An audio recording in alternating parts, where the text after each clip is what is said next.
Is this the mic check? Yeah, this is the mic check. Oh no. Oh no. Big Snoop Dogg back and hitting it. Baby. Yeah, so we might get the TikToky live. You dig what I'm saying? We might get that TikToky started.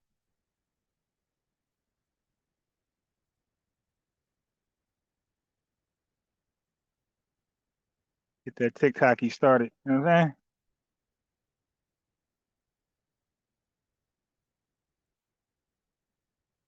saying?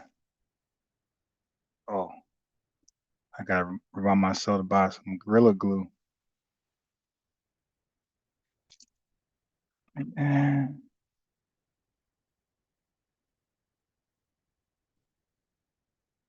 Friday.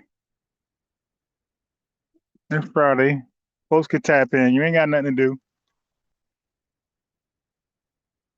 You ain't got nothing to do on this Friday besides tap in with an OG. You dig? You ain't got nothing to do today but to tap in with a G.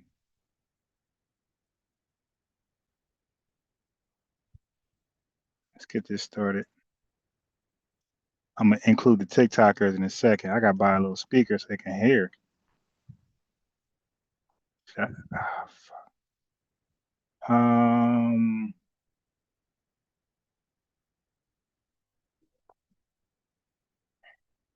Yeah, man.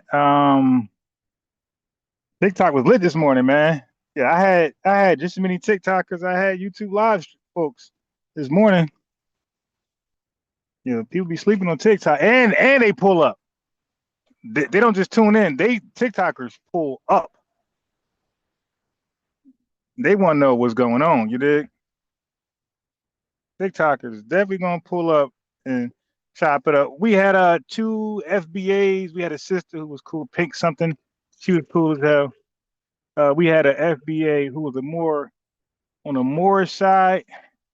I didn't want to ask him the question that might have ticked him off. So that the thing is with a lot of Moors that I've experienced that has FBA, well, say they do, they normally they normally, oh shit, get the fuck, I know I just do that. I know I just spill all that on the damn floor. Okay, so anyway, I did, like, I just did the most foolish thing you can do. Okay. Yeah, but when when FBAs claim the Moors thing, a lot of them will say they don't have no slavery lineage. So I didn't want to go there with him because I didn't want to, I mean, he was on code with the conversation, but he was pushing the Moors doctrine pretty hard. But I got him to refrain from calling the Moors still black because he kept saying the black Moors, and I was like, "You mean melanated Moors?" And I thought he was gonna argue that, but he didn't. He accepted that correction. Like, yo, I don't know a black Moor, my guy. That's like made up history. Because if there's a black Moor, that means we were Moors because we're the only black people on Earth. We're the only black people in the history of mankind. So if there's a black Moor, then we were them. If there's a black anything, that means we were them and we're not them because the Moors doctrine thing predates us. Predates us. We are 1600s and maybe a little earlier, 1526. We can even argue, but our ethnogenesis definitely came after the Moorish Empire. So there's no way we're Moors, right? And there's no black Brit because that means we're Brits. We're the only black people. You can follow the logic. So if black is a tie to anything, then that's what we are. So then we had a guy black, East African black Brit. I'm saying that in a sarcastic way. Tune in today. And I definitely asked him, like, dude, how are you black? And it was a mismatch from that point on. But I took it easy on him. I took it easy. He changed the topic. Then he went toxic with the Moore guy. He started calling him Moore guy idiot, idiot. His name was Black something Akata, Black something Akata, Black African Akata. He was like, he called himself trolling FBAs. But so when people commit to trolling, and when they tune in to me, whether it's TikTok or YouTube, I'm like their worst nightmare because I don't troll back. I keep the conversation serious, so they get bored. I don't troll back and call them names. I'll be trying to get down to history, like, and I ask a question like, "How are you black?"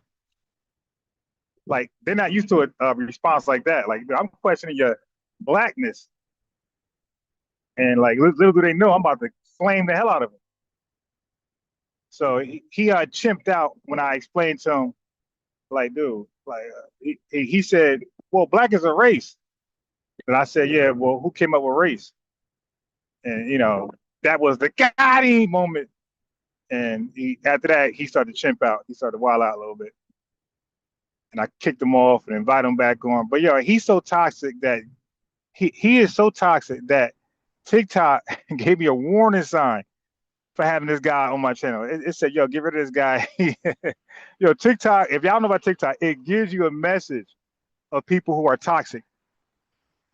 So the Zanian, whatever they call them, East African, Tanzanian, African dude was like, TikTok, TikTok branded him as a troll. And it highly recommended that I drop him out. So my man had to go get a whole new account. And they got all of them. Because he said, look, I'm gonna get a new account and be right back. I'm thinking it's gonna take him a long while to get an email and thinking a new name. Man, he came back in 30 seconds. I'm like, they really got other accounts on deck, these trolls. Like they are prepared to be blocked by you and TikTok. So they be prepared to troll and to keep trolling. All right. But like I said, dealing with me, it ain't gonna work because I'm too serious to allow trolling. I'm gonna see what you know. Okay. All right. So where was I? Right here. Birthday is January 4th. Y'all a bunch of musty Capricorns.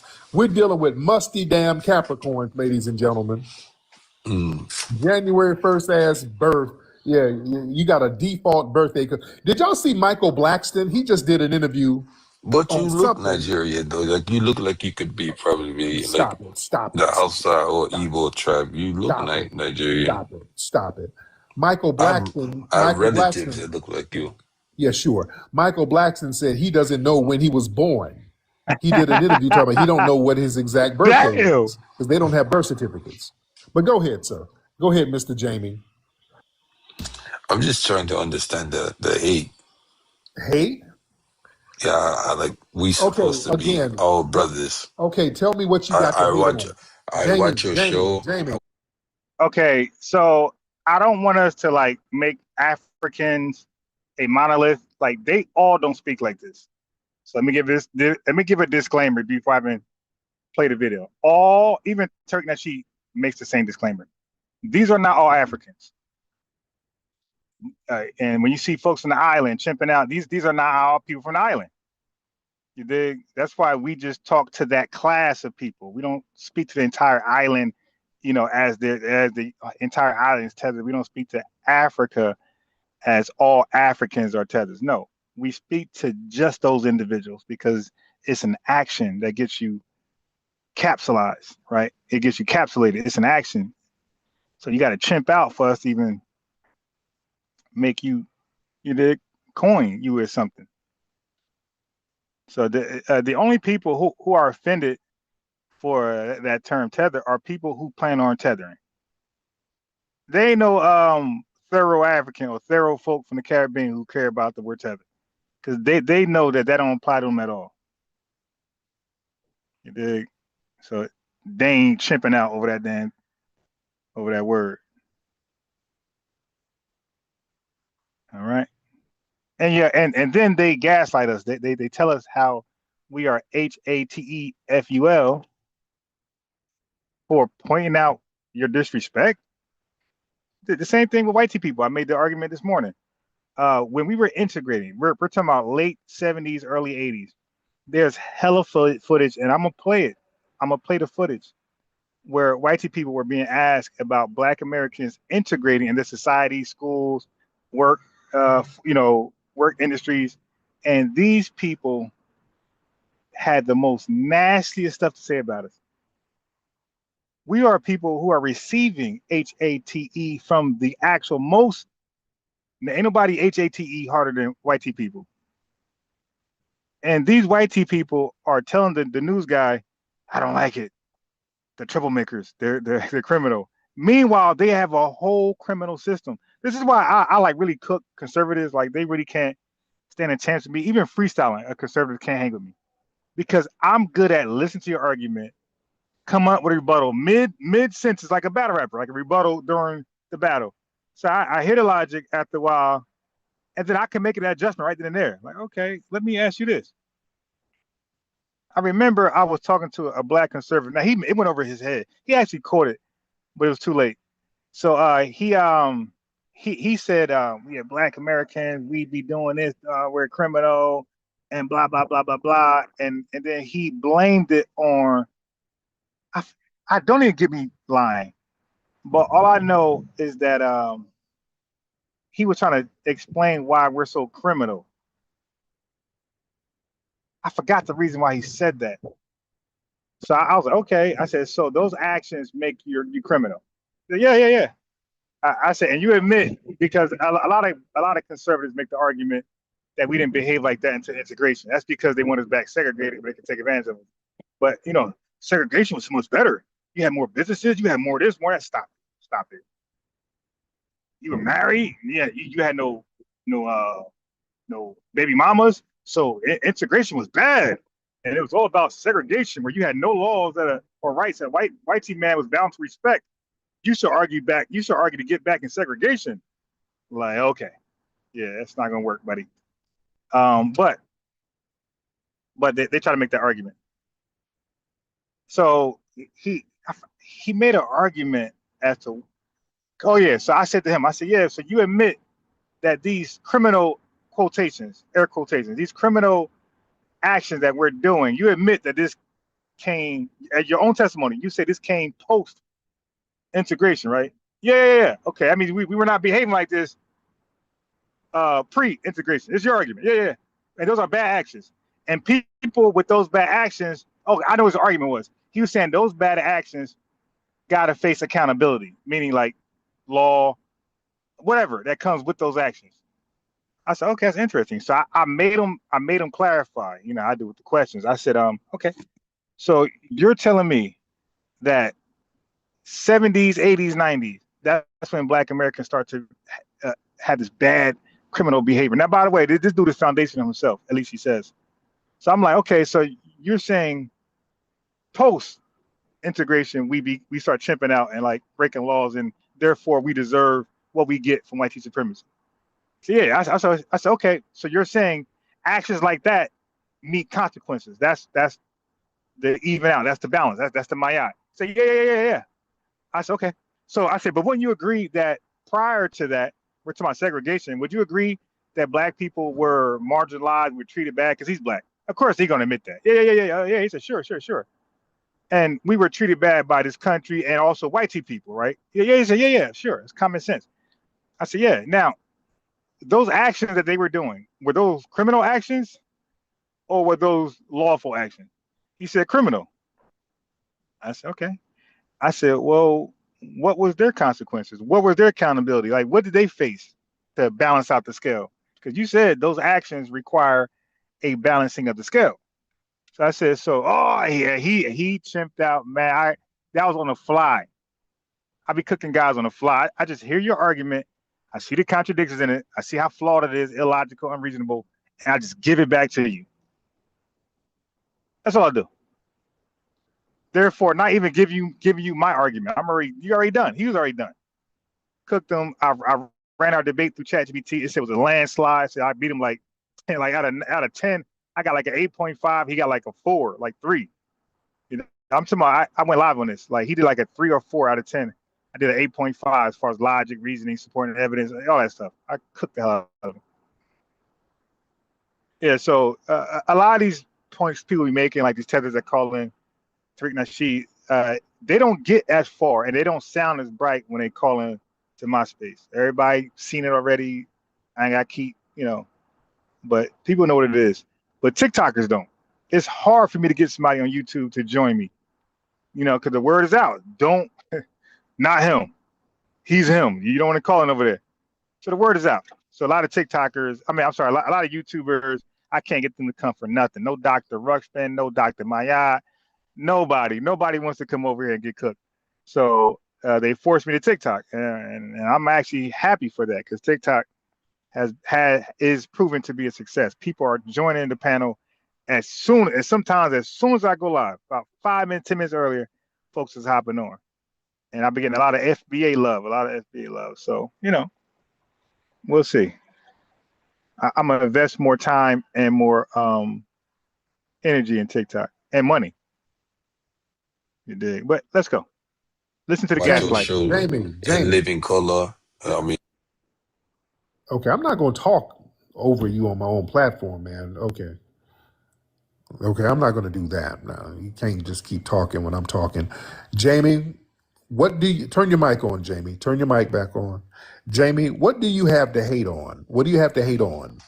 We are smart. Most of the Nigerians, we the most intelligent of ethnic group in Okay. Wait. Go ahead. America.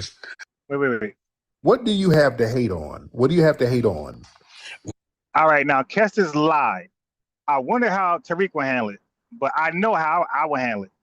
Okay, now watch this lie. We are smart. Most of the Nigerians, we the most intelligent of ethnic group in America. Okay, first of all, it's a lie. They are considered an immigrant group. They are not considered an ethnic group in America. They're considered an immigrant group. Big difference. First of all, for me, dude, you guys are hyper selected, you dummy. That means that your country filters out your best to come to America only. So if the best of what you can offer up comes to America, then obviously you're going to be spotless as far as a group, an immigrant group. You're not going to have the bad, the middle class, and the rich. You're going to only have your top tier, your 1%.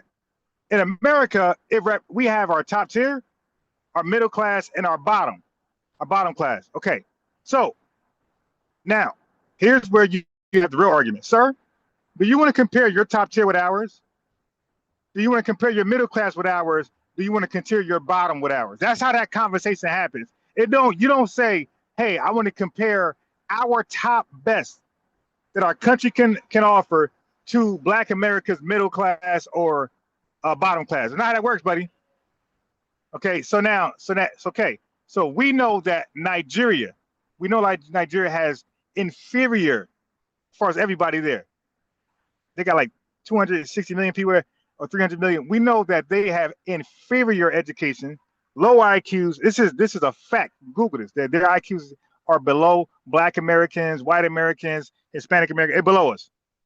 Okay, some of those guys make, this is no lie, some folks make, I think, $100 for the year, or either $200 per year. So it's like, dude, stop, man. Our bottom is a gazillionaire in Nigeria, my guy. Stop. See, that's how I will handle that with academia. No jokes, no roasting, no nah. I'm just gonna cook you on facts and then let you go after that. Okay, let's go. Many of us we value education. Many of us okay, you were doctors before you even came to America, my guy. You were educated in your country. Now, let's look at the masses of Nigerians, because he's talking Nigerians born and born educated. Now, let's just go education. Nigeria. Let's see if it's a whole bunch of doctors and kids. It's not. So we'll quickly go. So it ain't what you're saying. You're back to America for all of you. HZ doctor. It represents all of Black America. That's the same argument he's making. It's silly. Yes, or lawyers. Many of us are medical professional. Then how come? Then how come you were not using that in Nigeria? Why is Nigeria basically? I'll nip that. All right. So now that's what else in your mind? They don't get far with me with this conversation on hyper-selected immigrants from Africa or wherever else. This don't go far at all. Matter of fact, do you know that same conservative, that Black conservative I debated, he brought that up too. He said, yeah, but look at the Nigerians. They are more educated. And I was like, okay. And I broke down hyper-selection, and he had no rebuttals. Nobody does, because it's a fact. It's a Googleable fact. It's a Googleable fact. I only tell the sole truth. SOUL truth, not SOLE. I only teach the SOUL truth. So whatever side I'm on, of truth I'm on, and you're on the opposite side, you're gonna get cooked. And I don't care who you are, I'm not sparing nobody. All right. If you're on the opposite side of me in an argument, you better for shit sure have all the facts. Perfect facts. Because I'm gonna cook you and I'm not letting off. I stomp everybody the same. I'm the can man. Everybody get thrown in the trash can the same way. Once you're on the opposite side of me, and I will come out victorious every time. Economy. And that ain't my opinion. You can put it through ChatGPT or one of the AIs out there. And ain't nobody gonna. If I'm on one argument, you're on the other side. Let's put it through. Let's argue and put it through AI. Any one of them. Grok, Claude, put it any one of them, and let's see who comes on top. That's a challenge to anybody. Lineage, non-lineage, whoever. If you're arguing the other side, you will get cooked like everybody else. And the difference between me and most people, I'm not emotional over a conversation. If I catch L, it's whatever. It ain't gonna. This is hardly unlikely to happen, but it's what it is. I ain't gonna crash. I ain't gonna chimp out. Oh, I hate unbiased. I'm unsubscribing. Oh, God, yeah. Well, keep losing. Keep being wrong. Yeah, is a baby country. It's not even that old as a democracy. So, I mean, how do you judge a nation that's not even that old as a country? Look at America. America is over 400 and something years old. Look at America today. Yes, it is. But you So guys, that takes time. Greatness takes. See. Oh my! And now I'm telling you, he would have been done. He would have been done. And I'm getting some speakers right now because I'm doing my two phones. I'm dual streaming on my two phones because normally I do my laptop and by the way, I am going to get a it's Netgear Nighthawk mobile router. So I'm getting that. It's like $500 and I guess a monthly service. So I can like be driving because I'm always moving. I'm not a stationary guy. I'm always moving. This is how I've always ever been. Like you're gonna rarely catch me home unless it's time to go to sleep or eat. Or teach like my classes to little kids. That I'm gonna start next month. Next month. Yeah. So I'm a mobile guy. So I will be more with that. I could use my laptop in the car, and yeah, it'll work out better. Don't worry. It's getting there. I'm getting close to where I need to be as far as content. But yeah, so I'm merging TikTok and YouTube in an unpopular way without the audio mixer and all that type of stuff. I'm doing it a different way, and it's about to be lit. Next time, like I don't understand you've been thought process. you've been over there for thousands of years, and you're still on dirt roads wiping your ass with shea butter leaves. So what does that say? So where's all that intelligence, sir? Well, we are intelligent. We are intelligent. Yeah, I gotta find me a Family Dollar store. But anyway, back on these Nigerians. There's like one I pointed out earlier today. I would ask the guy. I said, "Hey, is it true that there's one and back in your homeland because you're helping everybody but yourselves?" I'll say, "Is it true that there's like one doctor? There's like one Nigerian doctor for 30,000 people? Is that true or false, sir?" See, now Tariq, he probably don't know that. This stuff I know. That's why I shut these conversations down very quickly. It's like, yeah, let's talk about something else because this whole Nigerians are superior. This ain't gonna go for it, my guy.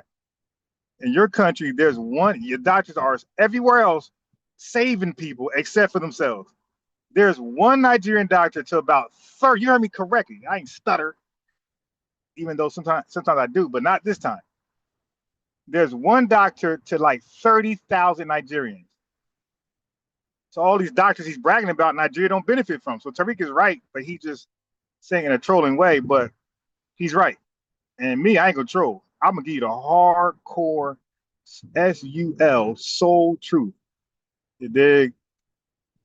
Enough to actually come and get an education to in America. You guys No, been here that's for called. forever. You guys been here forever. You don't take Hey, advantage.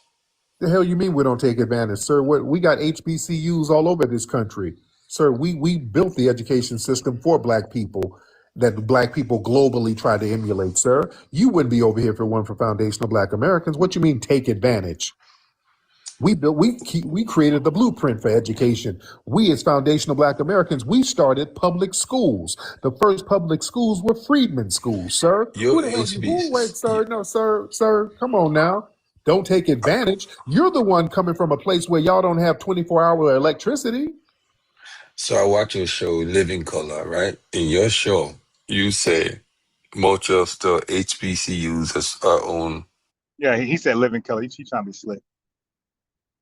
and started by white people. So what do white people create your HBCU? White people set your HBCUs up. It was white people who, after you came out of slavery, that gave you the skill, the trade schools. White people who did that. Like Sir, 99 sir. percent of everything you need, you come from white people. You need education, white people. You need a car, white people. You need a house, white people. You need a license, white people. Everything you need, you're 100% dependent upon white people. Sir, what kind of horse crap lie is that? Sir, we have to get stuff in spite of them. Right. Yeah. They're not doing us no favor. That's your village. Sally Struthers has to show up to your village and See, give now you. instead of cooking them, that was a teachable moment to shut them up. It's like, sir, during segregation, 100 years of Jim Crow, sir, over 100 years of Jim Crow, sir, who were teaching Black kids? Sir, did you see the viral video during integration when the first Black American kid was being integrated into a white T school, sir? Did you see the outrage of those white T people out there saying no, no? And Jerry Jones is one of them. Sir, did you see that picture? That don't sound like we were being taught by white T people. That sounds like white T people were saying we don't want to teach Black Americans, and we took it upon ourselves to teach ourselves. So this was a moment to really, really, really teach while you're cooking. Food and Red Cross rice. We've always had to get it out the mud in spite of what they've done to us. They've burned down our communities on There you go. our Now we're own. teaching. What you talking about? That you live in a missionary society where you have to depend on missionaries. See, but that was a moment to get him to like hold him to that. Like, sir, are you aware of white T people sabotaging our communities because they were successful in spite of white T people? You just said we needed them to be successful. Do you know our most affluent cities, rich, cities were in spite of white T people. They were not there. They had no money like that tied into our cities, my guy. They had to sabotage them, like you said, burn down, eminent domain, all type of stuff. Sir, are you aware of that? See that then right there? It's either yes or no. And if he says yes, which he should, it's like, well, why you just lie? You did, like, you're not even being honest. You know, you could really got him right there. That's why I like to make these guys. I make them say uncle. They're gonna bow down, and they're gonna bow down and admit that they were wrong. And history actually records the opposite to his claim. And remember, his theme for Ibn Hapanor was that Tariq Nasheed teaches Hate. That was his thing. He's like, sir, you're actually teaching that because you're lying on the people, undermining their accomplishments. Sir, that's not love. That's Hate. That's vitriol. That's disdain, my guy. Lying on the people, saying they didn't do something, and that's all they did. That's not love. That's the opposite of love. That's why, man, I love cooking them when they. I can't wait to go live on TikTok. Sir, down in Tuskegee, one of our prestigious HBCUs, they literally made the bricks themselves to build up that institution. They did everything from top to bottom, sir. So yeah, we know how to get it out the mud, in spite of the white supremacists, sir. They don't do us no favors.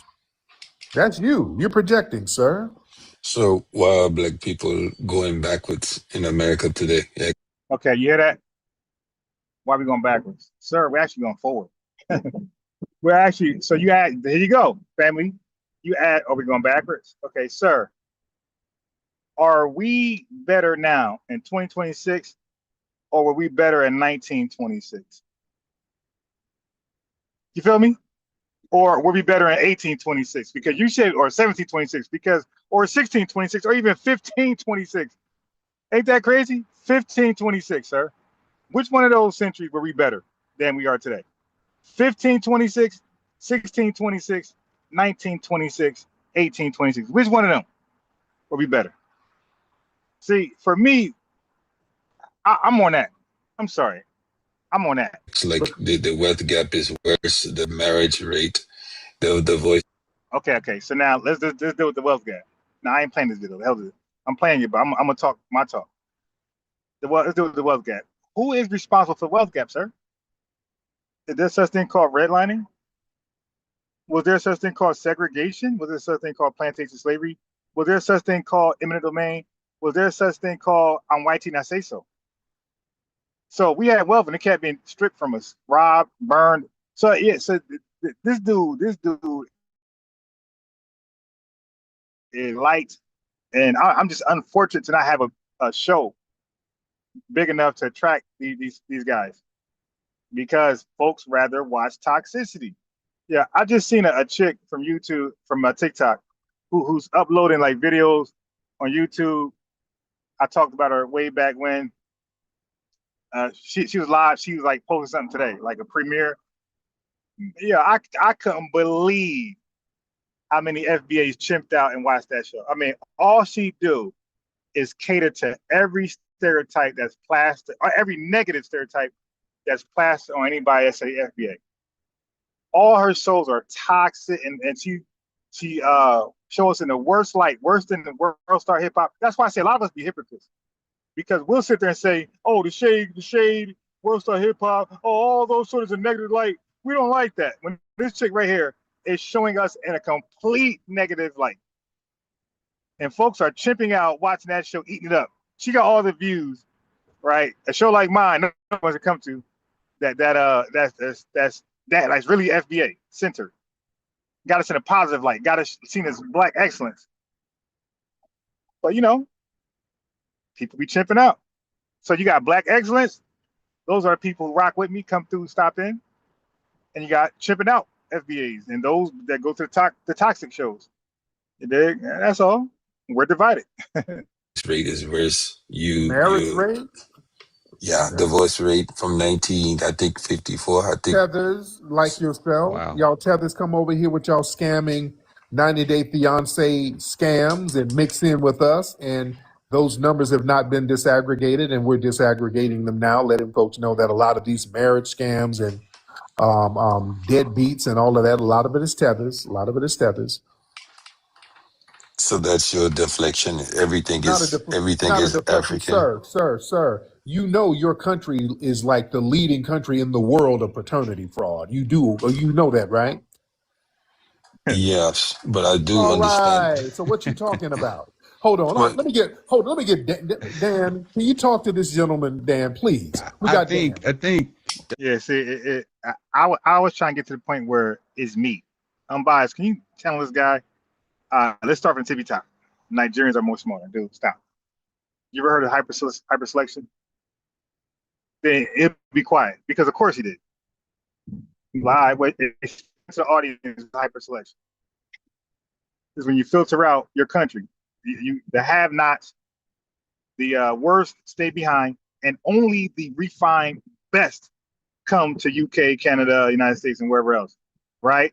Okay, so why are you filtering out your people to compare them to us when we're unfiltered? Like, you think that's an even comparison, sir?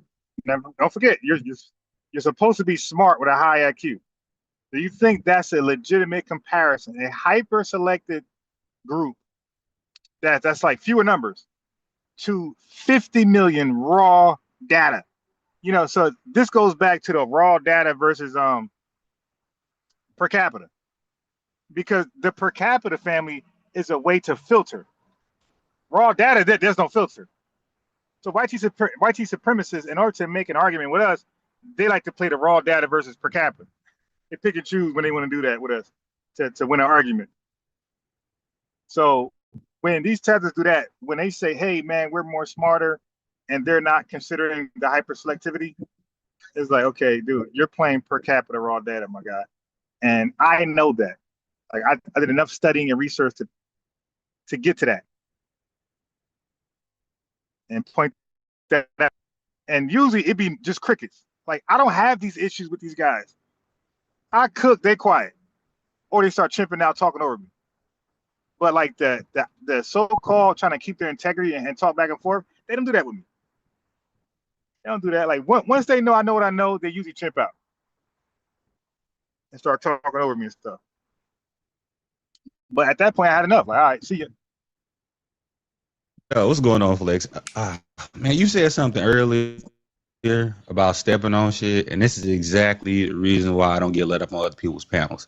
But this young man, he's aggressive. Born in 1984. I'm assuming he's 10 years older than that by the way he's talking. But Tuskegee University, that Tariq just mentioned, is a prime example of foundational Black Americans doing what needs to be done.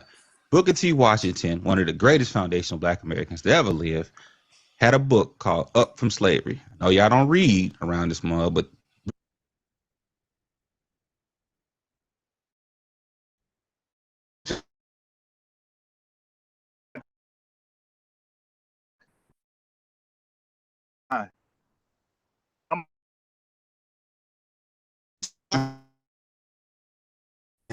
he went, that's George Washington Carver.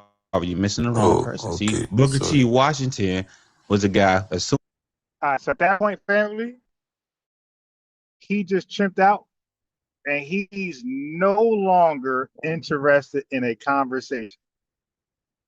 Right? That's at that point, this thing's done. Now we are justified to just troll. You dig? Like, he broke the covenant. That comment right there was a moment to stop teaching and just, all right, we're gonna mudsling. Right? That's our thing. Like, we gotta know when to teach and mudsling. That was a mudsling moment right there. You dig? I'm telling you.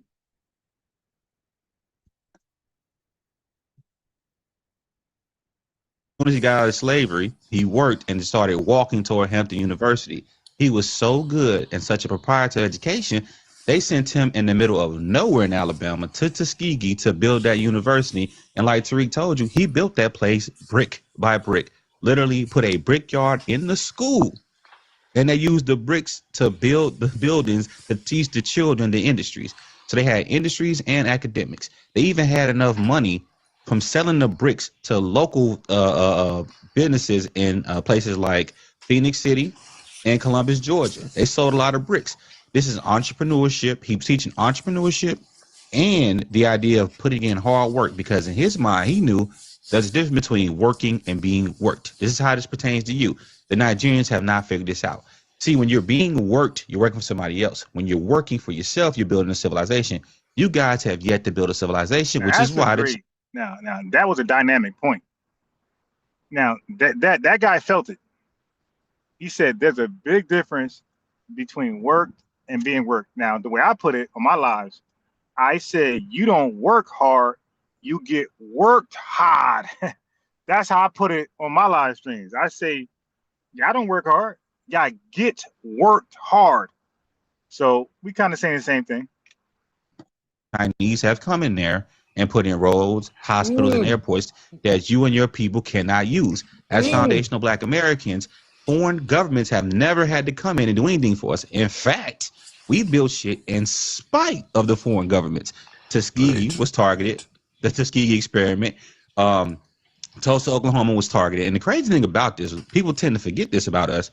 After they did the Tulsa massacre, they rebuilt that place because, you know what? Foundational Black Americans had money. They rebuilt the place through a parade. And when that didn't work, they kicked in all these random policies that actually broke up the Greenwood district. So even they couldn't stop us with with weapons and explosions and things of that nature. We are a resilient people. We did so well that your people were allowed to come over here and leech off our accomplishments. And you know what we did? We said, you know what? Everybody come over. But what have you guys done for us? Absolutely nothing. That's the question we always ask. And the first thing you do is you try to throw some biggie shit on us. Man, that's not a foundational Black American. No disrespect to him. That's just a statement of fact. And you over here talking about the most degrees.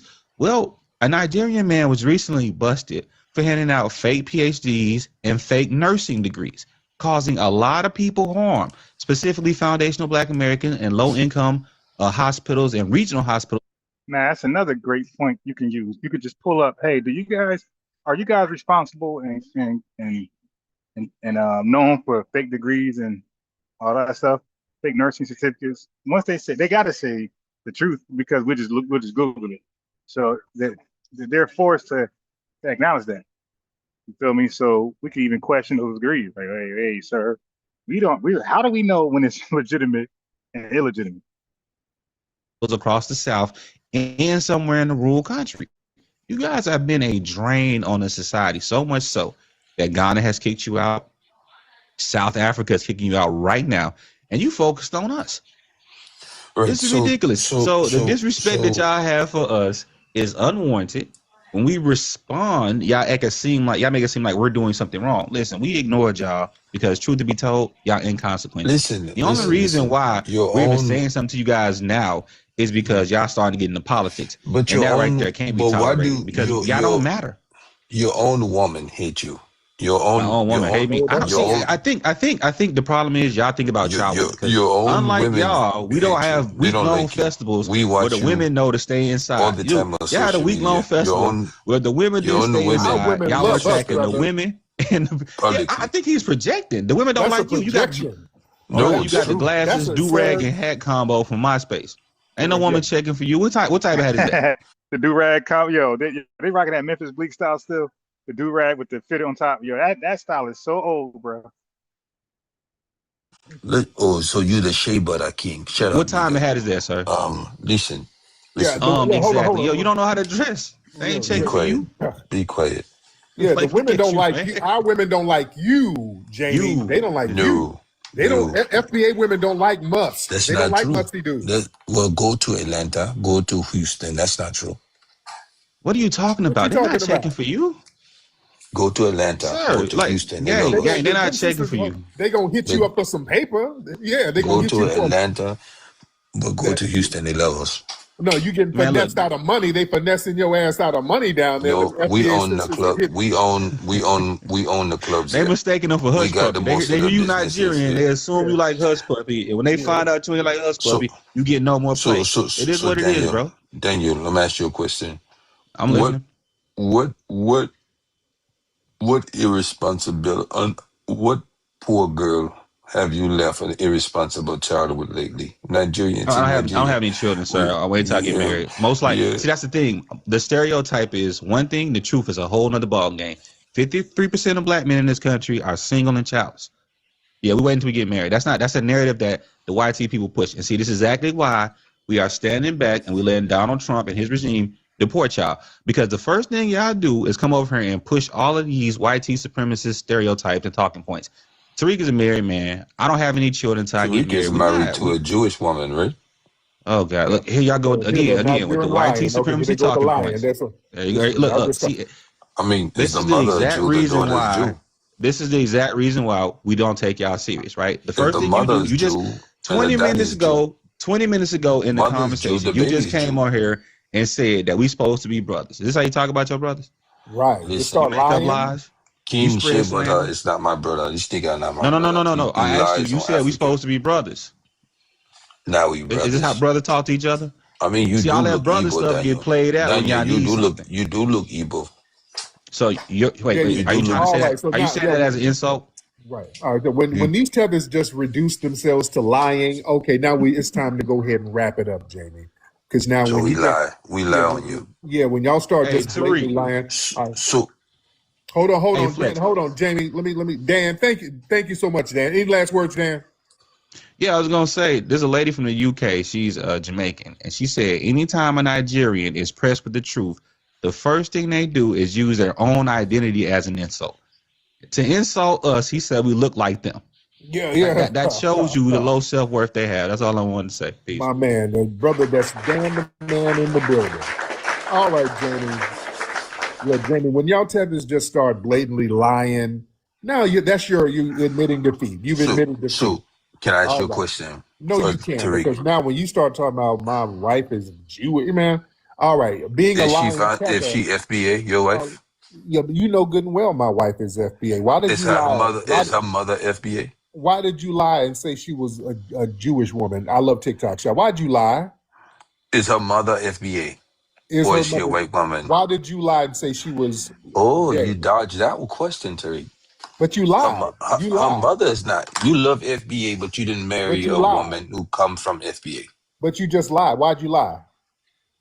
So her mother's not Jewish? Why did you lie? I thought was her mother Jewish. Why did you lie? No, she's not. Why did you tell that lie? Okay, I'm wrong then. I All thought right. her mother was Jewish. You're musty and lying. Thank you. All right. Okay. That's why we delineate, ladies and gentlemen. All right. Why are we going to try to build something with lying tethers? That's why you can't build nothing in your homeland. We were talking about this earlier. There's these Nigerian Twitter pages. All they do is sit up lying, putting up lying stories about Black American celebrities. And that's been a big complaint on Twitter. When you see these stories and it's like, hey, that ain't real. And we look at where the account is from, it's always Nigeria. It's always in Africa. These people just sit their asses up lying all the time and then wonder why we want to delineate and then project their degeneracy onto us. Notice all that projection. He tried to project about baby mamas and all of that. Y'all got the biggest paternity fraud cases in the world. Then he tried to do the last name game. Oh, family, don't y'all let them play that. Don't you better check them. This is why it's very good to know history. He got away from that because I knew what the hell I was talking about. They didn't have last names until the damn 1880s, dude. Don't let them play that last name game. When we knew our last name, they didn't get no damn last names until the 1880s. They don't have ancient last names. West Africans didn't have last names, guys. You understand? Not only that, most of them don't even know what day they were born. They got the biggest orphanages in the world over there. The biggest, they got just tens of millions of orphans running around over there. And again, like I said, over in Nigeria, when I was over in Senegal, I was talking about how the population was hella young.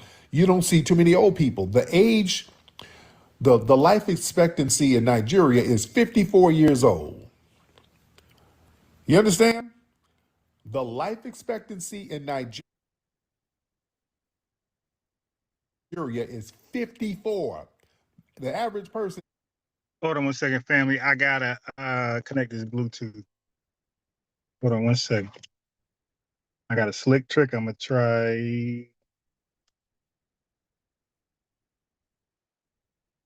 See if it works.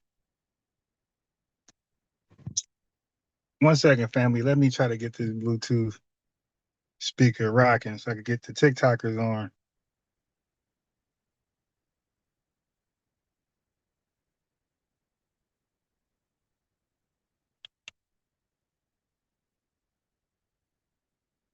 Okay, what's this called?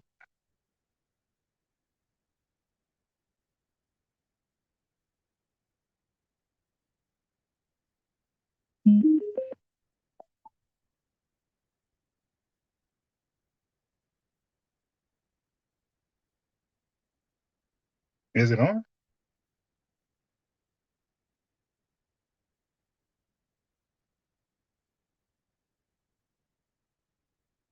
All right, give me a second.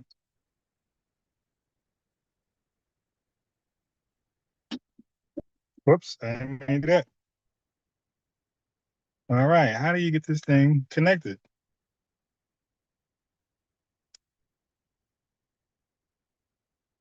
All right. My God, man, what you doing? Why you keep cutting off?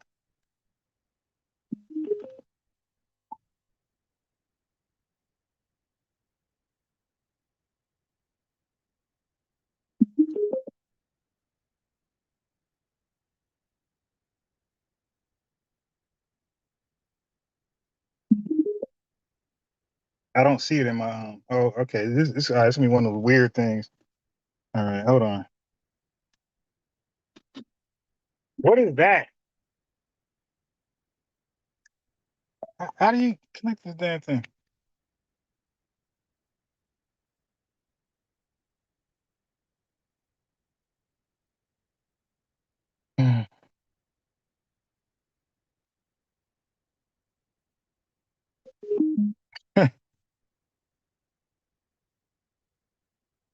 I need the speaker to connect so I get the TikTokers on.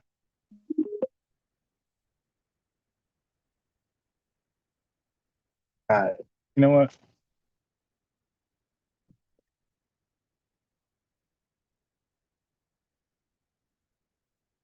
Okay. Play, pause, let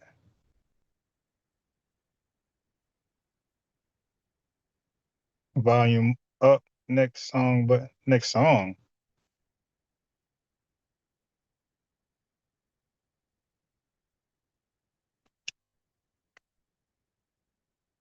Water resistant wireless speaker. It give me everything but how to connect.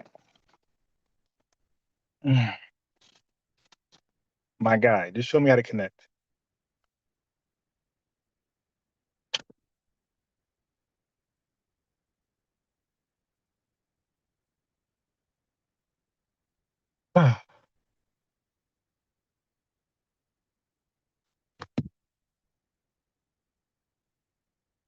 No. Oh, Jesus.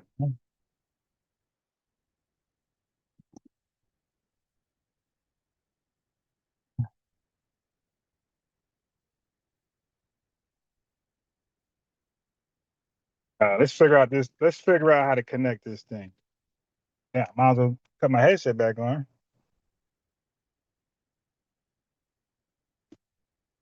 It is.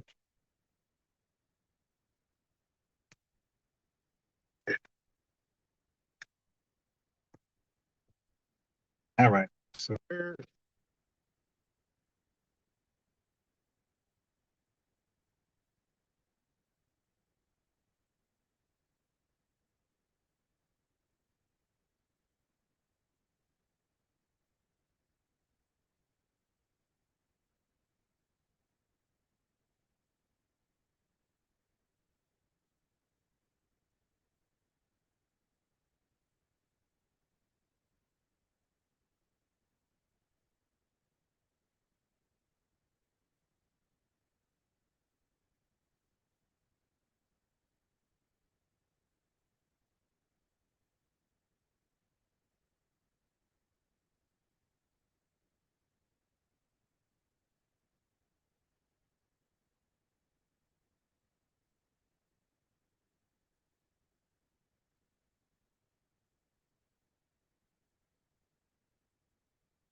All right, cool. I got.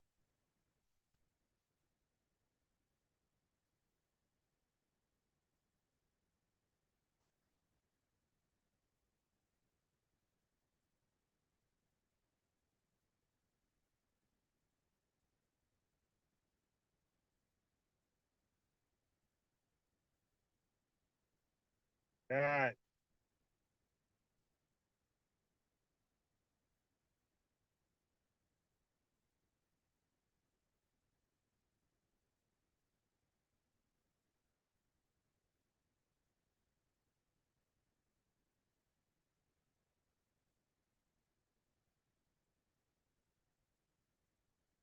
But what? Why I keep switching? I'm pressing the volume up. It keeps switching me to a new damn video, man.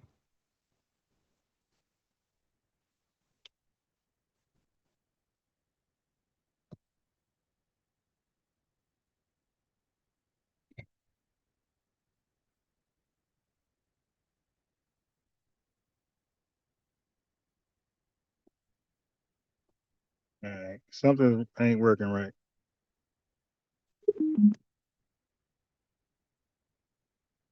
All right, speaker tripping. And I ain't trying to go too far. I'm in front of this store.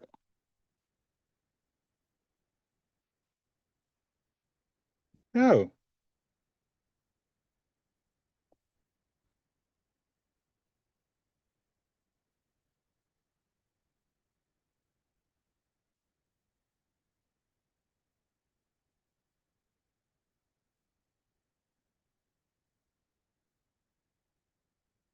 And this thing really ain't. Nah, this can't be.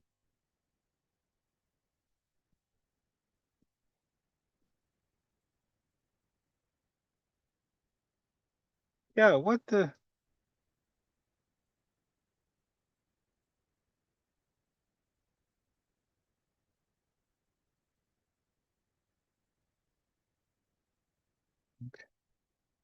Yeah, I'm pressing play and I'm like hearing nothing come out. Okay, here we go. Here we go. Here we go. All right, it might work now. It might work now. Let's see. It might work now.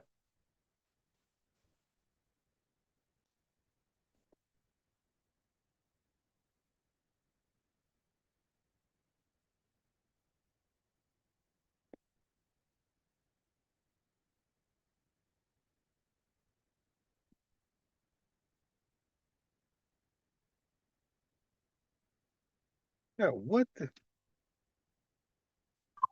Oh, oops.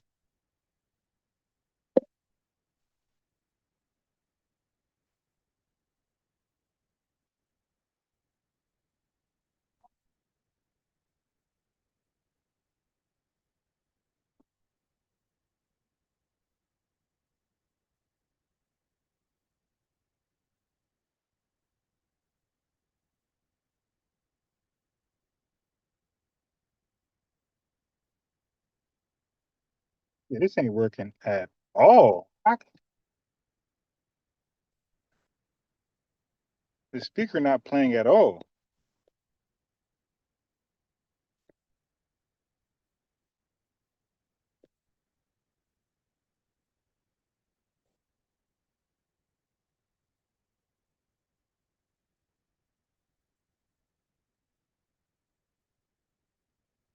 Hmm.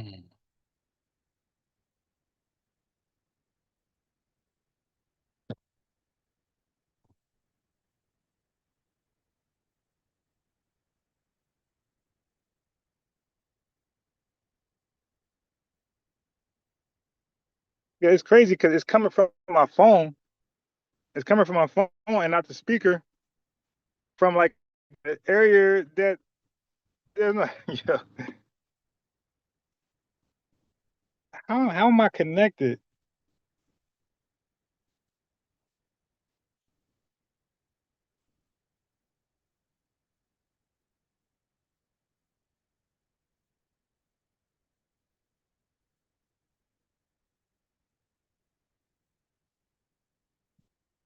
All right. All right. You know what I'm gonna do it in the background. Let me play the video. I'm gonna fix this in the background. 1 second, family. This is wild.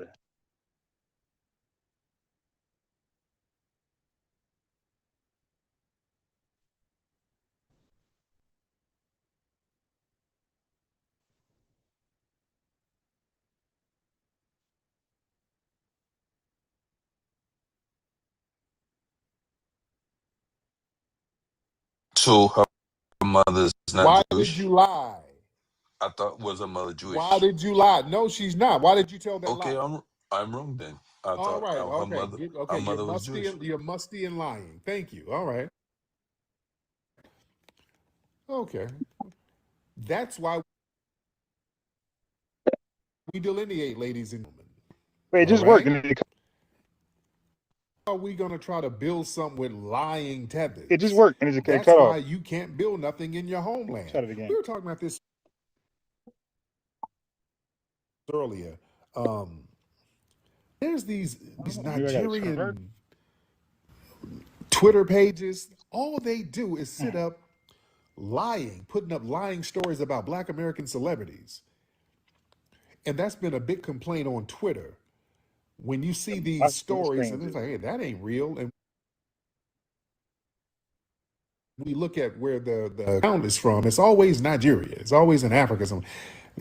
These people just sit their asses up lying all the time and then wonder why we want to delineate and then project their degeneracy onto us. Notice all that projection. He tried to project about baby mamas and all of that. Y'all got the biggest paternity fraud cases in the world. Then he tried to do the last name game. Oh, family, don't y'all let them play that. Don't you better check them. This is why it's very good to know history.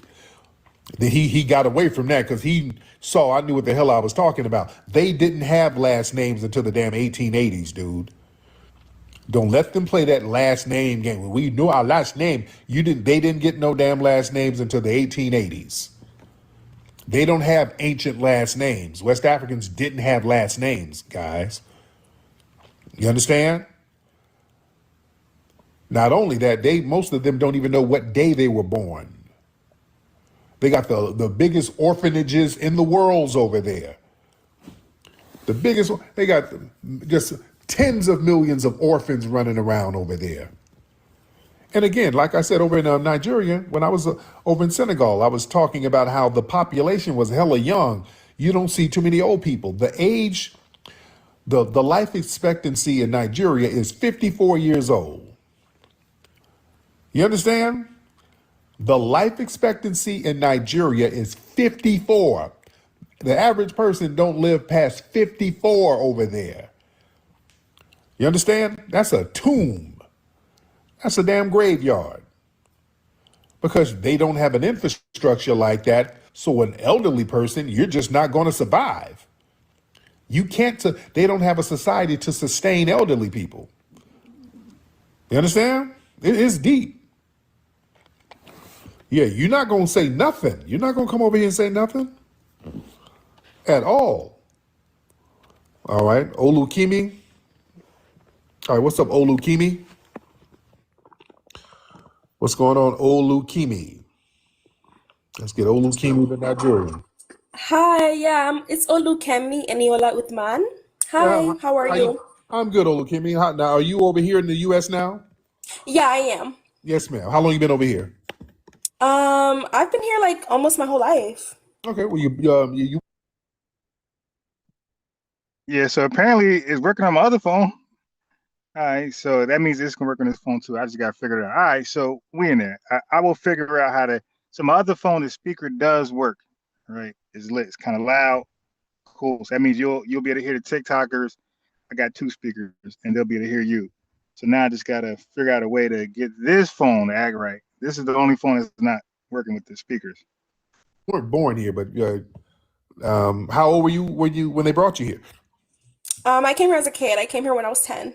Okay, so you're kind of a big kid. Okay, but go ahead. What's on your mind? Yeah, so I was just gonna talk to you about what you were saying with Nigeria. Yeah. So I think when we're talking about the average life expectancy, it's not that people on average just live to 54, but it's because there's like high infant mortality. Yeah. So there's a lot of people who pass away when they're very old, and there's also unfortunately a lot of people who pass away when they're really young. So that's why it's like in the middle. Duh. But I wanted to ask you a question. Yeah, go ahead. Yeah, so I don't know if this is changing the topic, but what are your thoughts on the state of the Asian boycott? It's You feel like it's going well? I think it's going well because a lot of these businesses are feeling the heat. They're feeling that a lot of us are not supporting them like they're Wait, hold on. I'm not sure if I connected the audio. I hate when I do that. Let me just be sure. Damn, I didn't mean to do that. Yeah, I hate to play a whole video and everybody like, I can't hear. I'm not sure if I clicked the audio. So let me just make sure I did that. Give me a second. I know I'm wilding out. I'm wilding out today. And my phone ain't no better. I'm pressing shit. It ain't selected. Nothing. I'm pressing.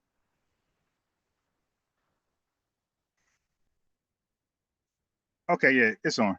they're used to us doing, and we're flexing our power, and we're just not going to give up our resources to people who disrespect us and people who let non-justice happen. So the family's doing good out here.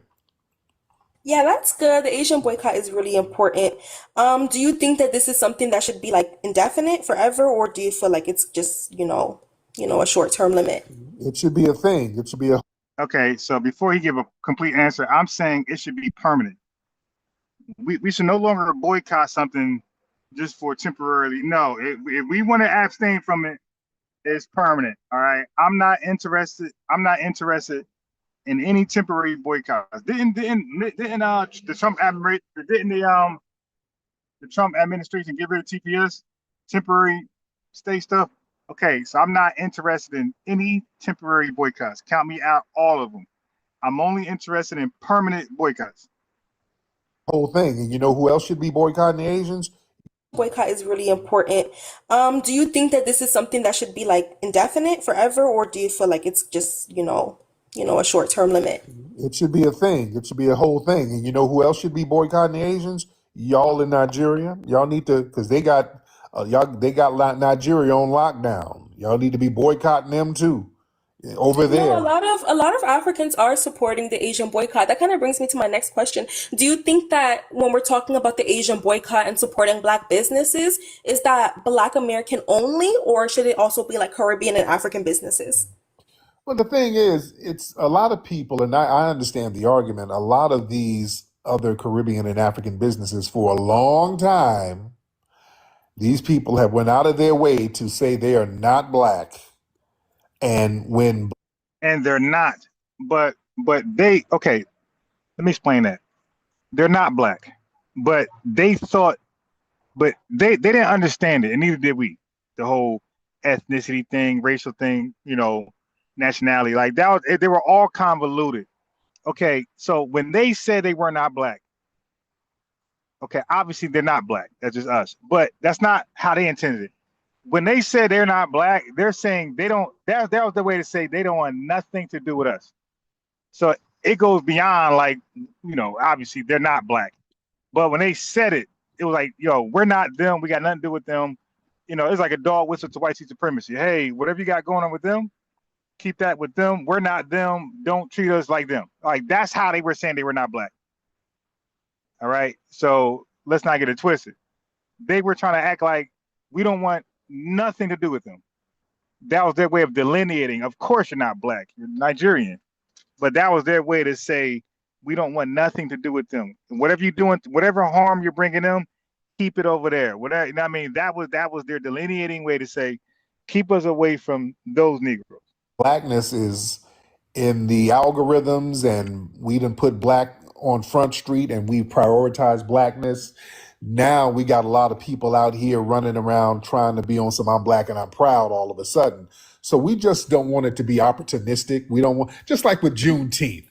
People get on Juneteenth and all of a sudden they start trying to throw these other flags on it. So we don't want people to be exploitive with all of this stuff. So, I understand the arguments on both sides. But look, Yeah. there's some cool foreigners. Again, I've met some very cool foreigners who do stand on blackness. I get it, and I respect that. But then you have a lot of people who a few years ago were going out of their way to tell you how black that they were not. I am not black. I am Ghanaian. I'm not black. That was mostly like Dominicans who were doing that, to be Oh honest. no! Don't y'all put it on the Dominicans? No, no, no! No, it was them though. It was. We know we black know and we know Dominican. them. No, no, no, no! It was not just them. We know them. It was Jamaicans, Nigerians, Ghanaians, Kenyans. Oh, it wasn't just the Dominicans. Y'all not gonna put it on them. No, no, no. A lot of them. And I know you probably have more guests in the queue. I just wanted to ask one more question before you can drop me. Go ahead, ma'am. So I also wanted to ask, do you think that it will hurt the longevity of the boycott if it's only Black American, or do you feel like that will hurt the boycott if African and Caribbean businesses are excluded? Because then it'll be just be like, less businesses that people can support. No, because we still, if certain Caribbean spots we go to be honest, we generally, Foundation Black Americans, we don't really go to African food spots like that. We don't really shop in African stores like that. I mean, like the braiding shops, like African braiding shops, stuff like now, that. The braiding shop, right. Now, that's something that we will patronize, the braiding shops. But as far as any like them grocery stores and stuff, yeah, we don't really get it goosey and all that stuff. So, we'll still rock. I mean, that's true. Africans support African businesses because a lot of people are not used to our cuisine. Right. Yeah. Right. So do you feel like, do you think that people will continue to support African braiding shops or no? Oh yeah, they will. Yeah, they will. Yeah, they'll support that. Yeah, they'll support the African braiding shops.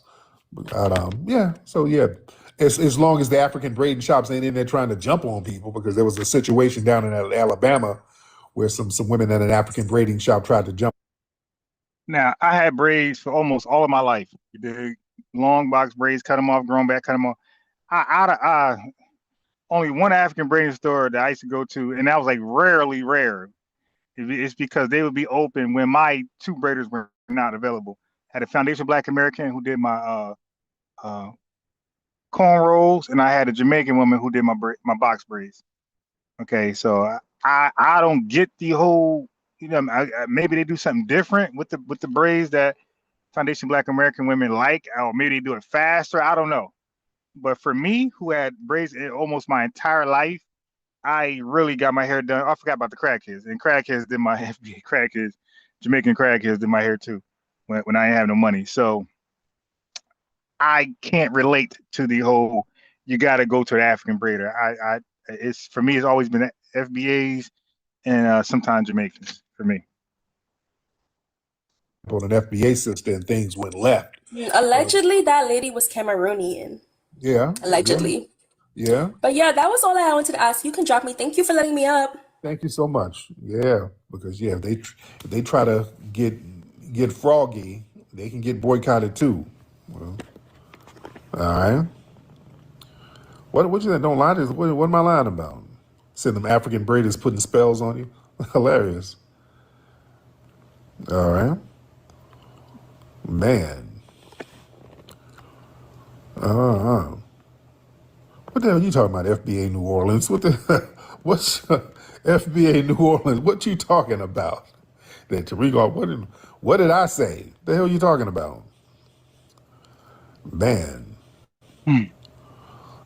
Wow, what's happening, man? What's up now? What I say? Bro, you off cold, bro. Nah, we boycotting all of these motherfuckers, bro. Fuck that. Fuck the dumb shit. Africans, Caribbeans, Asians, whatever. Whoever disrespect us, they on that boycott list. Shout out to Black Alpha. He came out with that list last year. Whoever disrespect us, we putting them on that list. We sending it out to the internet, to our people around America. Africans was the first ones on that list, brother. Why you tripping, dog? How am I tripping? Africans were the first ones on our boycott list, bro. Hold on, brother. But if you go to a damn African braiding shop, there's going to be some FBAs up in there. Now, they're going to be up in there. That ain't me saying it. Shit, I don't get my hair braided. Damn, you know good well they go. Right. And personally, I don't mind, because like I will only mind if I got my hair braided by Africans and I'm boycotting and they're not. Because it's always easier to judge people when you don't when you don't have a dog in the fight. You feel me? It's always harder to boycott something when you got a dog in the fight. For example, we should be boycotting Philly blunts, all type of blunts, all type of tobacco blunts. You want to smoke marijuana? It should be plant-based wrap or Easy Rider or bongs. It should be everything but tobacco paper, because that is a degenerate practice that comes from the islands. All right, and it's toxic as hell. It makes you more addicted, because now you're addicted to tobacco and the marijuana itself. So, but you know what I mean. But you ain't gonna do it. So you'll get on sisters. Oh, you should boycott. Oh, you should boycott. Get on them because you don't get your hair braided. But when they say, "I will boycott the tobacco fronto Philly blunt," you ain't gonna do that, because now you got a dog in the fight. So for me, I'm real sensitive on boycotts, because it's always easy to boycott something when you don't have a dog in that fight, when you don't patronize it anyway. It's easy to boycott it. But something you patronize, you ain't so quick to boycott it. You ain't like me. I'm on 10. Like it, don't like it. I mean, I boycott stuff on a fly just for fun, just to let them know I can do it. Yeah, why my phone so hot? That's true. I can't argue with that, but I'm saying So what the Africans hell? were the first ones on the boycott list, bro. Okay, all right. But there's people still going up in them African braiding shops. That's a reality. About the braid shop. Nah, man. Nah. I found an African braid shop since last year. My man said, Yeah, but all sir, the women in his family. Sir.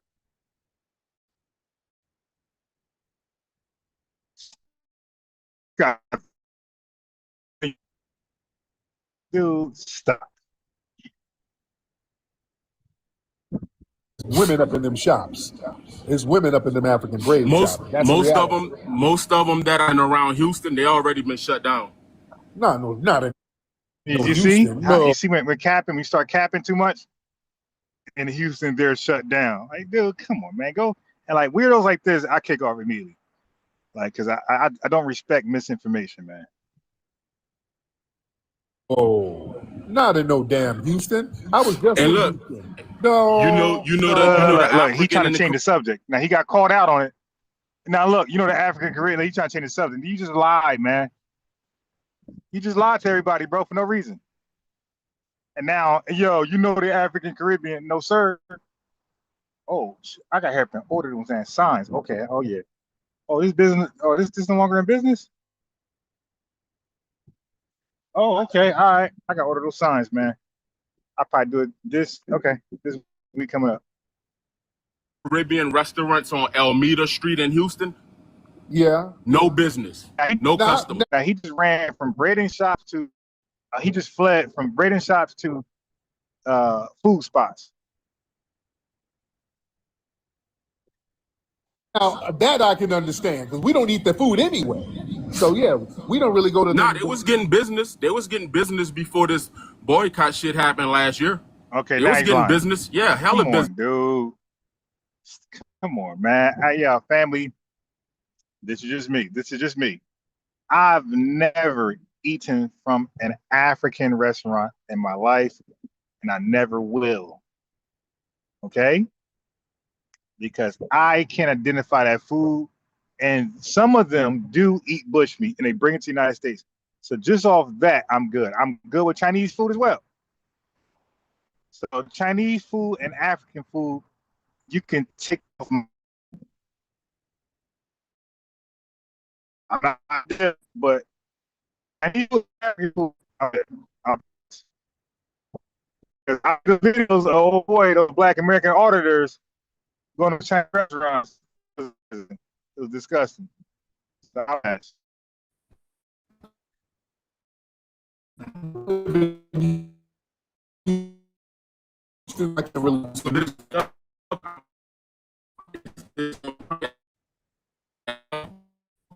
I know for a fact we shut down everything they had.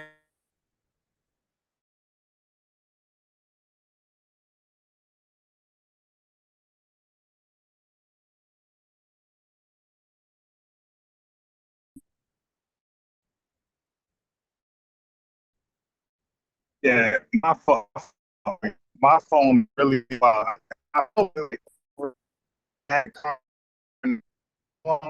it's really doing the most. It is really doing the most right now.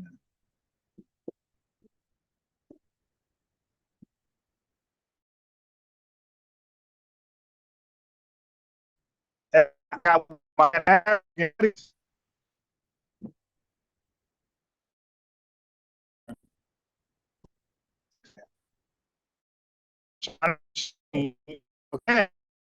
that was a whole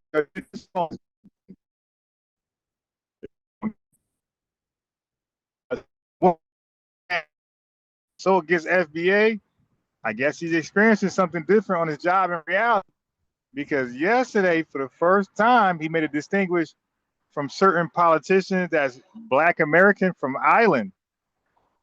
And for the first time, I mean, he delineated. He was like, and I was just quiet. I let him just go because, you know, I let him just go.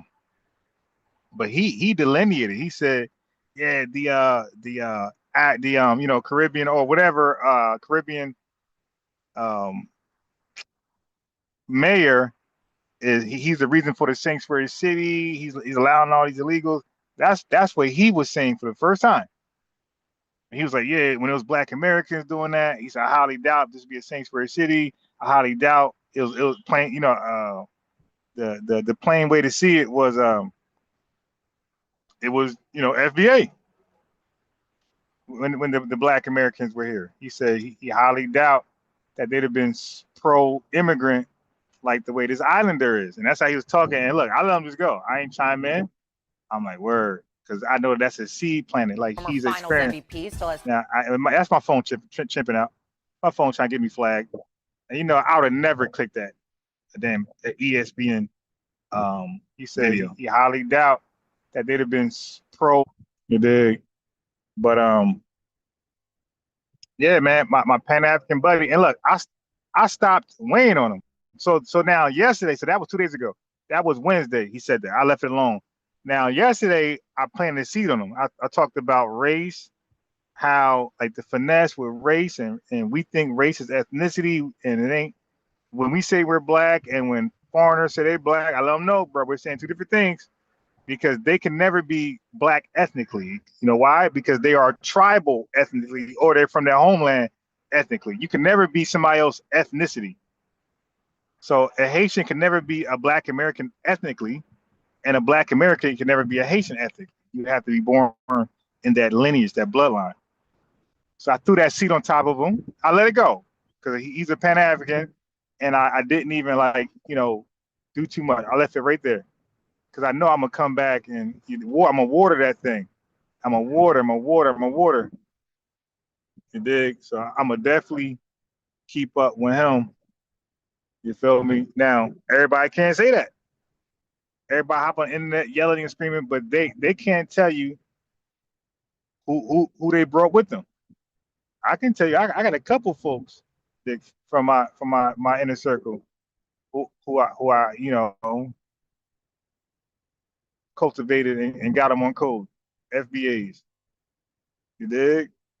A lot of people, a lot of loud mouths on the internet with all these views, clicks and clicking and popping and clicks and views. Can't make that same argument. They can't say, yeah, I'm responsible for so and so being on code with the lineage. No, they cannot. You dig? Some of my viewers are folks that's on code. You dig? Through your boy. Yeah, so we are really different. All right, let's get back. Microphone. Yo, what's going on, Tariq? I'm good, Mr. Platinum. How are you? Wait, what is this? This ain't where I was. It's a whole new video. All right, where's my video? You know, I just played it. The video just disappeared. Right here. There we are. Know for a fact that people are getting them. They're going to them damn African braiding shops in Houston. I haven't seen any Black women with those African braids lately. Yeah, I have. Yeah, but stop the cat. I mean, like, for what? We're lying for what?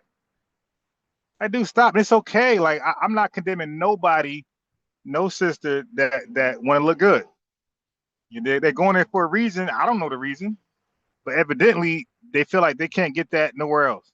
So until FBAs open up braiding spots and borrow the same, practices of an African, I ain't got nothing to say. I'm quiet. I don't do that. I don't do that. You feel me? I haven't. It's still going there, but I'm back thank in. you, brother. Thank you, brother. Shit. All right, I'm not going to And argue yeah, with that. this Popeyes open up. I see a lot of Indians with Popeye shirts. A lot of that's another thing, family. Like, there's so much stuff, man. I know that I never get a chance to talk about because I'm time limited. You know, you know. They always say when you build it, they will come. All right. So when folks come, when I got nice numbers, I will talk more about some stuff that I don't talk about often. That's in my Rolodex. I forgot I knew that. But I'm gonna make it definitely for the members. I got to do exclusive content for folks who joined the membership. So I got some TikTok stuff I haven't uploaded on YouTube yet. I gotta do something for the members. You dig? And I might even do a live. Just for the members. And talk my talk. Right now, I'm just going in, but the talk, we can do that. Yeah, the women are still going up in there. Shit. All right, there are women who still going up in them African braiding shops. I mean, goddamn, they're still going up in there. And by the way, I can't see it right now, but any member, oh shit, that's interested in chess lessons, I got you. That want to just know, just curious on how the pieces move and blah blah blah blah. I got you. That's for my members. Any member who just curious, just got a question, not really serious about it, or maybe not, but just had a question. Like, yeah, I just want to know about this right here, or how the game, what's the point, and how pieces move. I got you. For my members, I got you. All right, let me see who we got. Well, if they shouldn't be, but they're still going up in there. And by the way, for the members, if you got a kid that's like 8 to 9 years or older, and your kid was interested, I got you. Like, I could do a package, right, where I could make a couple of videos where I'm like explaining stuff, and give y'all access to those videos. Any questions that they can like holler at, reach out to me. All right, man. Let me see. And then there's some black people who still go to some of the Asian spots too. Now, there's a lot of people who are not, but there's some people who still going up in those spots. Shit. The hell you mad at me for because the women are going, I'm not getting my hair braided? Shit. Because I'm telling the truth? Come on, Tyreek, you off cold. I'm not getting my hair done at. You hear that? Because I'm telling the truth. And that's what happens. A lot of folks chimped out because of what's in the news lately, and I told the truth, and people chimped out on me. So you see, now this guy chimping out on Tariq because he told the truth. Nah, FBA sisters are getting their hair braided. It's not a big deal. Like, you don't hear Tariq tripping like, they off cold. No, like, you want to look good, go look good. You dig? Like, you got some FBA sisters who might be getting their nails done in a Asian shop because there's no FBA shop. Wink, wink. So this might be the time. Y'all got to take advantage of these boycotts. Like, y'all got to take advantage of these boycotts, man. If you got some FBA stuff going on, do it now. You did, because one thing about me that y'all don't know, cause I don't talk too much about what I do personally, but just know all day long, all I do is get shit popping. All right. Even my son is like, I bring him to the indoor park. I pay $25, which I'm gonna do today. I'm live. While he running around playing this big old indoor park, I got a seat where I can see him. I plug my laptop up and I stream from there. You dig? So I take advantage. I try take advantage of all of my free time. I never just got time where I'm just, well, I can say never, but it's very seldomly where I just got time where I'm just idle. No. I take advantage of, I try to take advantage of all of my time. Okay. So when I'm not live on YouTube or TikTok, I'm probably working on my chest. You dig? So I could charge more. If I ain't doing that, I'm probably doing something else. But trust me, it's gonna be constructive. So so the hustle I got in me, some of y'all should like try it. This is the best time. You got good credit. You dig? Go get some lessons on how to do nails. Go ahead and get a wig shop or whatever, hair shop. You feel me? Learn how to braid like Africans. Google that shit. How to braid like Africans. But you want to do this during the time where we're like supposedly patronizing FBA, because I mean this is a time. Take advantage, especially if you got entrepreneurial ideas, and I can help you with that. You dig? I really own a business. I got a LLC, I got a registered name. You dig? I got all that. EIN. Yeah. So like people were just fake on the internet, and I had this business for 12 years. No, 11 years. So I had a registered business for 11 years. Pay taxes on everything. You dig? Register every year. Pay a yearly fee, annual fee. Well, I haven't paid in a couple, but I owe some money. But yeah, man. Like I really own a business. I file taxes on my business. I made income on the business. I really do this.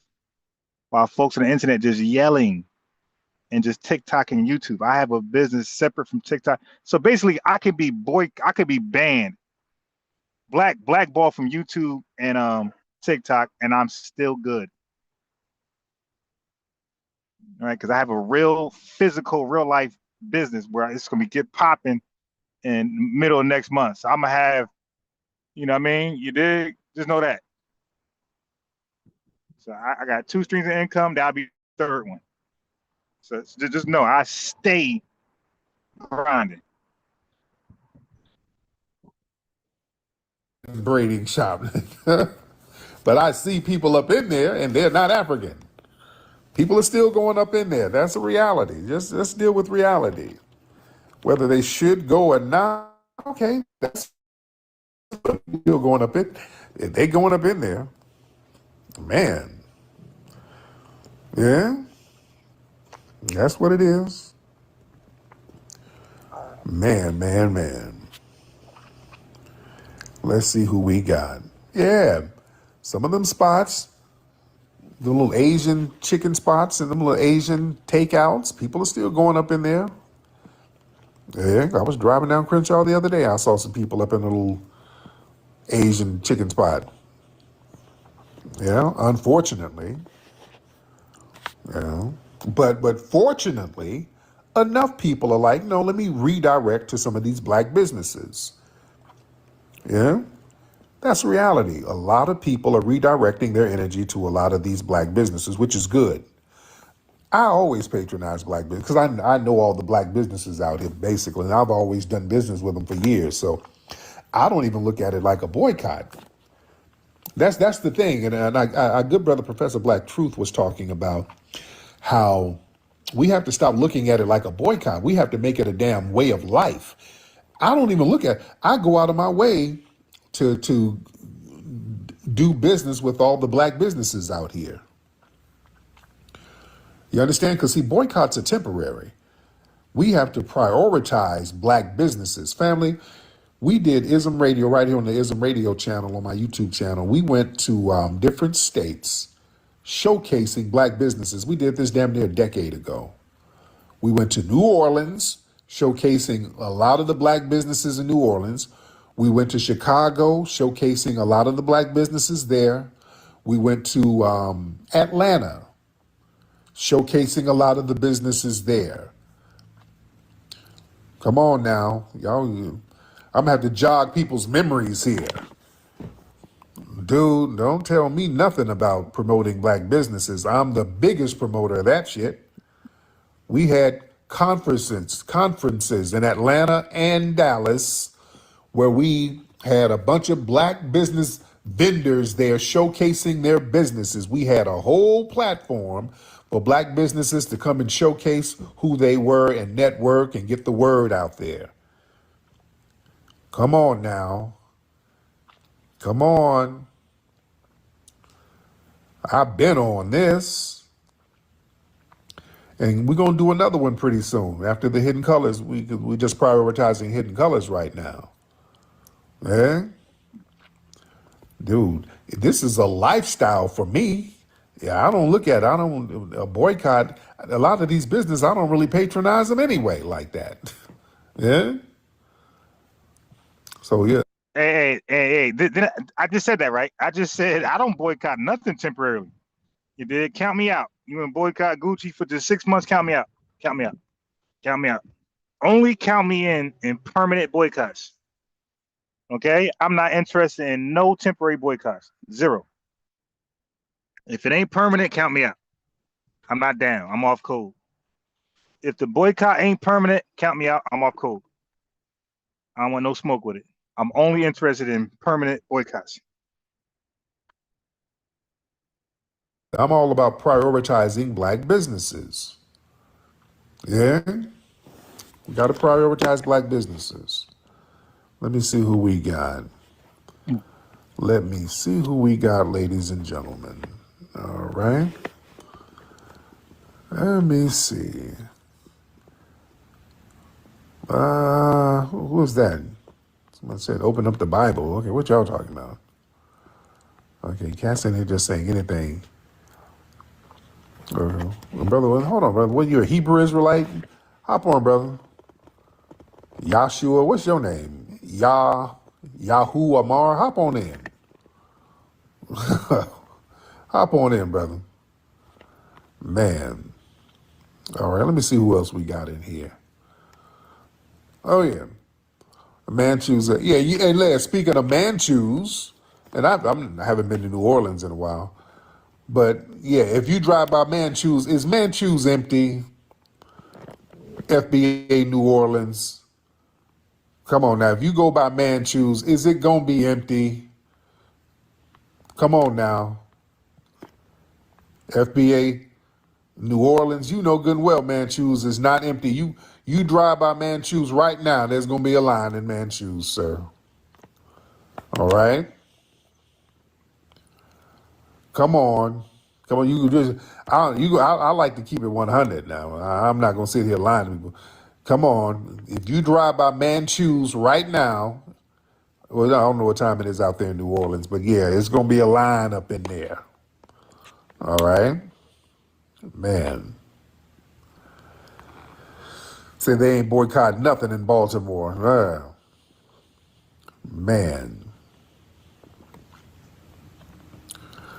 Let me see what's happening. What's up, Destiny, the model? Man. You say you never ate at Manchus? You were disappointed to see me at Manchus? Well, Manchus, the food is good there, and it was packed up in there. Manchus is a staple of New Orleans, all right?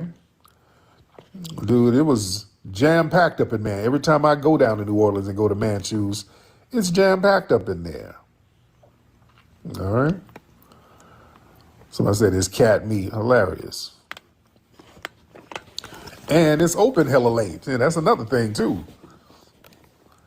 Yeah, a lot of the spots out there, for some reason, close relatively early. Unless you go down to Bourbon Street. You know? Yeah, you know good and well Manchus is packed. And it stay open hella late. No, Manchus is Asians on it. But that chicken and rice is good as hell. It's good. Man. Let me see. Yeah, you know down in New Orleans, shit, like after around midnight, the only things open are those gas station food joints, and they got a lot of those, and some of them are good, but you know how it is in New Orleans, shit. Man. Man. Let me see. Y'all raise those hands, ladies and gentlemen. Y'all raise those hands. Are we boycotting or what? Who's that? K. Lauren? Hop on in, K. Lauren. Okay. K. Lauren, what are you boycotting, K. Lauren? Hop on in. K. Lauren, because you got a Finster account. Now, what are you boycotting, K. Lauren? And let me see. We got a lot of folks in here in the request queue. Let me see who we got. Okay, we got some weird accounts in here. I got to watch out for some of these people. Hold on. We got Study in Romania. Hold on. We got Count Mustila in here. Hold on. We got Count Mustila in here. All right. Count Mustila. Hop on in, Count Mustila. He's over there in Romania. Count Mustila, hop on in. All right, Count Mustila is not hopping on. All right. Can y'all hear me? Y'all know the Count Mustila, he's a regular here. Where is he from? He's from Nigeria somewhere, but he lives in Romania. Hello. Oh, so what's up, Destiny? Hi. Now, what you in the chat room talking about, Destiny? Cause why are you going back and saying like bragging about the Asian spots? Dude, I'm just telling you the truth. It's packed up in there. That's a reality. Well, you should sponsor like opening something. I should do what? See? You see what he's dealing with? He's dealing with what I was dealing with the last 3 weeks. People who are afraid of the truth. FBAs who are afraid of the truth, of reality. There's something called your feelings, and there's something called reality. Okay? Reality is reality, and your feelings are your feelings. They don't live in the same world. Okay? I go by reality, you go by feelings. So they're mad that he's keeping it to reality, and just like folks are mad at me for keeping it to reality. Okay? People chimping out because he's being honest. Like, hey man, FBA, they're still going to breading shops. FBA still ordering Chinese takeout. That's a reality. Folks are calling in, they're chimping out because they're mad at the reality. If you're mad at the reality, then do something about it. Go out there and be a spokesman, spokeswoman. But you're not. You know we are. Okay? We're the spokesmen, spokeswomen. You're not. So be quiet and sit back and support. Sponsor opening something. What are you talking about, girl? You said it's only Asian food and the 7-Eleven's open. That's an opportunity. Okay, I don't live in New Orleans. Where do you live? I live in Vegas. I joined your live on X. Okay. I don't know. What did we talk about last time? Some guy joined. He was saying misinformation about homeless veterans. Okay. So what's your argument? I don't understand what your argument is. It sounds like you're just being contrary to be contrary. What's your argument? I'm not saying an argument. I'm just saying it sounds like an opportunity in New Opportunity for Orleans. who? Opportunity for you. who? I'm not a restaurateur. Why don't you go down there and open up a damn spot? I am. I'm planning to. I'm looking at land in Georgia. I What want to kind of spot? build low-income houses. What kind of spot you gonna open up? I'm looking to open up low-income houses. You gotta stop. Okay, family. I just left Georgia. That's everybody's now that idea that she just said, that's a common idea for Georgians. If you don't live in Georgia, that might sound like, oh my gosh, she's proactive. Family, that's a common fantasy for most Georgians. Okay? Here's the problem. Affordable housing you can't discriminate based on race. So depending where you're at, you might have a lot of poor white tea people in your business because it's affordable housing, and that's to all Americans equally, at least on paper.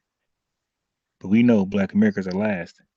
But on paper, it's for everybody equally. So that right there, what she talking about, that don't solve no problem in the Black American world in America.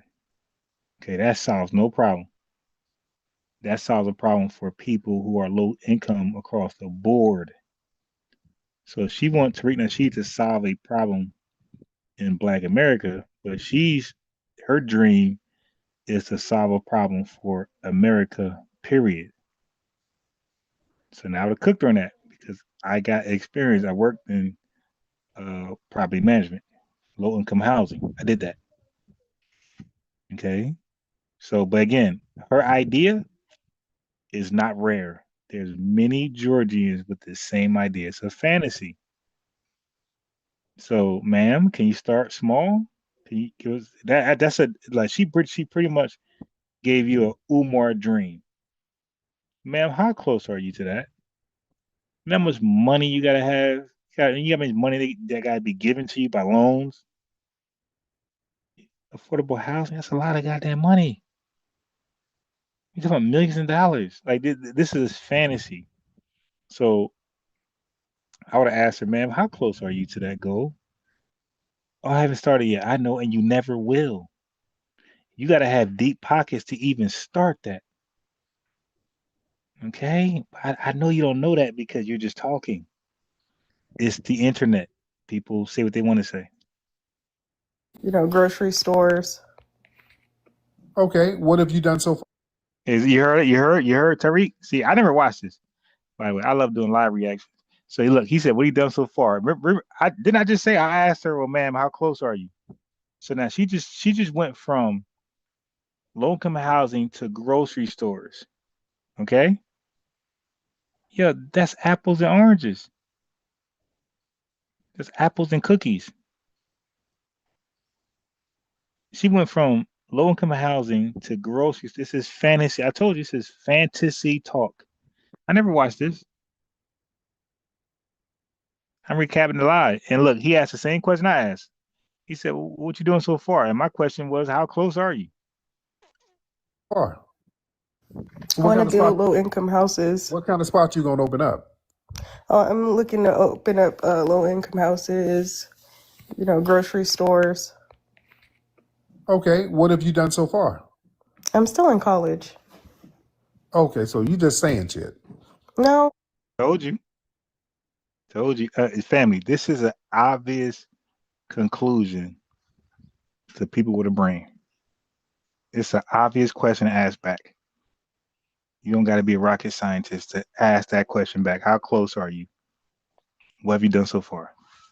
I'm in college. Ma'am, get off my line. How old are you? I'm 26. Oh, okay. In college at 26, what you majoring? I was in the military. Okay. I'm doing dental hygiene, and then I'm going to get my master's and then go to dental school. I want to open my own clinic. Okay. Well, you haven't done anything to get started on it? Well, I have my construction loan, but I'm waiting till after I graduate because I don't want to live in Vegas. Okay. Now, where's your family from? Come. Okay, Miss Family. She's in college and said I have my construction loan. Okay. And she don't want to do it in Vegas. Okay. Ma'am, to get a loan, you need a business plan. There's no bank in Vegas that's going to give you a construction loan to do construction anywhere in the United States. They're going to say, go to where you got to go and get a loan from that bank. Okay? So this woman is full of SHIT. My mom's from California, born and raised. And your dad is from where? My dad's from Belize. Okay, there we go. There we go. Okay. Are you gonna call me a tether? Because when something ain't adding up, that's the tether side. You're kind of saying something that, okay, something ain't really adding up. There we go. There we go. Yeah, because the arguments are kind of in bad faith. When there's a bad faith argument, usually there's some kind of tether bloodline somewhere in there. I knew something was janky. Where's your dad? Where's he now? He's at work. Oh, he lives in Vegas too? Mm-hmm. Oh, okay. You got how many siblings you got? I have 6. Damn. Okay. That's what it is. All right, beloved. All right. Thank you so much, dear. Yeah, I knew something. When somebody has a bad faith argument, yeah, when the argument is just really in bad faith, there's some tether shit. There's a tether in the family somewhere. Yeah, she got that Solon thing up there. Oh, okay. Okay. You got to watch these people. Okay. I knew something was off with that bad faith. That's a bad. How come you don't open up a restaurant down in New Orleans, huh? Well, why'd I do that? Okay, yeah, well, when people get into bad faith arguments like that, they're hiding something else. All right. They hiding something. All right. Yeah, I don't believe her mama is FBA. I don't believe that, to be honest. I mean, yeah, it's an opportunity. What? What you mean an opportunity? I don't want to open up a chicken spot. The hell kind of shit is that? What kind of argument is that? You know? You gotta watch people who just be saying shit. That's just say shitism. Man. All right. Let me see who we got. Let me see who we got, ladies and gentlemen. Yeah, when people just be saying shit. It's a clause. Right. Okay, let me see. Raise your hand, family. Let me get y'all in here. Let me get the family in here, ladies and gentlemen. All right. Yeah, I know Solon and FBA is the same thing, but you got a lot of people who try to claim Solon simply because they were born here, but they got immigrant background. See, that's the con game. You see, there's a lot of people who say that they're Solon because they were born here, but they were anchor babies. So you got to watch that. You know? You got to watch that. Man, what's up, Nyla? Hold on. Let me get Nyla in here. I see Nyla raising the hand. Nyla? All right. Nyla, hop on in, Nyla. Miss Nyla in the building. Nyla? Hey, how are you? How you doing, beloved? I just want to tell you I really appreciate your intellect and your delivery on how you walk them down. Yes, ma'am. It's right now I'm not even boycotting, I'm blacking out. That means forever, ever, ever, ever on a Yes. lot of things. And right now I'm in Cali, my family. They migrated from Texas. They were Southerners who helped. A lot of people come up from Texas, Nacogdoches, Texas. So roots are strong, but Oakland Bay Area is strong. Oh, yeah. And right now, I'm blacking out on hip hop, the Essence Festival. Very disappointed at, the withering of like the Essence Festival. Yeah, So it's like, there was a conversation about the Juneteenth and how these other cultures appropriate instead of celebrate. They look Right. for a reason. They look for a reason to tether on to us and make it their own. And if that's nothing more like YT supremacy, I don't know what is. Oh, yeah. And I was listening earlier to the young man, and the interesting thing is I have Nigerian cousins. I had a cousin that married into the Igbo tribe or whatever. Yeah. And and it's interesting because a lot of these people have been hiding in the midst of the FBA standards, Oh, yeah. and it hasn't been until as of lately of the delineation and us selectively saying, listen, we are not them, they are not us.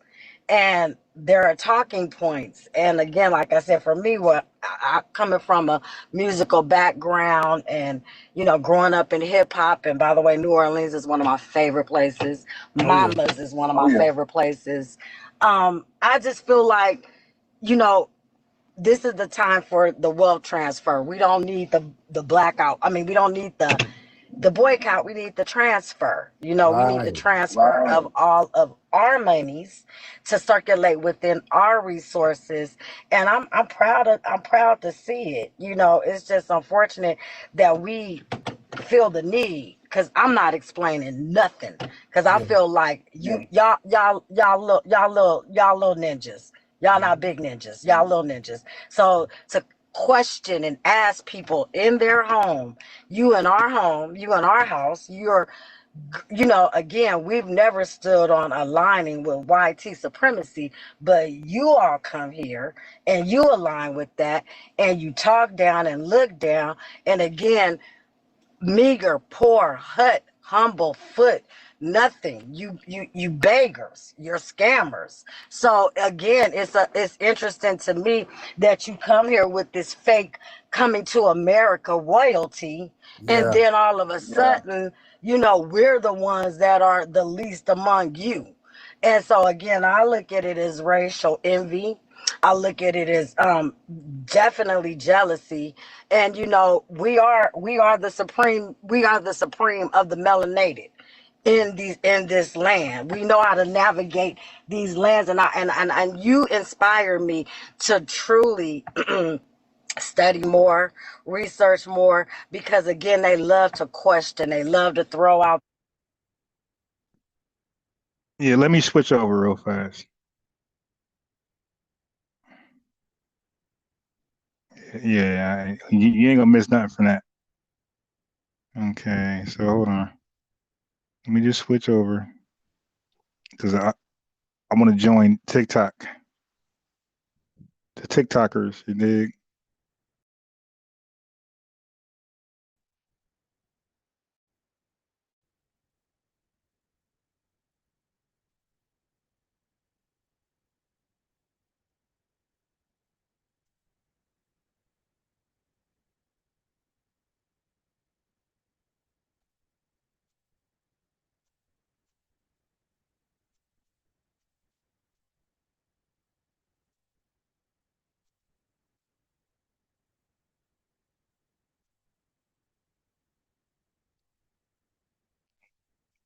So,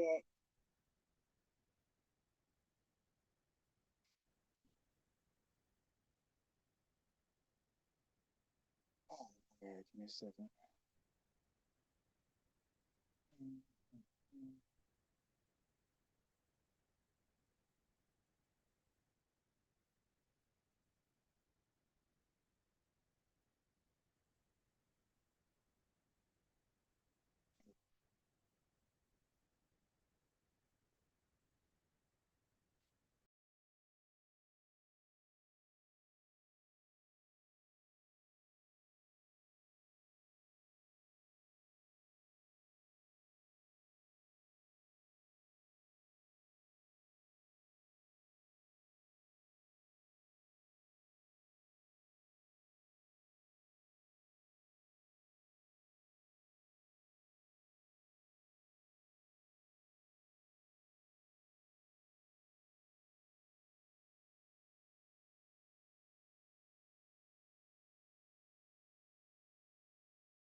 When it's going, Zoom only gives me one option. It don't let me share a screen. It makes me share the whole screen, not a tab, which is dangerous. Wait, yeah, yeah, I don't like that. It makes me share the entire screen. I don't like that. I'd rather just share the app. So I gotta be careful what I pull up. to show everything. If I go to my bank, it's going to show everything. Brian, what's up, brother? Brother man, what's going on with you? I'm good, man. How you doing, Brian? I'm good, man. I'm good. FBA, real FBA. You know what I'm saying? I say hold on. Oh yeah, say that's how we go. Okay. My brother. There you go. Yeah, man, yeah. Back again. I wanted to know, man, if you could give me some advice, right? Yeah. Because I've listened to you a lot.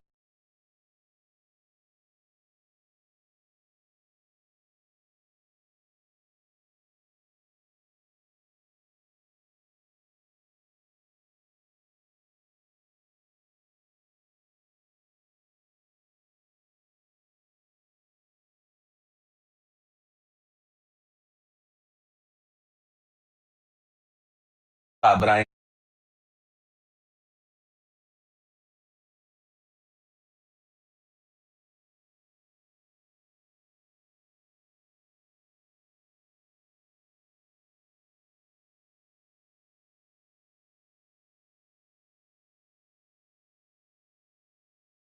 I ain't been hearing you on this on these Mackin lessons lately. You know what I'm saying? Yeah. And I'm dealing with a little situation. My Uh-oh. Oh, where's she from? Where's she from? Guyana. So Oh, damn. she from the Indian side of Guyana.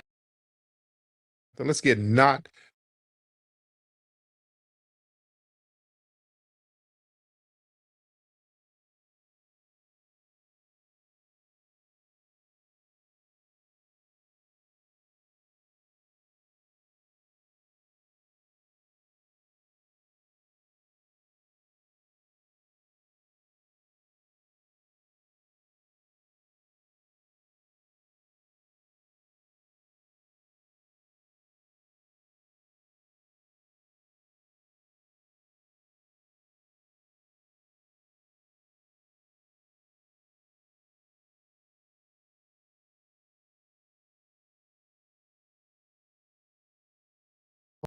Oh, where's she from? Where's she from? Guyana.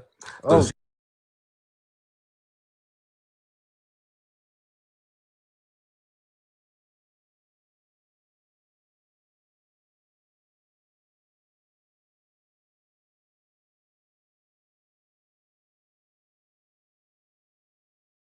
damn. she from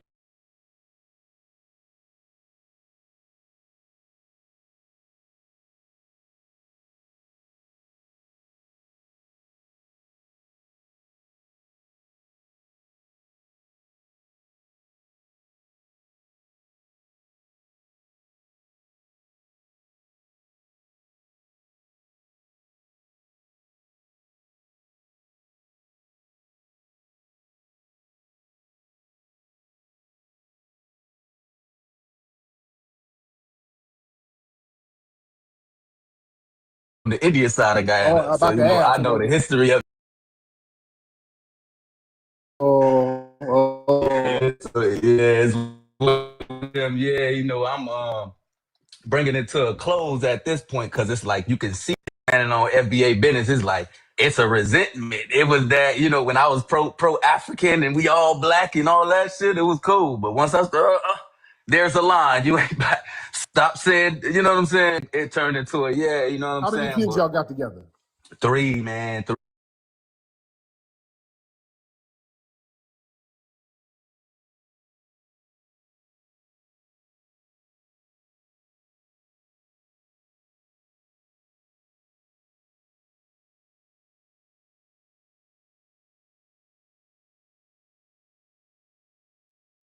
That's exactly why I didn't want the Bluetooth stuff. Because that right there, that's why I just wanted where you plug in the aux wire to your phone to the speaker and that's it, man. That right there is why I didn't want the Bluetooth. Okay, all right. Okay. All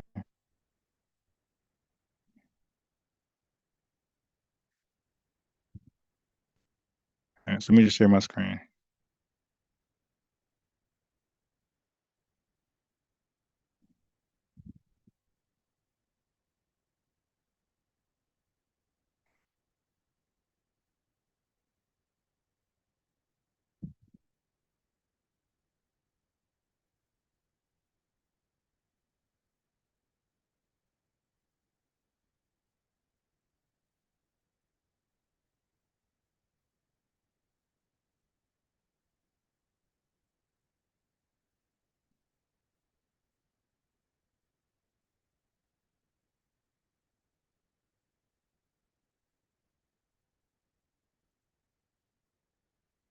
So yeah, it's one of them. It's one of them. Yeah, I'm bringing it to a close at this point because it's like you can see that's because I'm standing on FBA business. It's like it's a resentment. It was that when I was pro African and we all black and all that shit, it was cool. But once I start, there's a line. You ain't stop saying. You know what I'm saying? Yeah, it turned into a yeah. You know what I'm How many saying? kids But y'all got together? three, man, three. I got Damn. four total. So yeah, it's crazy because like I said, it been recent that I've been on like this FBA tip where it's like, man, I'm standing on business, man. Any disrespect, I'm checking it at the door. Motherfucker came from work one day, said, you know what niggardly mean? Oh, I wow. snapped. Wow. Yeah, for one, it ain't niggerly, it's niggardly. Okay. Oh, wow. I snapped. So, it's crazy shit like that. So are you cool with her family? How does her family treat you and the kids? Yeah, the crazy part, they actually cool, man. The coolest one was her pops. He used to pull up on me all the time. He just died recently. You know what I'm Okay. saying? He actually was leaving my crib and car T-boned him and boom, you know what Oh, I'm wow. saying? Broke his Wow. neck and he died. Yeah. So Wow. it was like a crazy situation because we was going through shit at the same time. So I had to like brush everything off for, in the name of like that. But it's like Wait, but what were you going through? You just said he cool. What y'all going through? ever since then, it kind of been, boy, nigga been on some, nope, I ain't going. Now, how's her mom? Is her mom cool? Mom's left pops after 29 years for a nigga in Guyana. We got married in 2 months. Yeah. All right. Yeah, but that don't mean she knew him for 2 months. You knew that dude for 29 years, possibly. Damn. Yeah, man, this shit deserve a book. This Man, shit man. deserve a series, you hear me? But yeah, Man. man, I'm happy to get up here and actually be able to speak. I appreciate you letting me speak. 'Cause like I said, every time I jump on, boy, I'll be like, that service bad. I can't even say nothing. Or you'll let me on. I'm asleep or at the job or something. No doubt. No doubt. But But for good sure, looking out, man, man. you Respect to you, cool as brother. hell, man. Thank you so much, brother. That's funny. That's funny. Man. Oh, man. What's up, Tamara Davis? What's up, Tamara? Is it Tamara or Tamara? Okay, I was going to let you up, but your account is Tamara, blinking. bruh. It ain't Tamara. Tariq, it's Tamara, my guy. It's Tamara. All right, you got a janky account, and I was going to let you up. I want to get some new faces up in here.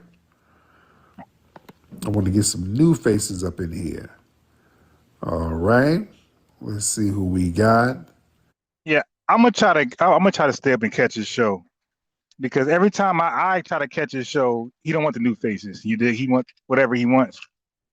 But I'm just unfortunate. But I'm gonna catch the brother. I'm gonna catch him. Megadon, I had you on the other day. Megadon, what's happening, Megadon? What up, Joe? I wanted to talk to the brother that just popped down. I was gonna say you're gonna have to fix that one probably, Joe. Just tell her you gonna stand on lineage business and she gonna have to respect it. Cause you fighting for your kids and yourself. Her Right. kids benefit from that, right? Oh, yeah. Because at the end of report that Georgia became the first state in the day, you ain't doing nothing wrong by standing up for your people. And you can't call her no tether though. That's probably gonna have to stop. Well, But he know it better than we do. So yeah, she probably been doing some tethering. I don't know. I thank you, brother. All right, let's get one more in here, ladies and gentlemen. Let's get one more in here. All right, dude. All right, let's get one more good caller in here. Raise the hands. Raise that hand, ladies and gentlemen. Let's get one more good one in the building.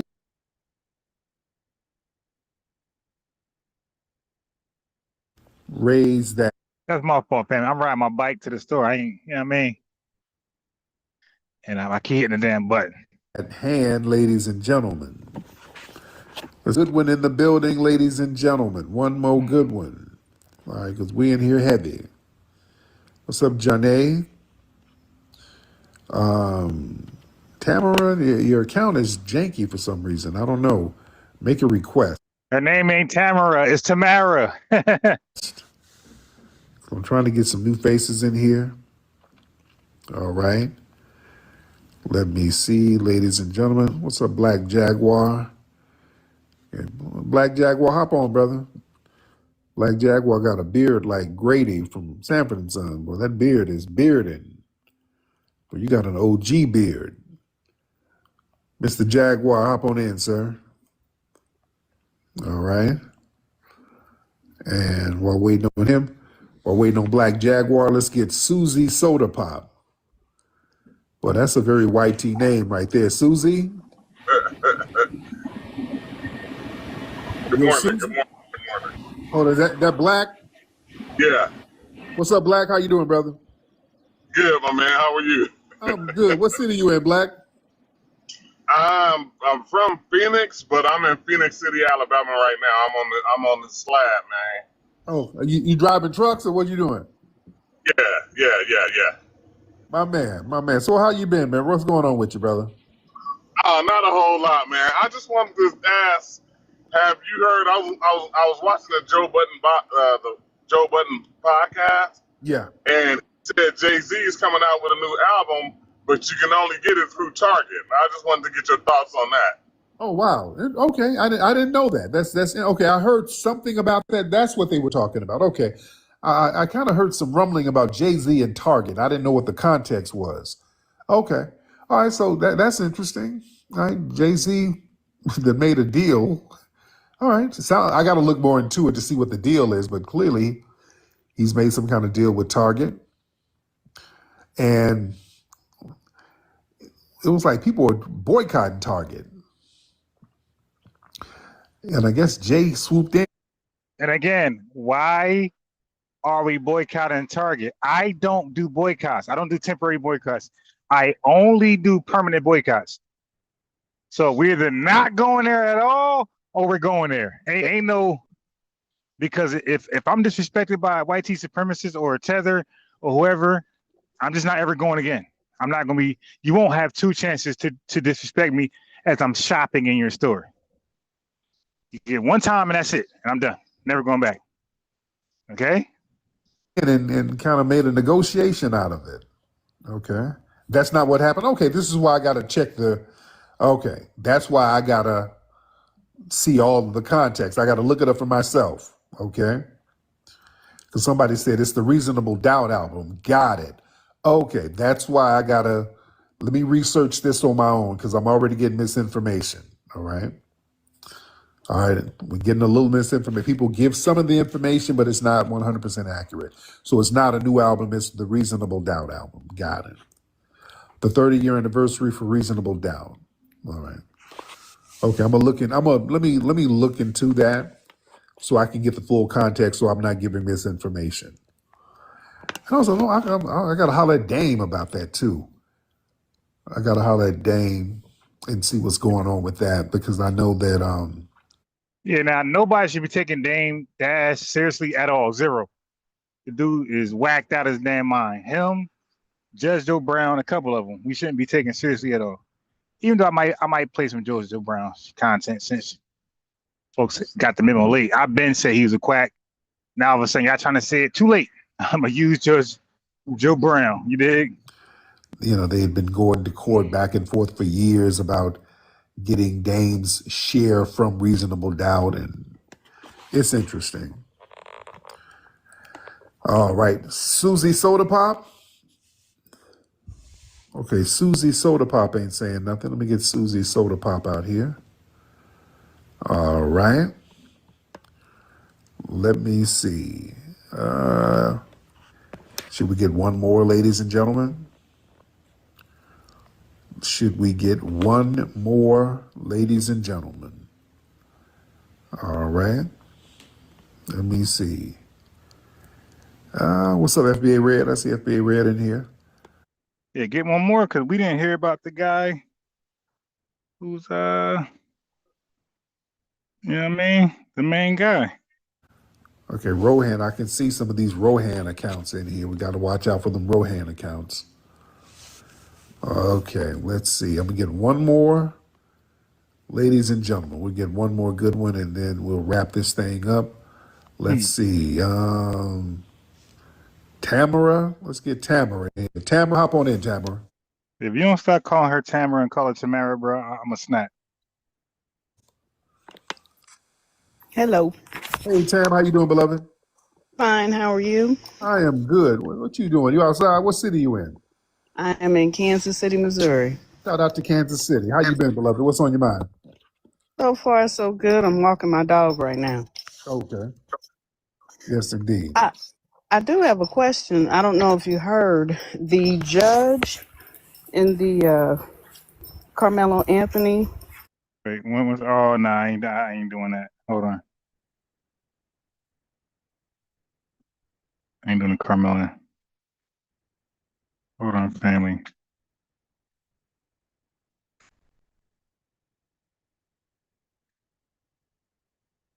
Hold on.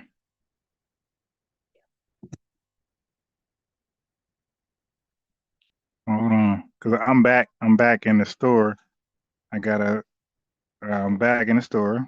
I got to double bag and buy more speakers. Got one per, and I spent $18 earlier. Apparently the speakers are not for like when you live. I don't know. It's weird. So that was Five Below. I'm in Family Dollar now, buying some more speakers. So I went just to, $10, $10 a piece, and they got the $15 one, which looks more thorough, but I ain't got, you know what I mean? I gotta be like, this is outside the budget. You feel me? So $ unbiased Ron, if y'all want to support, you dig? But yeah, I'm back in here. I'm gonna get these two speakers for sure. The $10 each ones, but I would rather have the $15 one. This looks bigger. Whatever. Case just retired. He's retiring at the end of this year. He's retiring in December. I heard he just retired. Yeah, his term is up at the end of this year. So, but he's basically not going to renew, or he's not going to be reelected or whatever.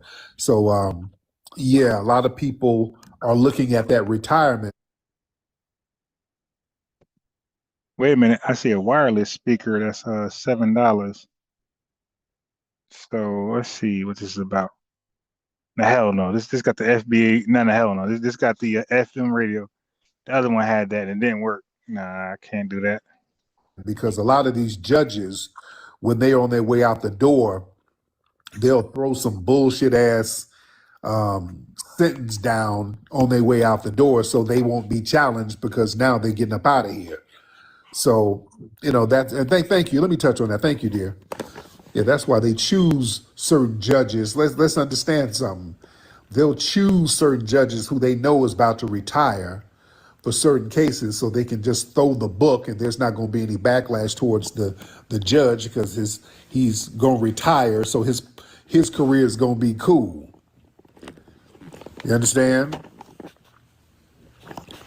So yeah, that's very interesting. But yeah, that judge, December is that's his term. So basically, he did retire. Basically,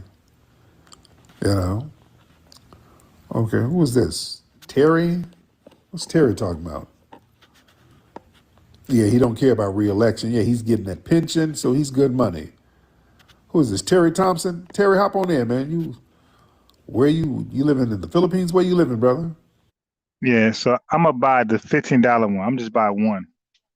I'm gonna buy one of the $15 one because this one has an aux in auxiliary. You feel me? Yeah, that one's just Bluetooth, so I ain't doing a Bluetooth no more. I want the aux in. I want the aux in option. But I'm buying one because it's $15. But anyway, like I said, $ unbiased Ron. I get two $15 ones, but I'm getting one for sure right now. All right. Let me see. So yeah, when they retire, he said he can be held accountable. So his career can't be, he's retired. He's gonna get that pension. So he's like, hey, yeah, say what y'all want to say. I'm living off this pension. That's how they roll. All right. Let me see. Let me see.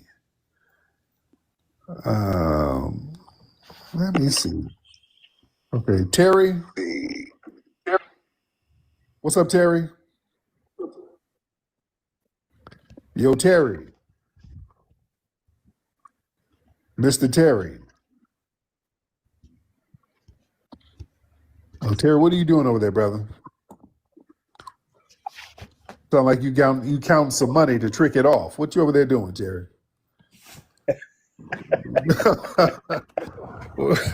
Hop on here, Terry. Stop. Put that trick money down and talk to me. What's up, brother?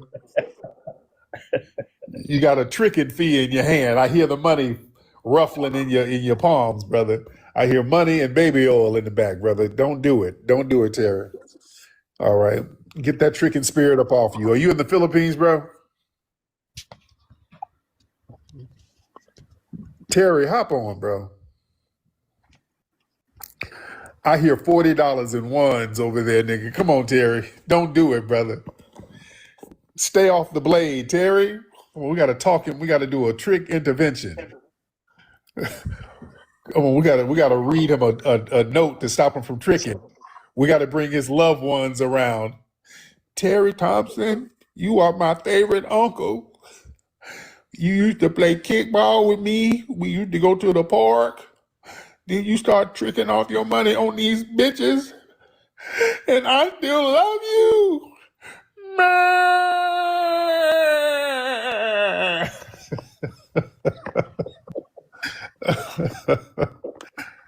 Terry trying to be on silent, brother. Come on.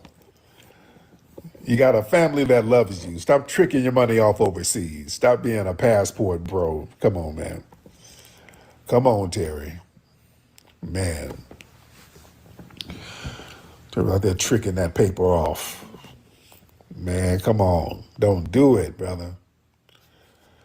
Hookah Beach, what's your name? Hookah Beach? Hua Beach? What's your name? Okay, Hua Beach. Hop on, Hua Beach. All right, hop on and ask your question. All right, Hua Beach, hop on and ask your question. I love TikTok Shop, by the way. Yeah, so I got one speaker. I'm walking out now. So this is going to be for YouTube because the TikTokers have a hard time hearing when you guys talk or when I play a video. So you dig? One step at a time. How's it going, sir? Hey, what's going on, Hua Beach? It's like Hua, like I was in the Army, so we say Hua. It's like Hua. beach, like Hua, you know? Hua, there you go. All right, now, what city you in and what's your ethnic background? I'm from Cali, man. I'm from Cali. I'm a brother. I don't know if you heard me. I'm a brother. What does that even mean? Go to the big NBA trade from yesterday that Oh my God, yo. Hornets send Trying to get me. My God, man. Go back. I don't know if you heard me. I'm a brother.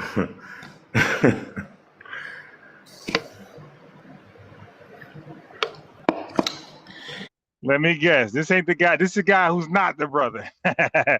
I'm a brother. Oh my God. Anyways, I think he's gone for a second, but this guy is a very knowledgeable man. Makes some pretty cool movies. What's up, brother? Yeah, where's your family from, sir? Texas and the South, really, but I'm from Cali. Okay. What part of the South? Just Texas? Have you ever been to Texas? Well, my father, he's from the Black Wall Street, Tulsa, Oklahoma. My grandmother, grandfather, may God have mercy on their soul and peace be upon them. They were in the Black Wall Street, so they were very wealthy during a certain time. And my father, he stayed wealthy too. I mean, anyways, look, yeah, they come That from. don't sound right, brother. What you sound like you just making stuff up. You sound weird. That sounds like you just making some shit up. I'm making shit up. Okay, Yeah, it I like sounds like that. you sound like you just making stuff up. And we hear an accent. We hear an accent there. I'm from Cali. That's not a Cali accent. I live in Cali. Yeah, you in LA. I'm from the north, What part? Sacktown. That's not even a Sacktown accent. The North got a certain accent too, brother. But it's okay. That's neither here nor Hey, there. no, look, you know what? To be honest, I would have dead the conversation a long time ago. I've been in 27 states. I've lived in 10. I was in the Army. So, I mean, you know, I have like East Coast. If you really hear my voice, it sounds like East Coast. It's weird. It's like a Cali East Coast. I have a weird accent, but go ahead. Okay, so what's on your mind, brother? Yeah, you know, I think you a really cool brother. You know, I think you cool peoples. You used to be a P, right? No, I didn't. Oh, am I tripping? You wasn't a P? No, never. Why did people tell me that? Oh, they were lying on you? Yeah, that's what people do. If you listen to people on the internet, I was the biggest drug dealer, killer. Yeah, I done murdered a bunch of people. I done all types of drugs, and I done sold it. I'm the biggest gangster on the internet. If you listen to Oh, you know what I mean by P. I'm not talking about no yeah, pyro. no, You know what I mean? none of that shit. Yeah, none of that shit. None of it. I thought that, okay, so that was a lie? Yeah. Okay, yeah. But I think I really like the movement that you're pushing. I'm in the same, I'm on the same wave. I write books. My alias is Oh damn! Activist Prime. My book's called the. Oh my God, he write books. Oh my God, my guy. Where can we find your books at, man? Nobody buying none of your books. Eugene. And I talk about Black history on a different level. But look, Peep. Well, I would love, see now, if I'm Tariq, I want to know this different level of Black history. I know it's not Black history. I know it's African history. So it's like, yeah, tell me about your book, my guy. Game though. Why? All right, so you have a museum, right? Correct? Yeah. What motivates you to do that? Because we needed it. We just needed it. That's it. We just needed something in this area in LA because Black people are getting pushed out. So we needed something to kind of anchor our culture. So we just did it. I mean, but like, what makes you, like, what's your drive? Like, why do you care so much? Because who else is going to do it? We got to do it. You know what I'm saying? Nobody else is going to do it for us. I mean, how long has your museum been there for anyways? We've been there for 3 years. Okay, and if I want to go see a show, how much it costs? It just depends on what we're having. We have events there all the time. Like, what kind of events? Like, I've never been there. We have the events that museums have. We have everything up there. We have comedy shows, poetry shows, rap contests, Sunday brunches, Sunday school meetings. We literally have everything at the museum. It's really something for the community. So you're making it be cool to learn. Okay. All right. So when it comes to like your new like Hidden Colors, right? Like when is it coming out anyways? Like what day, what month is it coming out? We don't know yet. We're still working on it. So it'll be out in a few months. Have you seen all the movies? You know what's crazy? I haven't. And like that's the reason why I'm like, man, I heard it was good. Now, what did you ask? Now, you asked something in the comments because you're like, how come I'm not answering your question? What did you ask in the comments? No, in the comments I said I forgot what I said. I'm like, you probably can't outdo what I'm saying or something like that. Okay. I really know Black history. I don't think you know as much as I do. I think you're educated, but I don't think you're as educated as I am, is what I'm saying. Why are people saying you sound like a fed? Everybody's saying you sound like a fed. I mean, that's what niggas do, right? That's what Ninja Turtles do. You know? Why they saying you sound like a fed? I don't know, man. I was in the Army. Oh, yeah, right. I don't know. Yeah, because you're asking weird questions. You're asking some of the shit you're saying is kind of weird. I actually think you're a cool dude, actually. I understand that, but you're still sounding weird, though. It's rubbing people the wrong way for some reason. Yeah. I I'm just Oh, listening. I'm just listening to you talk. But people are saying you sound like a Fed for some reason. hey man, I ain't sure about them Ninja Turtles. You know what I'm saying? I ain't Yeah. sure. Okay. Okay. What other But questions you got? nah, so hey, I heard you talk recently about like slavery, right? And I wanted to know, do you know the etymology of a slave? That was one question. I've heard you in the past. I know you're an educated brother, but I was like, yo, do you know what a slave is? What's the etymology of a slave or a Slav? Do you know it? All right. Okay. Okay. Yeah. This dude. Okay. Thank you. Okay. That was real fetish. So he did kind of sound fetish. Just some weird ass questions. I'm just listening. Like, where is this dude going with these questions? Yeah. He did sound real fetish. Yeah, that dude is horrible, man. Damn, brother. I'm just listening to. Okay. Yeah. You sound like a Caribbean Fed. Okay. Yo, how long the museum been there? Well, yeah, the questions were real weird. And he's not dumb, he's just asking deliberately weird questions.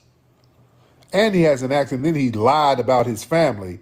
Yeah, I'm trying to see where he's going. He told that lie about his family in Black Wall Street. That's some shit. He literally just made that bullshit up on the spot. Yeah. Man. Yeah, that was some tether Fed talk. Yeah, and then he started talking about, yeah, I got a Cali accent. No, you don't. No, you don't. Or Northern Cali. That's not even a Northern Cali accent. Yeah. So no, that sounded real fetish. That was Fed talk. That's what I said. You got to watch out for these Feds that's on here. Oh, I got a new speaker. Let me see if this connects. Is it Bluetooth? I know it got an aux. It cut on right away. Let's see. What is this even called? Kobe. The maker is Kobe. True wireless party speaker. Oh damn.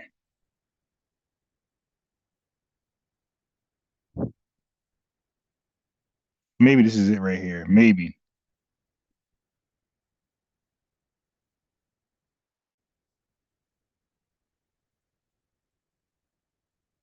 All right. Let's see. All right, you got to watch out for these Feds on here. Yeah, that wasn't a Cali accent at all.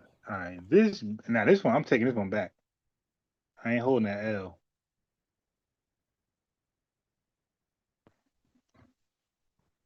I'm gonna take both of these back.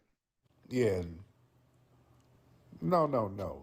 That wasn't no Cali accent, no Bay Area, Oh nothing. damn. No, bro. No. Yeah, Well, the ain't way working either. he's when cats I'm ask taking. If this don't work, questions, I'm taking weird both back. questions That's like that, that's not like how people yeah. be This is talking when doing the they're wearing a same thing the wire. last one did.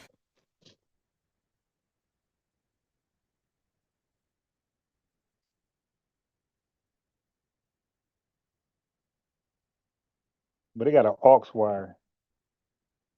I'm happy about that. Aux wire.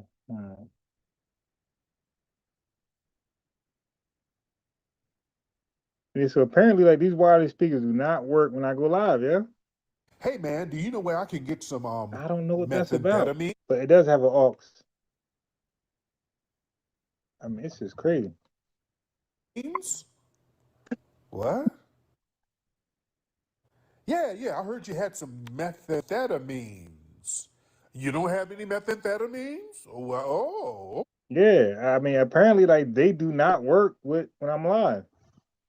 This is weird.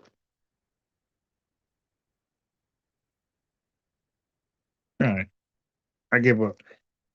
Okay, I just thought you had some methamphetamines. What, nigga? What the fuck? What are you asking me? Some shit like what? Okay, that's That's Fed shit, bro. That's why people are looking at, hey, like he's talking through a wire or something. The hell? I love TikTok Shop. I love TikTok Shop. Man. Oh, I know the feds are watching me. I know that. They've been watching me for decades. Man.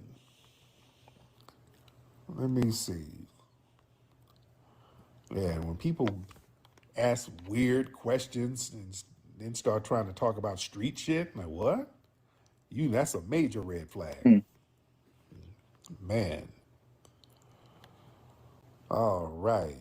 Let me see who we got. Let me see. Yeah, asking about the museum and all that. Okay, that was weird. All right. He's practicing his Fed. Yeah, he was trying to read off the script. Yeah, he was trying to freestyle it. Yeah, I'm a brother. From where? Then he just made all that other shit he made up. He was just making it up. That's a tether. Yeah, he did kind of have a DMV accent. Yeah. Man, yeah, brother. Hua Beach. Yeah, brother. You sound kind of fetish from the East Coast. If you have not heard, ladies and gentlemen, if you have not heard, the Supreme Court made a landmark ruling today.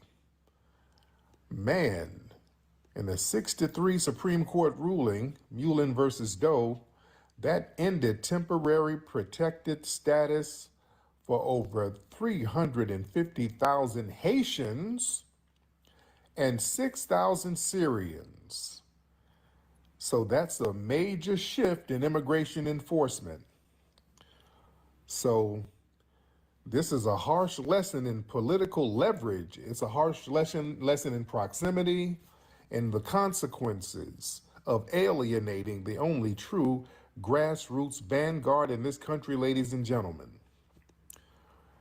Man, the block is hot for the Haitians right now. Where are the Haitians? The Haitians? Because usually it's a lot of them in here talking greasy. Now, shout out to the sister who was Haitian called the other day, giving respect. But usually the Haitians were coming in talking greasy. What's up, Samantha? How you doing, Samantha? Man, boy, the block is real hot. That's now you see why people were mad at us for delineating. You see the consequences of how things work. You see the effects of delineation. All right? Do you see the effects of it? The legal reality is that, listen, the Supreme Court ruled that the federal courts, they cannot second guess the Department of Homeland Security's decision to terminate a country's TPS designation. So this immediately strips work authorizations and protections and removals from hundreds of thousands of people. See, now that model immigrant delusion, no. See, a lot of these immigrants, they come to the U.S. under a flawed playbook. They think if you assimilate and basically try to throw us under the bus and distance yourself from us and criticize us, you're going to get some kind of permanent systemic protection. See, you bought into the illusion if you come over here and just throw foundational Black Americans under the bus or undermine foundational Black Americans and adopt the talking points of the dominant society, you're going to be safe. Boy, the Supreme Court shattered that illusion, didn't they? Man. Boy, things went left. See, a lot of these people, oh, they were crying. Oh, yeah, the crying is real. Oh, yeah, they were crying in the whole shebang. Oh, yeah, this hit them hard. See, there was a grave miscalculation of proximity to whiteness. I love TikTok Shop, by the way. See, a lot of y'all wanted to cozy up to the dominant society.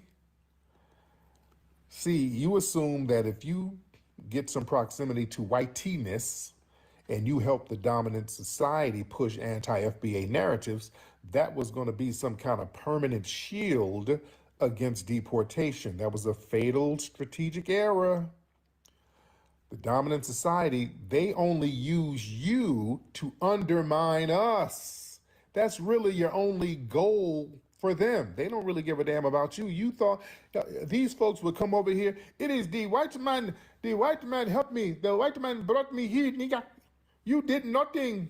I must give props to the white man. Y'all on that vibe. Understand, your only reason for them to even give you props is to undermine us. Now that we've delineated, we've neutralized your ability to undermine us. Now that you are useless in undermining us, they look at you as useless for being here. Why are you even here now? If you can't undermine them FBAs, well, damn it, go on back home somewhere.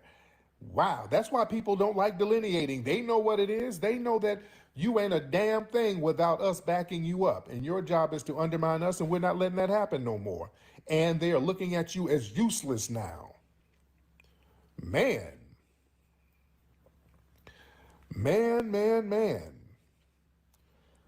See, yeah, they'll use you to undermine us, but when the political winds shift, that proximity, that gives you no protection.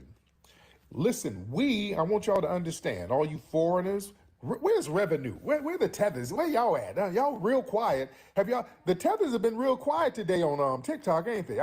Yeah, nah, I didn't chase revenue away. Like all of his talking points, I single-handedly crushed. Where they at? I mean, boy, y'all real quiet. Tethers, are y'all in here? Let me do the tether whistle. Tether. As a matter of fact, let me see if anybody try to hop on. Hold on. Let me check my Zoom. All right, now nobody hopped on. They know better.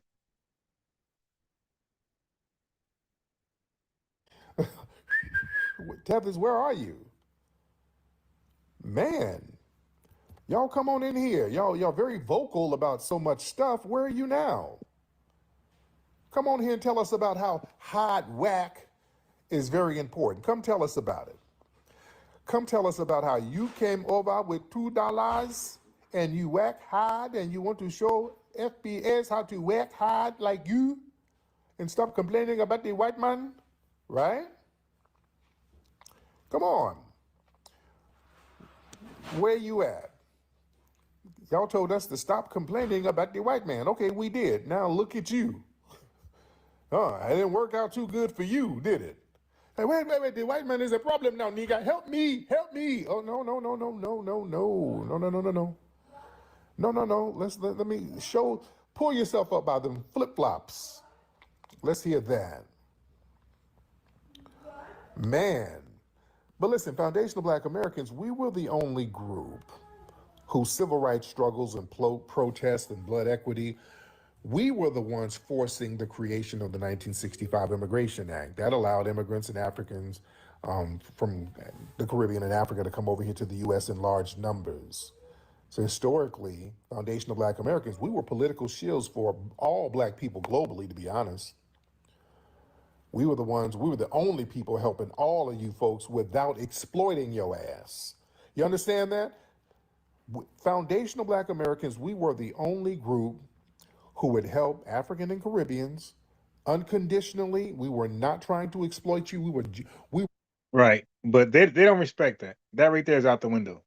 were the only people genuinely trying to help you. And what did you do? Y'all send your tethers over here to undermine us and do everything they could to disrespect us. That's right. Well, somebody said FBA is delusional. Wise, hop on in, Wise. Oh, Wise. Wise, hop on in, sir. You're very vocal. All right. Wise computers, hop on in, sir. All right, Wise, hop on in. Don't just be talking in the chat room. Well, let us know what's on your mind. All right, Wise, don't be saying stuff and now you scared to get on, because now you scared that ICE is gonna pull up on you now. No, come on, Wise, say it with your chest. Don't be scared. Don't be scared. Come on, Wise. Give us some Come on, content, my Wise guy. up here packing them bags right now. He's getting some canned meats in his luggage so he can make that trip back. All right. Oh, yeah, you mad. Don't be mad Come at on, us. Wise. Man, hop on in. Listen, we were the political shield for you, for all of you people. And you disrespected that specific lineage, and you alienated the historical architects of the American civil rights movement. That was a very bad tactical failure. See, you thought, okay, you're going to get over here off of all of the laws that we pushed to help get you here, and then kick the ladder away and talk shit once you in. I'm in here now, nigga. I cannot leave. I hate you niggas. And then you wanted to show out once you got up in here. Oh, you thought it was sweet. It wasn't as sweet as you thought it was, huh? You see? See, for decades, foundational Black Americans, we marched, protested, we gave a lot of our political capital fighting for the global diaspora issues without demanding anything in return, and that era is over right now. It's over. We've shifted to strictly transactional political frameworks right now. So if anybody comes to the U.S. and you disrespect the foundation, you offer no mutual respect and no tangible deliverables, we ain't rocking with you. We just fight your own battle. This goes to show, we've been telling you, there's going to be an immediate collapse without the foundational Black American vanguard. See how things go bad quickly when we ain't stomping for you? The moment foundational Black Americans decide not to stand on the front lines and organize grassroots resistance and act as a buffer against the system, boy, these people got stripped of everything with minimal political friction at all. See, now these immigrants, you're realizing what it means to face the full weight of the dominant society's legal apparatus by your damn self without FBA's absorbing the blow for you. It don't feel too good, huh?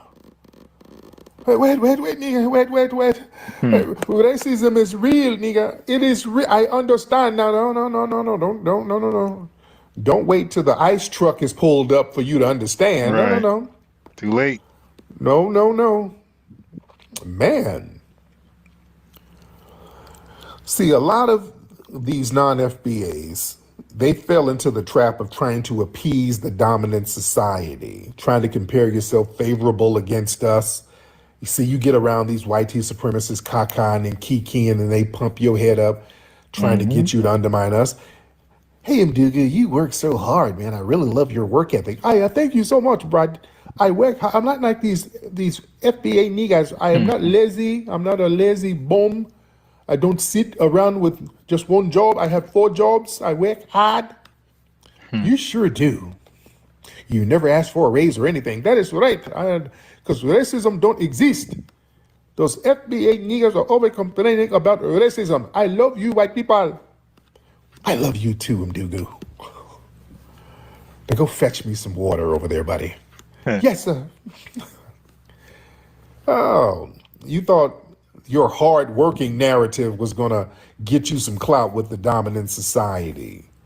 Man, the Supreme Court and this current administration, they don't care how hard-working you claim to be because you got a gazillion jobs and all that. I don't know. No. Your appeasement failed miserably. And this situation really exposes the one-sided nature about how global solidarity is often weaponized. See, the concept of Pan-Africanism, that's frequently used to guilt foundational Black Americans for fighting for immigrant rights. That's what that is. I want y'all to understand, there's no Pan-African solidarity. Pan-African means basically FBAs come fight our battles for us. That's what that means. Because they can't fight them. They ain't going to fight them. You ain't got the numbers, the political clout, or the spirit to do that. And plus, you're a guest here. We're not. You see? So the thing is, you're so used to trying to guilt us for fighting for immigrant rights, but that solidarity evaporates when we demand support for domestic lineage-based issues. You see? Y'all got to understand, it was Tethers who was crapping on our damn reparations. Every time we try to get reparations, y'all were the main ones hopping up opposing it. Every time we turn around, y'all sit up here talking about what we shouldn't get. Y'all went out of your way to sit up here and undermine our reparations, and now the block is hot for you. And we're sitting over here like, oh, damn. Oh, let me finish my crab legs. I mean, some good, delicious crab legs with corn on the cob. It's so good. Mm-hmm. Y'all be safe. Yeah? Come on now.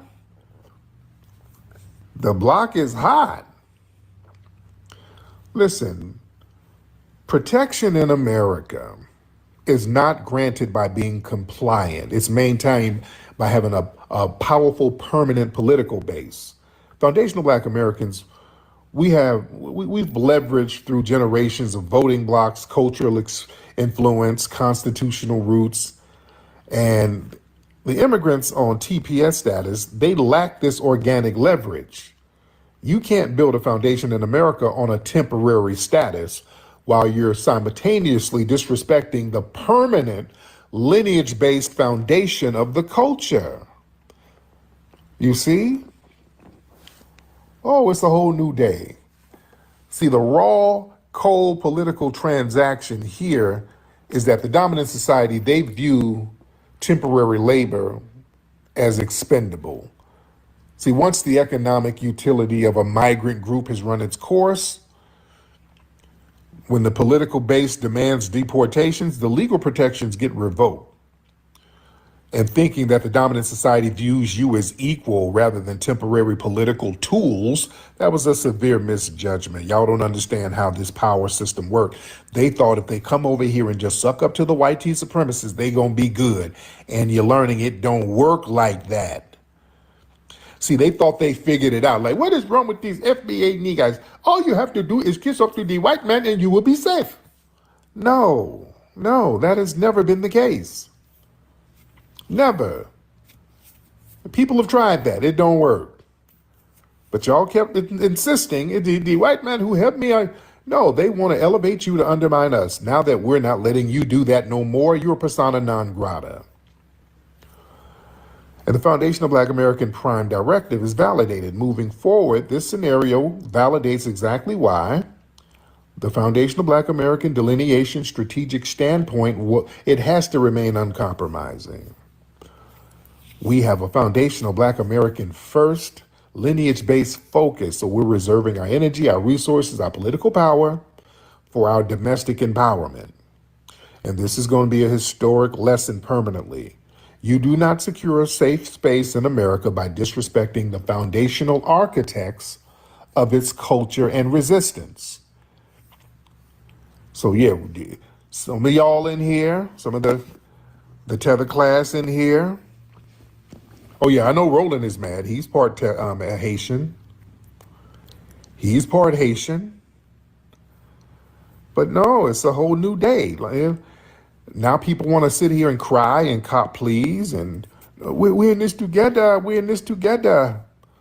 No. Remember, we are dirty Black Americans. Remember when your old girl, the Haitian girl, said that? Remember that a few months ago?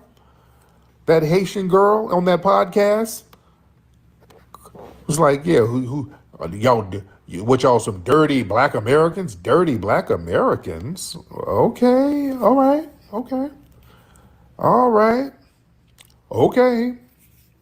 But that's what we're just chilling, being dirty Black Americans, minding our dirty Black American business. You see, y'all made a grave miscalculation. My goodness. I want y'all to understand. Let me. Do we have any immigrants in here? Can y'all talk to me? Because usually you're very vocal. You're quiet as church mice right now. Come on, talk to me. Are you in here? Let's have an intervention. All these people, these Caribbeans, y'all talk real greasy. Where's Tethernew? Where's Revenue? Is Revenue anywhere around? Come on in here and talk about it. Because they were telling us that the status wasn't going to get revoked. They were like, oh, we are good, nigga. They thought it was going to be good. They didn't think the Supreme Court was going to take it all the way. Oh, they thought they were good money. Like, we don't need the FPS. We are going to be good. Where you at now? Come talk to me. Yeah, you don't make enemies with us. The only people who help you, you don't make enemies with us. You don't have power. Oh, yes, we do. Man, all we have to do is sit it out, and that's powerful enough. That's why these people are kicking and screaming. Family, y'all know the power we have. All we have to do is let you fight your own damn battles, which you're not equipped to do. And look how that turns out. All we have to do is just chill sometimes. That's power. Man, all we have to do is just sit back and do nothing, and then things crumble. You understand? See, y'all got that. Yeah, it's an illusion. Let me tell you foreigners something. People who are not from here. Let me let y'all understand something, because they love to spew this narrative. It is the white man's country. America is great because of the white man.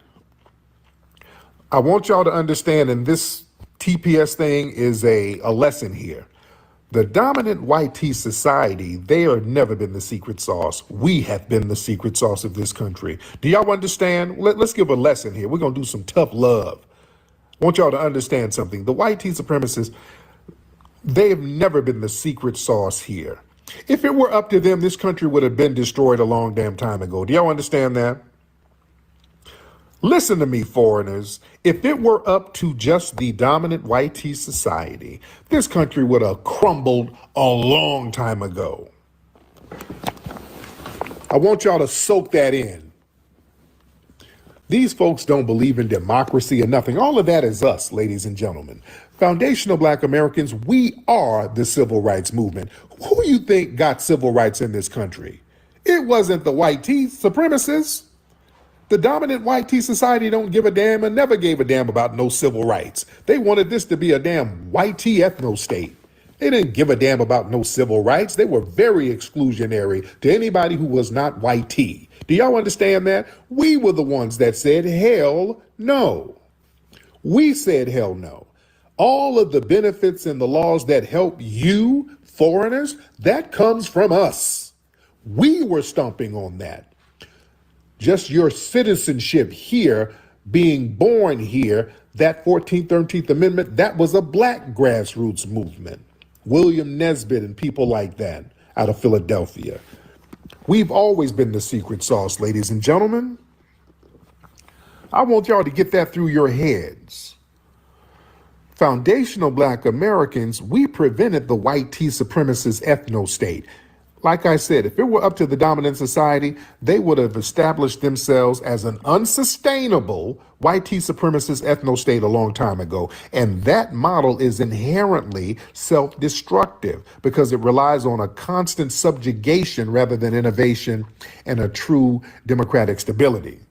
So we, Foundational Black Americans, we literally forced the country to actually live up to the Constitution. We single-handedly built the civil rights infrastructure that made America a functioning modern democracy where equal treatment under the law is the standard. That is us who did that. Foundational Black Americans. Do you understand? I'm going to talk slow so y'all can get the lesson here. Throughout American history, foundational Black Americans, we've never formed a confederacy to overthrow the government. We've never organized spy rings and sold nuclear codes to the Soviets. We don't funnel state secrets to hostile foreign adversaries. The white tea supremacists do that all the time. White people don't give a shit about this country. Do y'all understand that? This is where y'all foreigners get it twisted. Y'all think the white tea supremacists care about this country. They only care about white tea supremacists. They'll burn this country down if they could. The most damaging traitors to this country have been the white tea supremacists, from Benedict Arnold to Aldrich Ames to Robert Hansen, all of these people, man. These people will flip on this country so damn fast. You understand? We've been the most loyal about maintaining the integrity of this country. We saw what J6, them January 6th white tea supremacists ran up in the Capitol. These people are turned on this country. And remember, when they ran up in the Capitol, who was the person who stopped it? The brother, Michael Byrd. And they're mad at Michael Byrd to this day. It was a foundational black American officer who had to shut down the mayonnaise militia. Come on. Come on. Remember, the first person to take a bullet for this country was Crispus Attucks, foundational black American man. His mother was indigenous, by the way. Did y'all know that? Did you know Crispus Attucks' mother was a foundational, well, was indigenous. She was an indigenous woman. I forgot what Native American tribe she was from, but she was indigenous. But listen, there's an unbroken line of foundational black American military defense, man. We fought in every single conflict to protect the United States. We fought in the American Revolution, helped win that. Fought in the Civil War to save the Union. We helped win that. According to Lincoln, the Union would not have won the Civil War if it were not for the freedmen. This is Lincoln's words, ladies and gentlemen. This is not Tariq Nasheed talking. Lincoln said it was the freedmen who helped us win this thing. He said that. You understand? We fought in the world wars while we were getting lynched at home.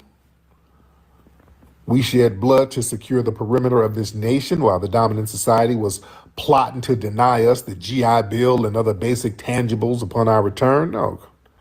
We were the ones standing on democracy and justice in this country. Remember, the dominant society, they sat here and coddled the damn Confederacy. They just opened up this country to all types of stuff. Look how they handled the Confederacy. Remember, these are a bunch of white supremacists who tried to overthrow the country and had a bloody conflict. They allowed them to take up arms against the United States, unalive hundreds of thousands of American soldiers, and then turned around and elevated those people into the highest level of government. They started giving them damn former Confederate soldiers government positions and political positions. You see? They'll coddle traitors left and right if it's up to them. They'll compromise the whole safety and political stability of the country just to ensure white supremacy is maintained. They had something called Operation Paperclip. Y'all heard of that? They were elevating actual enemies after World War II. Instead of them relying on homegrown, loyal, foundational black American talent in science and engineering, we had people like George Washington Carver, who was coming up with all types of scientific innovations. But we can't have those foundational black Americans leading and things so pivotal to the growth of a society. So after the 40s, they stopped us from getting those patents like that. Because by 1940, we had foundational black Americans had over 50,000 patents. So after 1940, they started having corporations get those patents and certain institutions, and the process became a little more difficult to get those patents. You understand? And also what they did after World War II, remember, they were fighting the Nazis. And then after World War II, they brought over a bunch of former Nazi scientists who actually built weapons to destroy American troops. They coddled these people and they start giving them high-ranking jobs at NASA and the CIA. Did y'all know that? Then they integrated them into white society over here, completely ignoring the security risk because they shared the same racist phenotype. I'm out here in LA. They had a little Nazi settlement out here in Los Angeles, up there in the hills, up in the Santa Monica Hills. Y'all look that up. Google the secret Nazi settlement in the Santa Monica Hills of Los Angeles. Man. Come on now. The dominant white society, they'll flop up when it comes to them maintaining white. They'll do anything to maintain white supremacy. Yeah. So yeah, they'll prioritize phenotype over patriotism. Don't be fooled by that. They'll holler about how much they don't like Russia, and always make this example. Remember, in Cincinnati, it was some Russian immigrants. Well, they weren't even immigrants. I think they were tourists. Some Russian Jews came over, started a fight with some black people in Cincinnati. The black people put the beats on them, and everybody, the dominant white society here, started siding with the Russians against the foundational black Americans. They sided with foreigners who were hostile to citizens. You see, they always put phenotype first. It's whitey first. So don't ever be fooled by that. If it was up to them, they'd let this thing crumble. They don't give a damn about this country. Yeah, when Floyd fought Conor McGregor, and I went up there to that fight up there in Vegas, never forget, and there's pictures of me. I'm the only one walking around with an American flag. All those white people running around Vegas with Irish flags. Nobody was rocking an American flag. They turned Irish overnight. Everybody in Vegas, all the white people up in Vegas running around with Irish flags. And I proudly had my black American, well, the American flag, which is still us, because that was Grace Wisher who helped sew it. You understand? So they're loyal to white supremacy. Yeah? Do not get it twisted. Let me see. That'll speak for the 3%. Just vibing? What are you saying, just vibing? Just vibing. I don't know what you're talking about. You trying to cope. You just saying stuff to make yourself feel better. How's that working for your fellow immigrants, sir? See, all that coping and just saying bullshit. How's that working for you? How's that working? How is that working for you? Okay, y'all hop on in here. Let me talk to the family. Y'all get on in. There's a lot of people in here. Y'all tap the screen, ladies and gentlemen. How many, we only got, 63,000 hearts? No. We need 200,000 hearts. Y'all tap that. Y'all tap the screen, please. All right. Tap the screen and let's get 200,000 hearts in the next 5 minutes. We can do that. Okay, y'all raise your hand. Who's this? Young California? Young California, hop on, sir. Let me just try some people. Young California, hop on. Young? Young. All right, you didn't want to get on. It's all right. It's all right. All right. Y'all raise your hand in the chat room. All right. Raise your hand in the chat room and we'll do it like that. Let's run it up, ladies and gentlemen. Let's get, okay, Meadow XL, I'm trying to get you in here, but some reason, let me see. I can't let you on from that angle, so let me see if you're in the request queue. Because some of y'all got these weird accounts. Let's get Meadows. Meadows, hop on in, brother. What's up, Reek? I'm good, man. How you doing, Meadows? Man, I'm chilling, man. They got a live right now going on, recording you, listening, and talking about you spreading misinformation. But what's the misinformation? I don't know, man. They just out here just talking, bro, just to talk. But I've been listening to other people jumping on like I've been on lives earlier, and they was trying to backdoor their way into the lineage, talking about Haitians came over to help build back in and fight in the war of Savannah. Like that was like 1779, right? So yeah, that was part Haiti, of the it wasn't a Haitian then. Right.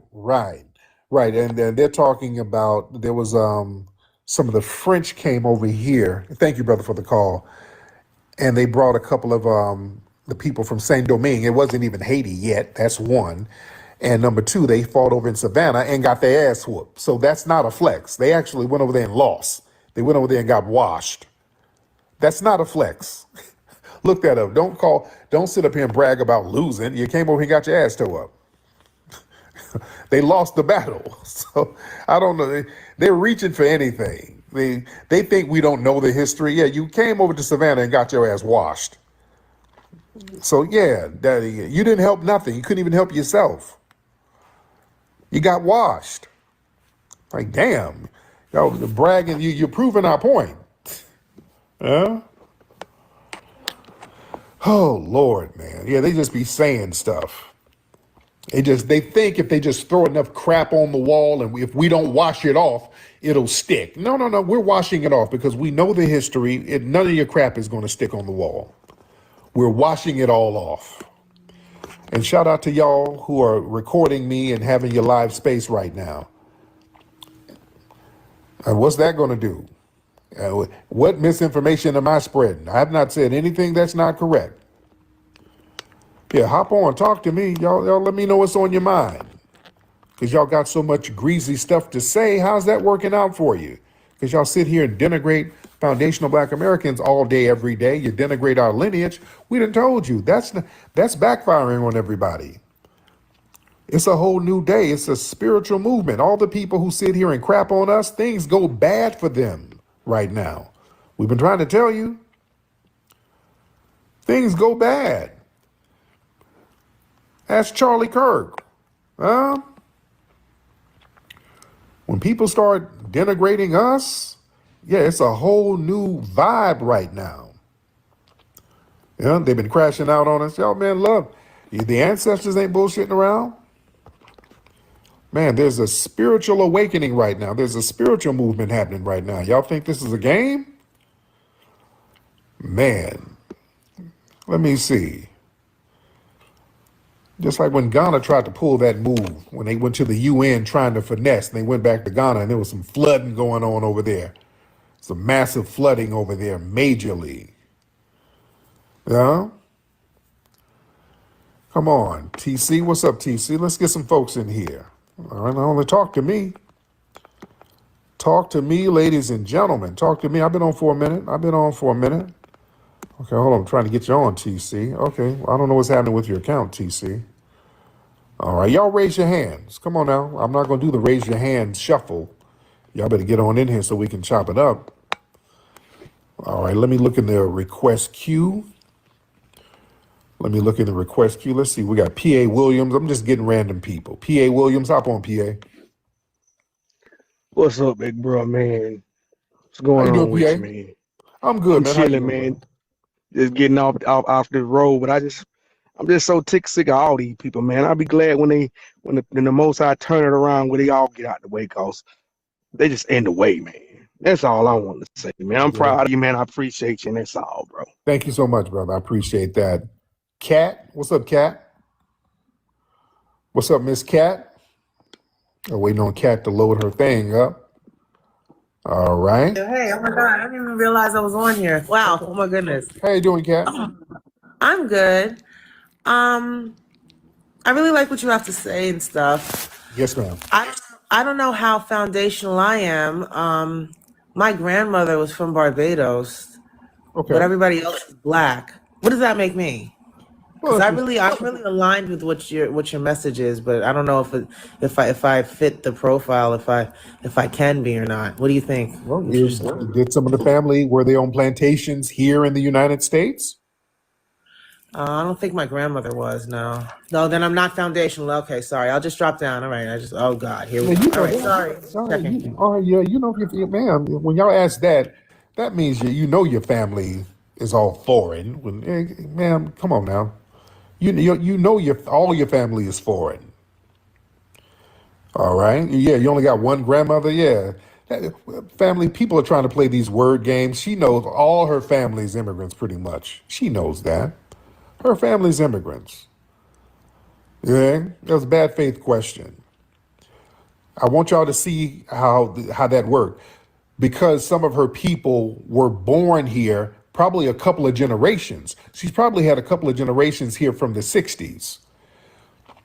So a lot of them think, okay, we'll try to we'll backdoor our way and say we're FBA if our family's been here since the 60s. That's why, you notice what I asked her? Were they on plantations?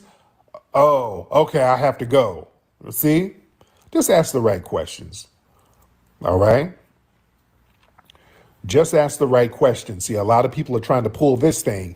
If their family has been here from another place for generations, since probably the 60s, they're going to try to say, well, can I be foundational too? No. Foundation means from the beginning. You have to go to the beginning of this country, like us. Y'all not from the beginning. That's okay. You're not, you come from a foreign background. But I was born here. It's an anchor baby. You're an anchor baby. That's okay. You're not foundational. Shit, this is divisive. No, it's not divisive. It's just history and lineage. It is what it is. It's not divisive. I can't help that my family stood on business and we didn't flee from no damn where and we stayed here and they built this country. That's what happened. Yours, left. You left your homeland and they came over here with where the getting was good. Don't get mad at me for acknowledging that. Don't get mad at us for acknowledging that. Yeah? Shit. That's the thing. There's a vitriol towards us because when the block gets hot, we ain't getting deported. I told you that's why there's so much anger towards us. We don't have to worry about ICE, TPS, temporary protected status. None of that. None of it. None of it. We ain't got to worry about none of that. You understand? This is our joint, ladies and gentlemen. This is our land. We're not guests here. See, that's why people got this thing where they want to make us guests. They want to make us de facto immigrants. You're African American, nigga. You're Igbo. You're Yoruba. No, we're not. No, we're not. We're foundational. We are foundational. That means we ain't going nowhere. You understand? Man. Let me get people in here. Come on, come on, come on. Talk to me, people. Where's Tethernew and all these people? Come on. Where y'all at? Boy, this is why they don't like the delineation movement. Boy, this movement of delineation, that's why they don't like it. That's why all of this anger was towards us, because now they know that they've been using us as a protective shield. Man. Now you see why they were so upset with delineation. And they have to whine about us delineating all the time. All right? Man. Thank y'all for the gifts. Oh, look at this. We almost got 135,000 hearts. Y'all keep hitting those hearts, ladies and gentlemen. Y'all keep hitting those hearts, ladies and gentlemen. Keep hitting those hearts. All right? Let me see who we got. Y'all raise the hands. Yeah, we were here before the Europeans came. Of course. Many of us were here.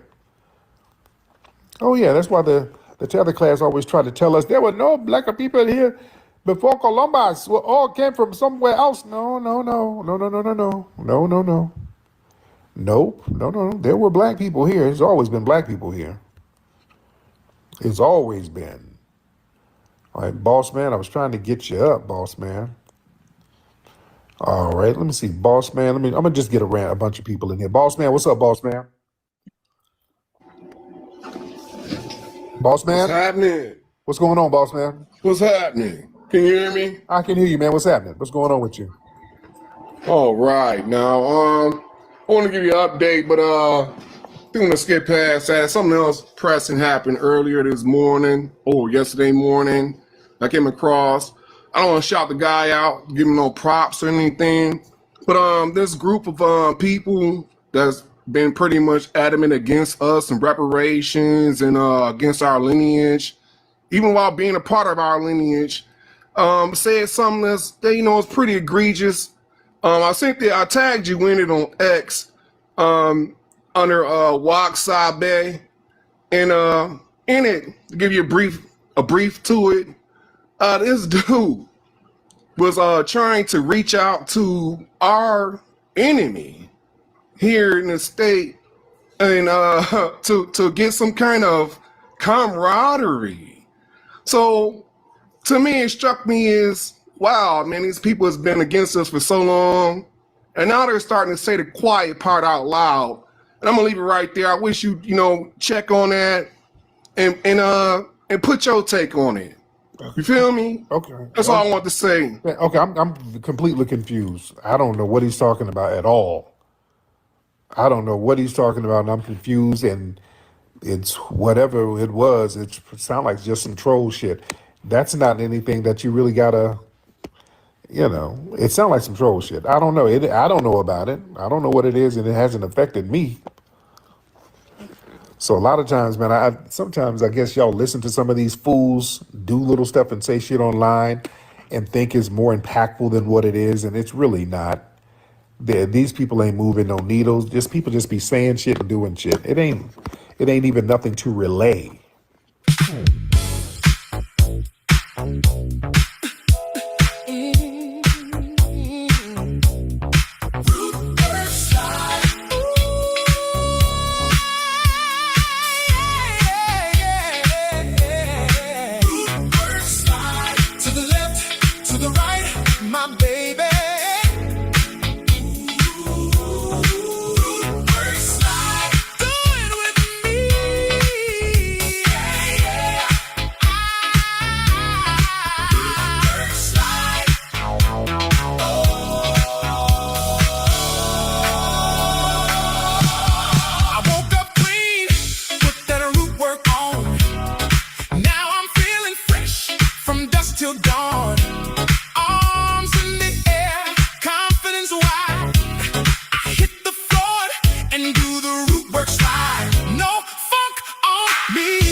feel that vibe. They say what you got. I say root, work, slide. Root, work, slide. Ooh, yeah. Root, work, slide. To the left, to the right.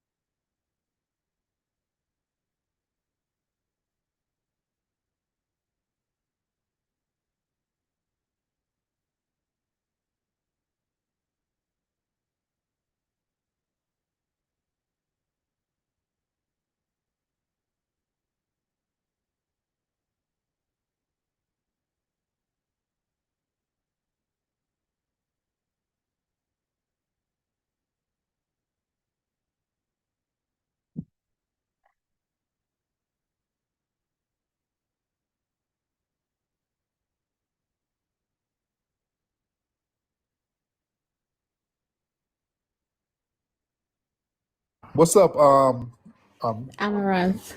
Amaranth? Okay, I couldn't pronounce your name. How you doing, Amaranth? I'm good. I hope you're good. So So now, Amaranth, I can with that forehead, I can tell you're from East Africa, right? definitely not. I think it's the pick. Oh, okay, I okay. I don't have a big Oh, okay. Where you from, forehead beloved? normally. I'm from You're from Jamaica. Jamaica. Okay. Living in Jamaica, Oh, by the you live way. in Jamaica. Okay. Lovely, lovely. So how you doing, dear? I'm from Jamaica. I'm a Jamaican living in Jamaica. Okay. Okay. What part of Jamaica you in? I'm from Portmore, so it's like a bit outside of Kingston. Okay. Lovely. So what's on your mind?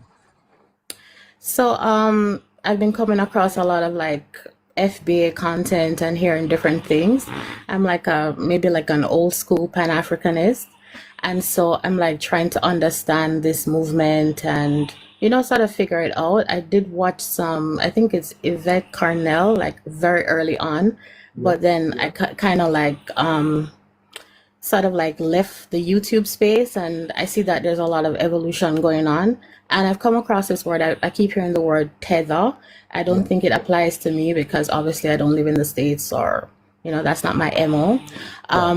But like, I also see that it's also being used in relation to people who are like half Black American, half, something else. And I was just thinking, like, and I posted the question in the chat, like, okay, so is Beyonce a tether because her family is like half Bahamian? No, no, The no, no, name no, no, no, no, Knowles. no, no, no, no. They're not. No, they're Yeah. not. They're not, sweetie. They're not. Matthew Knowles is from Alabama. They're not from the Bahamas. They're not from the Bahamas. Well, if you Google it, that's what comes up. They're And yeah. lying. That's not true. He's not from the Bahamas. They've been trying And to you're really. Tariq, you're absolutely sure about that? I'm positive. Matthew Knowles is from Alabama, beloved. He's not from the Bahamas. Okay, so that's something that I was thinking about. But what if he was? Would you still consider like let's say If was a fifth, we'd all be drunk. I mean, I don't do the if thing. He's not. He's a foundational Black American. Our good sister Beyonce is a foundational Black American. Now, there are other people who are half FBA. Malcolm X, his mother was Caribbean, but his daddy was FBA, and he grew up as a foundational Black American. So, what does that mean? because a young lady came up and she said that she was half Belizean, I don't know what they call them in Belize, and Yeah. half African American. And I didn't catch all of the conversation, but I just kept hearing, oh, she's like a tether or something. So I'm like, does it also include people who have that sort of ancestry? But Tariq, I've been like a huge fan of you before even the ADOS movement, like way back. And I know you've evolved, and we all have our evolutions as people. Hold on one But second. Hold on one second. Who the hell is that snoring? my kid needs to get her tonsils. She's gonna get her tonsils removed. It's like 4 a.m. So Oh, that's a baby. Okay, how old is she? it's not a baby. She's 5. Okay, that's a baby to me. Yeah. She needs to get her tonsils out Oh, okay. soon. Poor thing. Okay. Yeah, I know it's tough, tonsillitis. But yeah, so for me, I'm wondering because I love Black Americans. I know people go to the US and they have all this they believe all this white supremacist stuff. And even some Africans, I've lived in Africa too, like I'm an old school Pan-Africanist. I've lived in Africa, I've lived in Ghana, I've lived in Nigeria, I've lived in the Caribbean, I've visited the US, and I kind of always hope for this like global black solidarity. I know there's a lot of people in the US now who are moving out of that, and to some extent I really do respect the ADOS movement, or what I'm trying to what I hear of it and the initial and I understand it, because the idea of tethering, even though the term tether sounds kind of, I don't know, I don't like the term. It sounds a little bit on the mean side, but I understand the logic behind it, because there are people that are actually taking advantage. And I feel like, foundational Black Americans, or, people whose family were brought on boats to the US, have a special right and a special place in the US. Same as me as a Jamaican, I have a special right and a special place in Jamaica.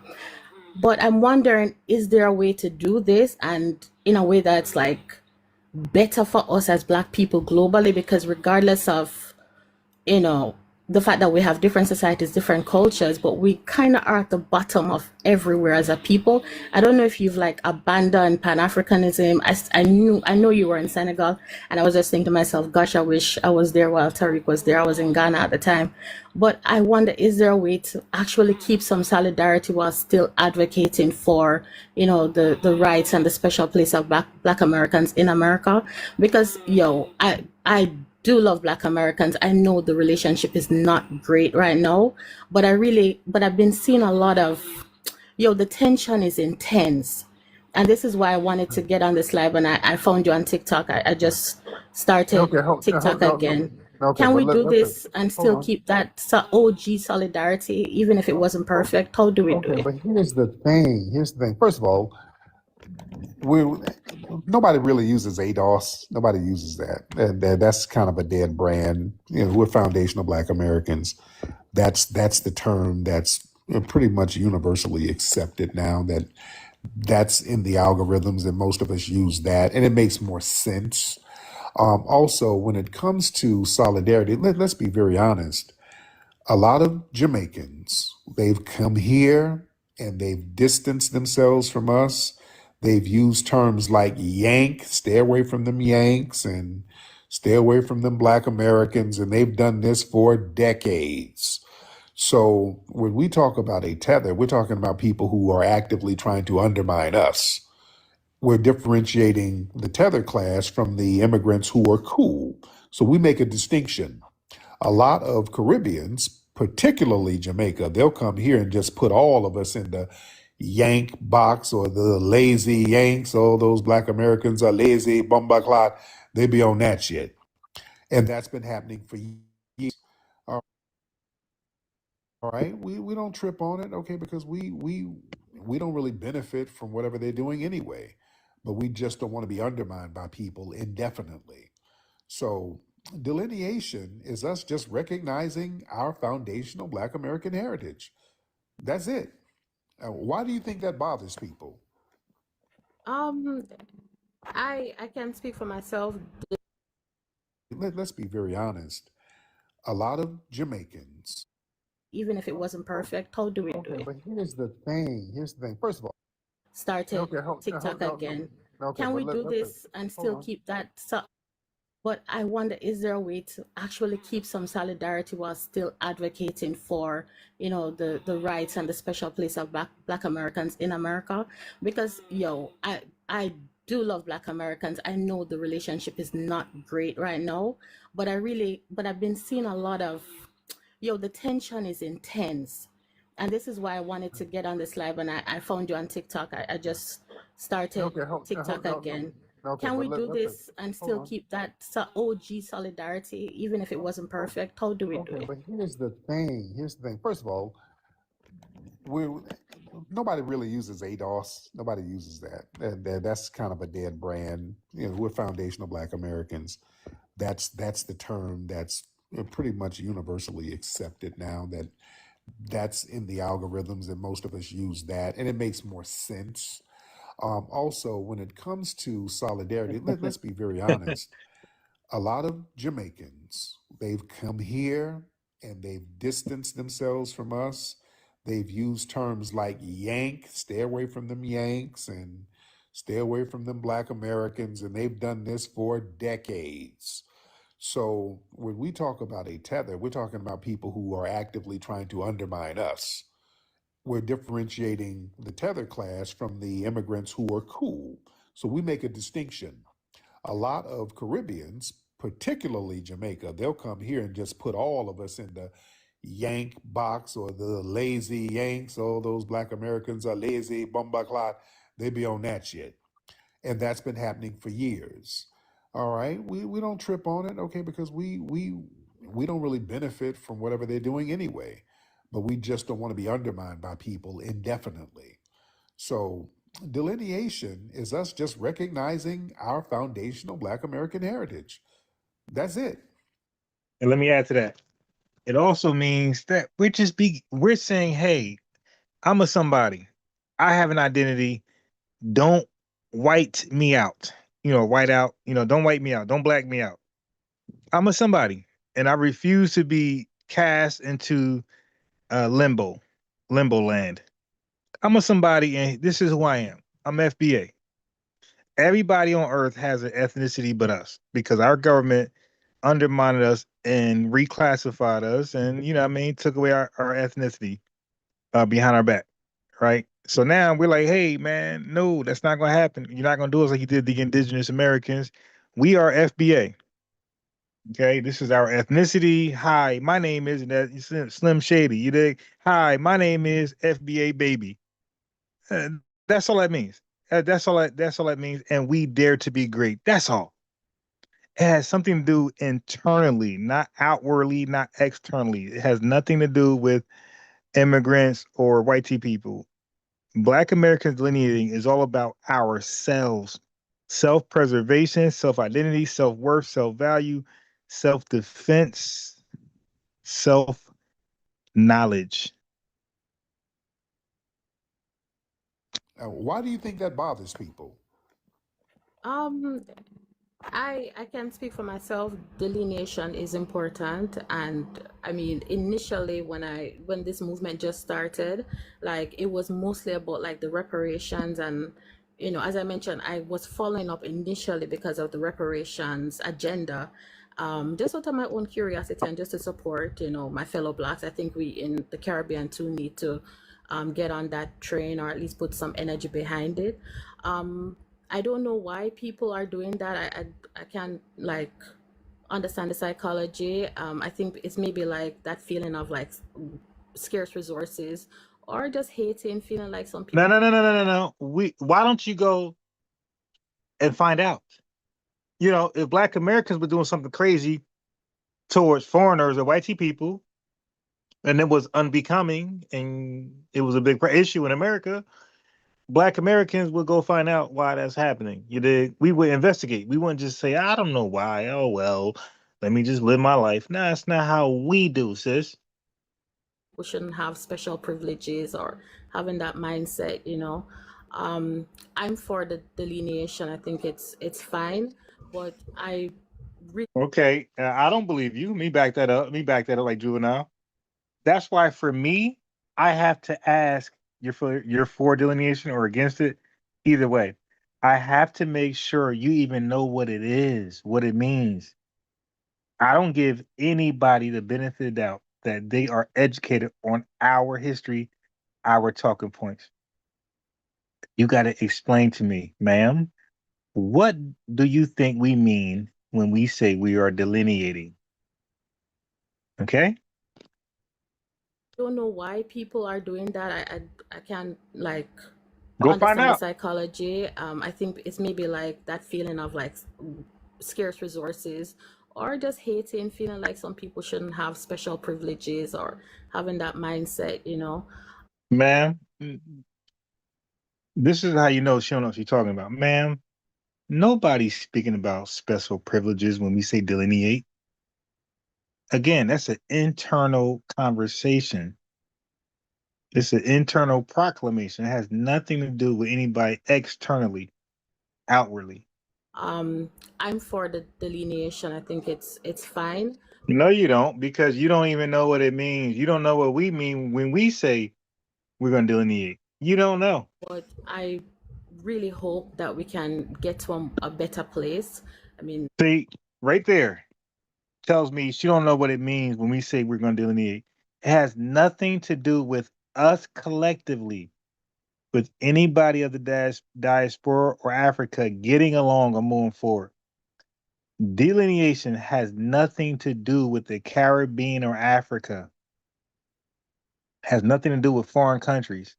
It has everything to do with Black Americans and our American government. That's it. You guys invite yourself to the table, or you allow whitey people to put a dog collar around your neck and then pull you to the table. Either way, we are not speaking to foreigners when we say delineate. The American government only. I see people in the comments like using the word tether in like a disparaging way, just being dismissive of each other. I'm for you, going for your rights. No, you're not, because you wouldn't even mention you. If you was for us doing our thing, why are you mentioning you? Doing our thing doesn't include anybody else. It literally includes just us doing our thing. And opportunities for your people, and because you've done the work. I wouldn't want like, West Africans coming to Jamaica claiming that, rights that belong to Jamaicans, for example. Yeah, but you're doing it here. Okay? Not just rights, tangibles, and forget about that. It's the disrespect. You're only over here because of us. And to not reference us, reference and reverence us. The fact you don't do that, the fact there's not a Dr. King, A. Philip Randolph on all of y'all walls, Thurgood Marshall on all of y'all walls is an issue. Or a place in the society that they haven't earned. But I do feel like we are, at the end of the day, we're Black people and we should be supporting. That's the part you're lying. You're not Black. You just came on Tariq Nasheed's space identifying yourself as a Jamaican. Black and Jamaican are not interchangeable words. Neither is Black and African or Black and Haitian. They are words that separate each other. That's like dog and cat and mouse. These are words that separate each of those things. They are their own entity. So the same way a dog, a mouse, and a cat are different and they got different names, it's the same reason why there's Black Americans, Haitians, and Jamaicans. We're totally different. You're not Black, just like a dog and a cat. Haitian ain't Black, Jamaican ain't Black, and African ain't Black. And we're not African, we're not Haitian, we're not Jamaican. It's okay. We still can ally if under the right conditions. But you're not us. We're not you. Stop saying you're Black. We never say we're Jamaican. We never say we're Haitian. We never say we're African. We're proud to be what? James Brown song. We're proud to be Black. You're proud to be Jamaican. Haitians are proud to be Haitians, and Africans are proud to be Africans. But our identities, our names to our ethnicities are not interchangeable. You're who you are, be proud of it. We are who we are, and we are proud of it. You have a flag, ma'am. It's called the Jamaican flag. It speaks to Jamaican people, Jamaican culture, Jamaican history. Foundation Black Americans, we have a flag. It's called the Black American Heritage Flag. It speaks to Black American culture, Black American history, and Black American identity. Your flag ain't called Black. Our flag ain't called Jamaican. I'm not Jamaican. You're not Black. You're Jamaican. I'm Black. Nice to meet you. Let's start all over. But we will go nowhere. There's no friendship, no allyship if you are pretending to be us, which is black. Okay? For example, or a place in the society that they haven't earned. But I do feel like we are, at the end of the day, we're black people, and we You're not black. You're Jamaican. I'm black. should be supporting each other. Well, here's the problem. The problem was when he brought up reparations. When it came to reparations, and we were trying to get our reparations, you know what would happen? A bunch of Caribbeans would hop up here talking about, hey, we black people don't need reparations. We black people need to stop begging the white man. We start getting that from Caribbeans, in particular Jamaicans. So yeah, we That's have strange as hell. That's strange because we have a strong reparations movement, and you know about Rastafari. Rastafari is about global black movement and solidarity. So we're always, huge segments. Excuse me. There's no black solidarity. You're not black. But let's be clear. Rastafarianism make up only 1% of Jamaica. Something low to that number, family. So she's speaking on the nobodies, right? The small, insignificant, irrelevant group in Jamaica. Rastafaris make up about 1% of Jamaica. This is why, if you tap in with me, you won't get this far in the conversation. I will be cooking you everywhere you go. But proceed. Of our society is pro reparations, but we're always gonna have those kind of people, and it's unfortunate. I mean, and I think it's getting worse because I have come across. Well, it's getting worse because you won't call out your tether class, ma'am. That's why it's getting worse. In Black America, it's not getting worse because we call out our Thomas Souls, our Thomas, Larry Elders. You did. We call them out in real time. Some people recently. I was in Florida on my way from Ghana. I did a stop in Fort Lauderdale to Kingston, and I spent like a few days in Florida. And I met somebody. They were like, "Oh, I don't like Black America," and I was like, "What?" Like, because I had heard this stuff, and I heard Black Americans saying, or FBA saying, "Oh, there are some people, Caribbean people that don't like you." But in my own family, it was never really about the Black people. It was about sorry to say, the white people that did the things to the Black people, like, Ma'am, I don't care how often you say it, you're not black. The only black people on earth are foundational Black Americans, Adolf Freedmen, Solon people. That's it. We're the soul people. Everybody else is who they are, but you're not black. You're not soul. Okay? You're not Adolf. You're not Freedman. in my own family, that was where the criticism was when it comes on to American society. It was never about the Blacks. But then I did hear it, and that was my first time really experiencing like that anti-American. So you hear that? So she just delineated. She said somebody said they don't like black people. But earlier she said she was black, and she said everybody Africa and the island in Haiti were black. So if they said so, okay, watch this. If everybody's black, okay, and you heard a islander say they don't like black people, why did you only have Black Americans in mind? If everybody's black, wouldn't that statement from an islander be talking about themselves? You see? So family, they know they're not black. They know half of y'all are idiots. So they play with you. But on one-on-one, that's not gonna happen. Sentiment. And I challenged them. And when I was just on TikTok the other day. See, so Tariq gonna throw her off. I wouldn't have. I would have made her an educational moment for everybody. And some guy was like, Black American women are the worst, and that's not my experience. Black American women are wonderful. So I think there's a solidarity that we can still. I see you're playing the music, so it's cool. Yes, ma'am. Thank you so much, beloved. Thank you, dear. Thank you, dear. Okay. Yeah. Yes.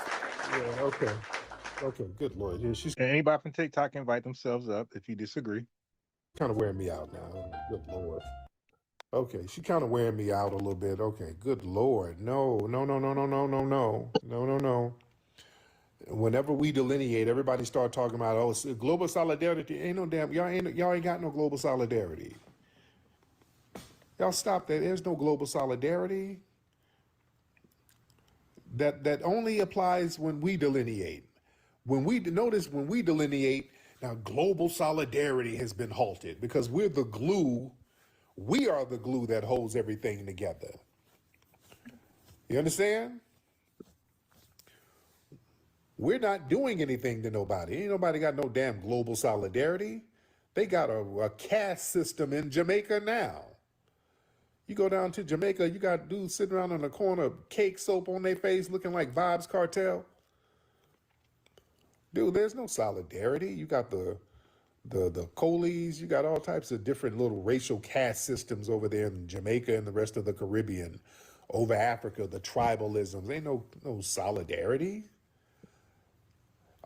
Notice the responsibility for global solidarity only falls on foundational Black Americans. It only falls on us. Everybody else is good to go out and get what they need to get for their ethnic group. You understand that? When Jamaicans come over here and set up the Jamaican Chamber of Commerce and all of these damn Jamaican organizations, do you know how many Jamaican American organizations there are over here? Come on now. They come over here and get our tax dollars and hoard them resources for themselves. Man, look up the Jamaican American Chamber of Commerce in New York, the Jamaican American International Chamber of Commerce in Georgia, the Caribbean American Chamber of Commerce in Florida, the Caribbean American Heritage Foundation of Texas, the Jamaican American Association of Central Florida. Look up some of these. It's just dozens and dozens of these organizations where they come over here and get our tax dollars and look out for them damn selves. Look up some of them those just some of the ones I could think of off the top of my head, man. They got too many organizations where they just look out for themselves. And when we say, hey, we have to look out for our ethnic group, oh, global solidarity, bomba clad, global solidarity, nigga. Okay, stop it. Yeah, Byron Donalds. Don't tell me about no damn solidarity. And Byron Donalds got his ass on the Breakfast Club talking about he ain't for reparations because his family's Caribbean and they can't get it. And that's what we supposed to be into solidarity with? No. Wes Moore, Caribbean tether, the governor out there in Maryland, crashed out a reparations task force, undermined it, vetoed it, or tried to veto it. No, did Byron Donalds just lose his House seat? Good. Good. Kamala Harris, Jamaican. That woman sat up here, ladies and gentlemen, and told us with her whole chest, I ain't gonna do nothing that's only gonna benefit Black people. No. She didn't say that about Asians. They did something that only benefited them. They did something that would only benefit the LGBT community. They did something that would only benefit immigrants and Hispanics and all that. Winsome Sears, the Jamaican tether lieutenant governor out there in Virginia, that woman talked so much crap about Black Americans. She said, we complain about racism too much. We complain about slavery too much. We need to pull. Her daddy came over here with $2 and pulled himself up. That's the solidarity? Look up Winsome Sears, Jamaican. Oh, we can run down all of the Jamaican tethers who come over here and talk crazy. Come on. Yeah, we should have been delineating. I don't want to hear all these people cop and please now. Now that we done made the block hot for everybody, we done snatched the tablecloth from over the table. So now everybody, the gravy train is stopping. Everybody's not going to eat on us no more. Everybody's not going to eat off of us. We didn't stop the exploitation. We didn't stop the tethering. We didn't stop the finessing. Now people want to cry foul and talk about this fake unity. No. Y'all just want us to be an undefined, exploited class, which we're not going to be. Us delineating, it's not doing anything to anybody. I want y'all to understand. They always try to equate delineation when we do it to division. You notice that? When we delineate, they immediately try to make delineation synonymous with division. I want you to understand something, family. Delineation is clarity. Division is conflict. To delineate, that means you have to simply trace an outline. You have to define precisely and to specify boundaries. That's an act of historical bookkeeping. Division, on the other hand, that implies hostility, severing ties. We're not doing that.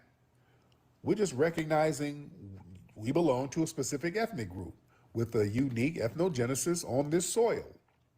We're not separating ourselves from humanity or nobody. I'll still go to a Jamaican restaurant and get me some jerk chicken, but I'm going in there, I'm not going to pretend to be Jamaican. I'm a foundational black American. Give me some jerk chicken and some festival bread. Shit. You see? We're just stating our historical coordinates.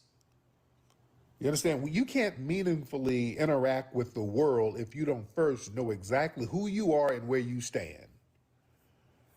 And understand, we're just being specific about who the hell we are. That's it. Specificity, that does not require segregation. When you acknowledge your distinct culture, your lineage, your history, that don't mean you're building a wall to keep, to just not interact with people. Ernest Brass, you had something you want to add to?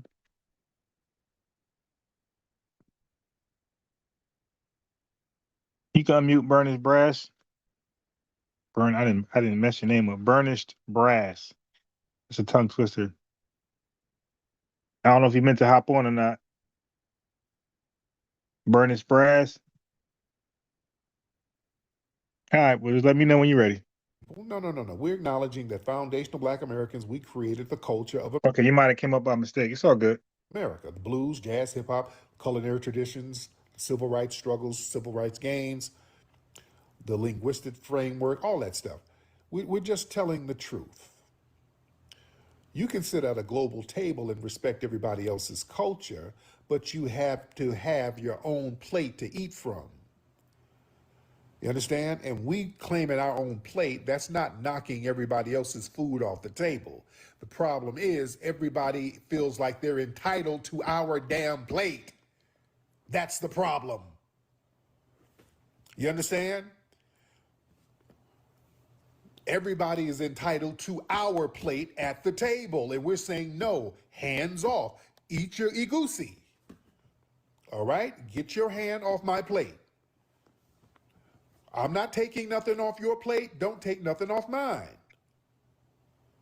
Why? Oh, my fault. I didn't mean it. You good. I didn't mean to invite you, but you good though. I thought you were what's going on? Hazardous. Shit, what's up, bro? Yeah, I was just listening and stuff, but yeah, I'll come up when you want me to. Yeah. I mean, well, if you have something to add to, you always welcome to add to the conversation. No, I do got something to add, but we can hear him. No, go ahead. No, let's do it now. Yeah. So what he's saying though, I agree with. Like you said though, I agreed too when I heard it earlier. I was like, yeah, he shouldn't have cut it off. He should. Yeah. I'm telling you, man. It seemed like I think Big Bro be bored, and I think he really got tether fatigue for sure, because there's moments where not just her, is other folks where he could have really used those people as templates, and he'll be like, okay, have a good day, and then he'll pick the wrong person to like go on, or like, oh my god. Yes, because he'll let another babbler just talk ad nauseum. I'm like, why you let them talk? I'm saying here. Really had a teaching moment with this person. Same thing here, bro. Same thing here. I'm just confused. Oh, bro, I'm like, why would you could have exploited what she was talking about, right? Because you could have went so many different directions with oh my god. You know what I mean? Oh my God. Could you get off the phone with her and then you start saying the stuff I felt you probably should have said that stuff right there, but you could have took it another direction. Like, because when you see the subtitle, it's like they can delineate, but we can't. Right. So go in on like why get rid of her? Yo, listen, bro. And look, if I think like that, you think like that, trust me. How many people watch this video? How many people watch this? 5,000, believe me, 2,500 think like that too. You'd be like, yo, keep her on there. You did exploit her. Yeah. It's the same way when you were saying like, "Oh yeah, we'll go to your braid shop." I'm like, "Wait, bro, that's." I'm glad the brother came up. He was like, "Yeah, bro, like, yeah, no, we not going to their stuff. We not. That's not group economics, bro. You know what I mean? I don't know if you heard that one. Yeah, I played that one earlier. Yeah, I did. Okay, so yeah, I'm like, yeah, that's not group. If we spend money with them, it's going to them, and they send it out the country. That's not really helping us. You know what I mean? Like, that's not helping us at all. No, actually.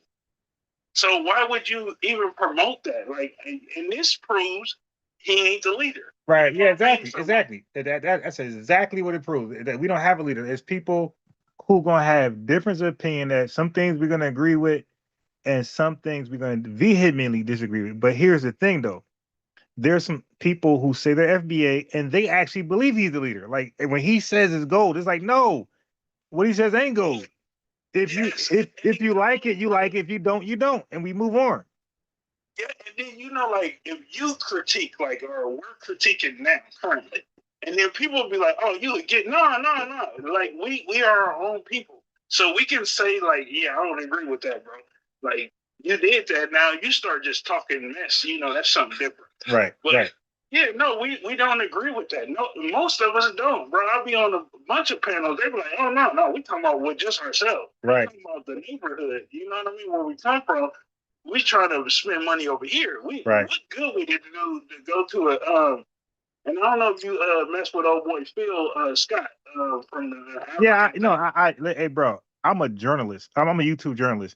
It's my duty to watch everybody and stay in tune where I'm not out of any conversation. Yeah, I watch Phil Scott. Yes. Okay, so when they did they expose on it, and it was like, oh yeah, there's these spots, these black spots. And then okay, and I'm gonna back up a little bit, bro. We have a problem with the flat blackness. Like you and I agree. We agree we don't need black people. Yeah, right. 100%. So we have a problem with the flat blackness, but then when they do the flat blackness, they will say, "Oh, well, yeah, you could go shop at this black place, and it's like Caribbean." I'm like, no, that ain't black. That's Caribbean. And look, it's called Caribbean. It ain't called black. And African stores are called Africans. Like they don't cause the confusion. We do. Yeah, by trying to incorporate everybody into our structure that we already have that exists. Yeah, that ain't black. Phil, he didn't do it, but it was a person on his channel, which is she from California, where I'm from. And she was like, yeah, there's these spots you can go here. And I'm like, they all Caribbean. And I'm like, yeah, no. Yeah, see, but I don't even like leaving comments like that. Yeah, you have to. But here's the thing, though. Phil should have made that correction. And see, when for Phil and Tariq, and when they don't, it's like sit down and invite somebody who's qualified to make that correction. Who don't, you know what I mean? We ain't trying to win nobody. Either we just being real. We just being real. Yes. Yeah, it's like you ain't black, and that don't mean. Look, bro, I'm in Jersey. I got Caribbean friends, like real close friends, but you ain't black. You ain't black. I think it disassociates us sometimes because when our bars get up, like money wise, I think we do be on some universal of making money. So like, cause I know, like I heard, I've been messing with Tariq since like the 90s. So I've heard him like say that some of the things he's saying, and then like during the COVID thing, bro, he was very harsh on people. You know what I mean? Which I love though. Cause I was like, he stand up for us. And then now I see like it's like more of a diplomatic type of approach. Okay, that's interesting. Yeah, if you get what I'm saying, like it's more diplomatic. He has calmed down because that's what people was complaining about. That you know what, he's saying this and like, yeah, it's harsh. Now he'll get irritated because we can't hold that shit back. You know, I mean, excuse me, bro, we can't hold that stuff back. Yeah, fatigue, right? Yeah, it's the fatigue you talking about. Yeah, it's real. We will say the truth, like after the brother and sister thing go away. We'll be like, okay, you know what? Look. Yeah. Yeah. So I agree. yeah, with him, there's a couple other ones. Hey, I don't know. You mess with Great Black Shark, right? I only ever hear him when he come on Tariq show. Okay, I just started following him, and then he did a little breakdown of the, you know, because he was on Dave Anderson bumper about the Carmelo thing. Okay. Okay, yeah, and you know, because he is saying basically Carmelo guilty. You know, that's where his rhetoric. Yeah, but you gotta understand, like the Carmelo case is tricky because there's law that we don't like. There's a jury we don't like. I mean, with an all white jury, like what do you? I mean, I don't understand like what outcome you expected with an all white jury. Like I just don't understand. And then you have like because I don't believe Carmelo Anthony's family was really his best interest. I feel like they did him dirty. They spent a lot of money erroneously on themselves and houses and cars. And when they came to his legal defense, they got a high paid public defender. I feel like that. And now all of a sudden they got a dream. Now all of a sudden they got a dream team lawyer. Like, dude, stop. It's like, yeah. So like that whole. This is how you know we come from the same place. What you just said. So a high paid public defender. That's what they had. That Caucasian. That dude, hey, yo, they could have literally just hired me, and I could have did a hell of a better job than that dude. That dude was trying to be friends with.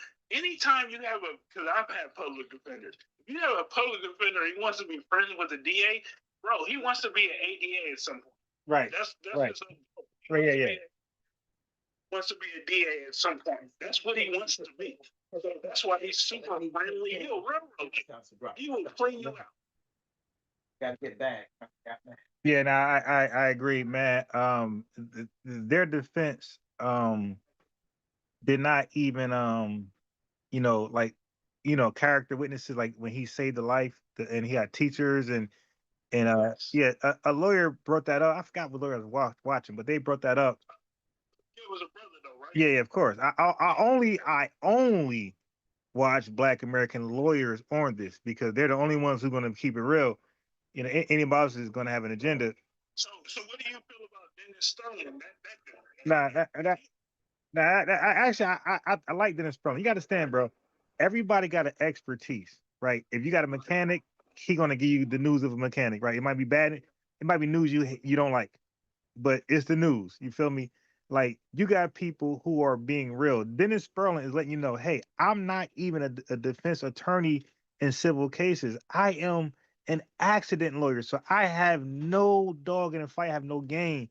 He's pointing out there's other lawyers that defend civilly, so they have a gain. Hey, come to my law practice. You know what I mean? So they have an agenda. And then he said this: those lawyers actually can't even be honest because whatever they say when they go to court with a new case, that prosecution could bring that up. He's saying I'm a lawsuit, you know, car accident lawyer. Nothing I say can be brought up in the future. But those lawyers, they got to be careful. They walk on the eggshells. They're muzzled. If they. He was a lawyer with his father, who is the defense attorney. Yeah, I understand that. Yeah, I'm really familiar. I watch again. I'm a YouTube journalist, my guy. Like I really do my homework on people. You feel me? Because I want to get my own feeling about people. See, people. What happens is people tell people about people, and they don't experience for themselves, and they just go off what they heard and what people tell them. Not me. And when I learn about somebody, I'm gonna do my own due diligence. So Anton Daniels, for example, I got videos about him over a year ago. When it wasn't cool to go against him, I was going against the guy. I've seen it. Yeah, exactly. Right. You was on some yeah. So all I'm saying is that there are some beautiful truths, you know, Black History, A. Philip Randolph, Booker T, and there's some ugly truths that folks just can't deal with. And like me, I'm objective, and I try. That's why my name Unbiased. I try to be that even in emotionally charged conversations. I try to really get to the bottom line because if we catch a L, I look for a teaching moment from that L, right? And if we're done wrong completely, then I try to, defend the wrong. Okay, so let me say this: I haven't come across one Black American lawyer who said he's innocent. Not one. Not one. Zero. And You didn't hear the one with Willie D, that lawyer? he said her. No, it's a him. It's a brother. Oh yeah, I just watched that. I just watched that this morning. He did not say he was innocent, bro. And listen, when you say somebody innocent, you gotta explain why, right? With the evidence. He didn't do that. Actually, if you watch his language clearly, he said most people are upset at the charges, the conviction, the sentence, and the hypocrisy, the double standards. Like people are upset with that. All right. But there's no lawyer who's making a real case online, nowhere that I came across, point for point, how he should be free and never charged. Not one lawyer, no matter what race they are doing that. Now, what I did was this, because I'm a journalist. I pointed out this morning and yesterday that there's a real Black American man who name ain't Carmelo Anthony, you know, who didn't make the news, who's actually in prison for self-defense, real self-defense, the real deal, where he was completely everything's on camera, by the way. Mickey Mouse can make this case. Everything's on camera. He actually got jumped. You can see it for yourself. He got jumped. He pulled out. He shot both of them one time. Into the clip. He didn't chimp out. One died. One survived. And even the detectives said this is self-defense. And they still convicted him for 20 years, bro. That's the guy who we should be championing around. But because he's not involved in a high profile case, and his name ain't Carmelo Anthony, and he ain't a white guy because it's all Black people, right? That went unheard, and the dude is right now in prison. He should not be there. This was on First 48, so this is a national publicized syndicate TV show that we all can watch it, and they replay it all the time. And nobody is on this dude's side, and I feel like that's wrong. And this happened years ago. The dude sitting in prison for no reason. He actually really defended himself, but because they were Black, he got to sit in prison. And I feel like that's wrong, and that's the guy we should be rallying behind. Okay, so is this okay? And I'm gonna mess with your head a little bit, bro. So is this in the case of like I understand what you just put forth. You're saying is this in the case of like how they say George Floyd shouldn't be a representative of the police overzealousness of like police brutality? No, George Floyd should be that, but George Floyd is not no martyr, right? So I don't like how they made him a martyr. Like this dude is like he was done wrong, and Chauvin or whatever his name is deserves to be in prison. That was wrong. Like we all seen it. That's murder. And even the police officer sergeant said we don't teach that in the police department. He was wrong, so he's wrong. But he's no martyr either. Like he should not be on the same Mount Rushmore as Malcolm X and Dr. King. Like we wilding for that. But Yeah, I agree too. I yeah, do. So Carmelo, what do you think? It should be like a manslaughter type of thing? I think Carmelo should have I think he should have the same charges as Young Thug. So many years probation, no jail time, because I'm under the thought process. If you antagonize your assault, I feel like you're held accountable. Like, right? Because like for example, we're arguing and I'm really digging in you. You mother, and you snap out and smack me and something happened to me. I feel like your charges shouldn't be as deep as somebody who just did it for no, like for a worse reason. Because I'm sitting there pushing you, get out, get out. You know, I'm embarrassing you. I feel like it should be passionate. It should be what they call it sudden passion. So, yeah, moment of passion. Yeah, Sudden passion. yeah, yeah. I think Carmelo reacted sudden passion. He's not innocent, but it was sudden passion because the guy pushed him to that breaking moment. So I think maybe 3 years, 2 years, or just probation, maybe 15 years probation, no jail time. I think that's what it's like. Nah, and ain't nobody touch him, bro, because we can't make the argument that falls on itself. We can't say the guy is almost 100 pounds. All right, so by himself he can do some damage, and they were saying two guys who outweighs him by 200 pounds didn't put one blemish on his face or body at all. Like that. That's just a weird, goofy argument from the internet. That makes no sense at all. Yeah, but I do believe he was pushed to a breaking moment, a breaking point. It was sudden passion, the way he reacted, and for that reason, he should be probation or maybe two years prison time. That's it. Okay, so what about the Caucasian lady who was like he saved her son life? So that's more the reason why he should have probation, no jail time, because of the argument that the state made, saying, "Oh, he don't value life and all that." It's like, well, you just got contradicted because he saved life, but his lawyer, his high paid public defender, didn't subpoena that lady, and she said that she would have came in the defense of Carmelo, right? And they didn't do that. So I feel like this should be a retry. I feel like the whole. What Dennis was doing, and he is an actual lawyer. So like when I was like, man, that sounds like some cozy because like, yeah, and I mess with him too. Yeah, but look, we got a little easier. The reason why I could put together like that is because I heard literally 20 different lawyers' accounts. He didn't do that. He only heard his account. You feel me? So he's limited to what's out there. I played Jasmine Crockett. I played like so many different Black American attorneys, so many different ones. So I had got everybody's argument in one, and then came to my own, assessment. Okay, I got you. Okay. Yeah, because I was taking it. I heard him because I messed with him. Nah, he's a cool guy. But believe me, the dude is sincere. Like he's speaking from the best he can, from his best position. He just like Tariq. Tariq speaking from the best he can, and sometimes Tariq is right, sometimes he's off. Dennis Sperling, same thing. He speaks from the best he can. Yeah, we all are. Yeah, right. Me too, because sometimes I might speak out of character, and you be like, "Oh my God, I'm biased round tripping," and maybe I am, but hey, man, that's what happens when you're human. Yeah, yes, we are. We're not in the so we're definitely gonna make mistakes. Yeah. But when he was saying it, I was like, just being on code, like sometimes, bro, and this is just probably just a me thing, but I don't think it is. I think you're gonna agree with this.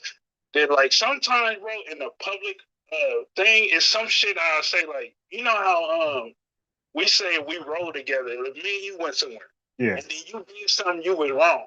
Right. I'm gonna fight with you, and we gonna get up out this situation. When we get to the house, I'm gonna tell you you're wrong. Yeah. So I feel I don't think we should be on platforms saying this is this and this because they don't do that with their people. Cal Rittenhouse and all these people. He definitely was antagonized with the whole thing, but he was antagonizing people too. But you know what I mean? Like the dude on the train, I forget his name. You talking about Jordan Neely and Daniel Penny. So when it's their people, they are on one accord. Like he's not guilty. He didn't do it, and we will start being like, we're so just, and I think it's our ancestors in us. Hey, bro, but you gotta yeah, but you gotta always, when you had that type of criticism, you gotta always take him out the picture and put Dr. King there. You right? It's like, what would he do different? He gonna be just too. But that's just who we are. But that's what makes us different. That's why we don't have a word for everybody in Africa. That's why we don't have a word for everybody in Nigeria or everybody in Europe. We only have a word for those who it applied to. We're the only people on earth to have a word for only those who it applied to. Everybody on earth have a word for people, no matter if they were innocent or guilty, did something, did nothing. They have a word for the entire ethnic group. So, bro, this is why we are the ones, and even though it looks like something else, people know we are the ones, bro. And they know that the world will never be just without us in leadership roles. They know that. They're just not ready for a just world. That's why they're doing what they're doing. But once they're ready for a just world, bro, you're gonna see the marginalization stop, redlining stop, because they know that we are the only people who are gonna have police officers, laws that's just across the board. We don't everybody else is guilty of being unjust. But don't that make you feel something? It makes me. Let me say it for myself. But I'm asking you too. Yeah. Don't that make you feel some type of way, bro? That like we are the only ones who is like gonna keep it straight down the line. And then when it come to other groups and they do something wrong, they'll use something you and I are talking about right now currently. Right. And they be like, well, see, like it's part of law. And then it's like when it's George Zimmerman, it's like stay your ground. But Texas is a stay your ground place. You know what I mean? So definitely he didn't have a right to retreat. Now it's a high school, so it's different, I'm sure. Yeah. But I'm just saying, like, how we are like honest, even like you're being honest in the way you feel about it. I still like, we on the internet, bro. So right. Like me, you talk is different. But I'm like, he innocent. Like I don't even have. Right. Well, I'm gonna say this. Bro. Just like, listen, the average African dude in America is cool as hell, right? The average islander who's not on the internet is cool as hell, right? They're not these internet trolls. The internet trolls misrepresent the average African. They misrepresent the average islander. So what we got to be careful of is making them a monolith, because we say don't make us a monolith. Don't judge us on Pookie. So why judge them on their tether class? You feel me? So and then you got white T supremacists who are mainly online as well. So the white T supremacists are the ones who are gaslighting you guys on the internet about Zimmerman, Jordan Illy, all these racial profile things. That's the average white T. That's where they thrive. High profile cases, they're going to be loud and noisy. And we got to do is not say all white people believe like that. The average white person don't even follow this case, my guy. They don't give one red cent about this right here. They're living their life. They're paying bills. They're trying to be great. They ain't even talking about this. The races are the loudest. Hold on. The race are the loudest, just like this class are the loudest of theirs. And our coons are the loudest of us. But they don't represent us. That was a great point you just made right there, because that is the truth. With the African, I gotta say something, because I'm from California, bro. I'm from Long Beach. I moved to Seattle. That's where I'm at now, bro. I say what's up to them, like, because I came on some Pan-African stuff, just to be honest. You know what I mean? And I moved out here like almost 5 years ago. So I would sit, I'm like, "What's up, bro? How you doing, brother?" And they would just look at me and keep walking. Right. So see, but that matters where they from though, because listen, man, you're not gonna get no love from it. I'm gonna say it. North and East, you're not getting no love from them. Zero. Okay. That part of Africa, North and East, you're getting zero love from them for the most part. Even West though. Okay. Okay. So right. Okay. So right now they literally say across from me. They say hi. They're older though, but they do say hi. We talk and whatever. Yeah, I mean, like, bro, it's hit or miss though. I'm gonna be honest, because I experienced the same thing, and then here I go being prejudgmental. Then I meet a one who ain't like that at all, zero, the opposite actually. So I'm like, you know what I mean? So I feel bad to even like do that. So that's why we don't do that as Black Americans. Like, we really just treat people based on how they treat us. So the ones who don't say hello, good mornings, then you gotta document them. Like, all right, that dude right there, we ain't rocking with him. But you know I will be, because I said I'll be like, I don't say it to him, but I'm like, oh, fuck you too. You know what I'm saying? yeah. genuine, like, what's up? Because are you melanated? I'm like, you know what I mean? But I used to consider them black until I like. Nah, well, none of them. It's impossible for them to be black. Like none of them are black. No, I'm saying when I came here, I was Right. Pan-African. Right. Yeah, that's the Pan-African religion, right? Where they try to make everybody one of us, right?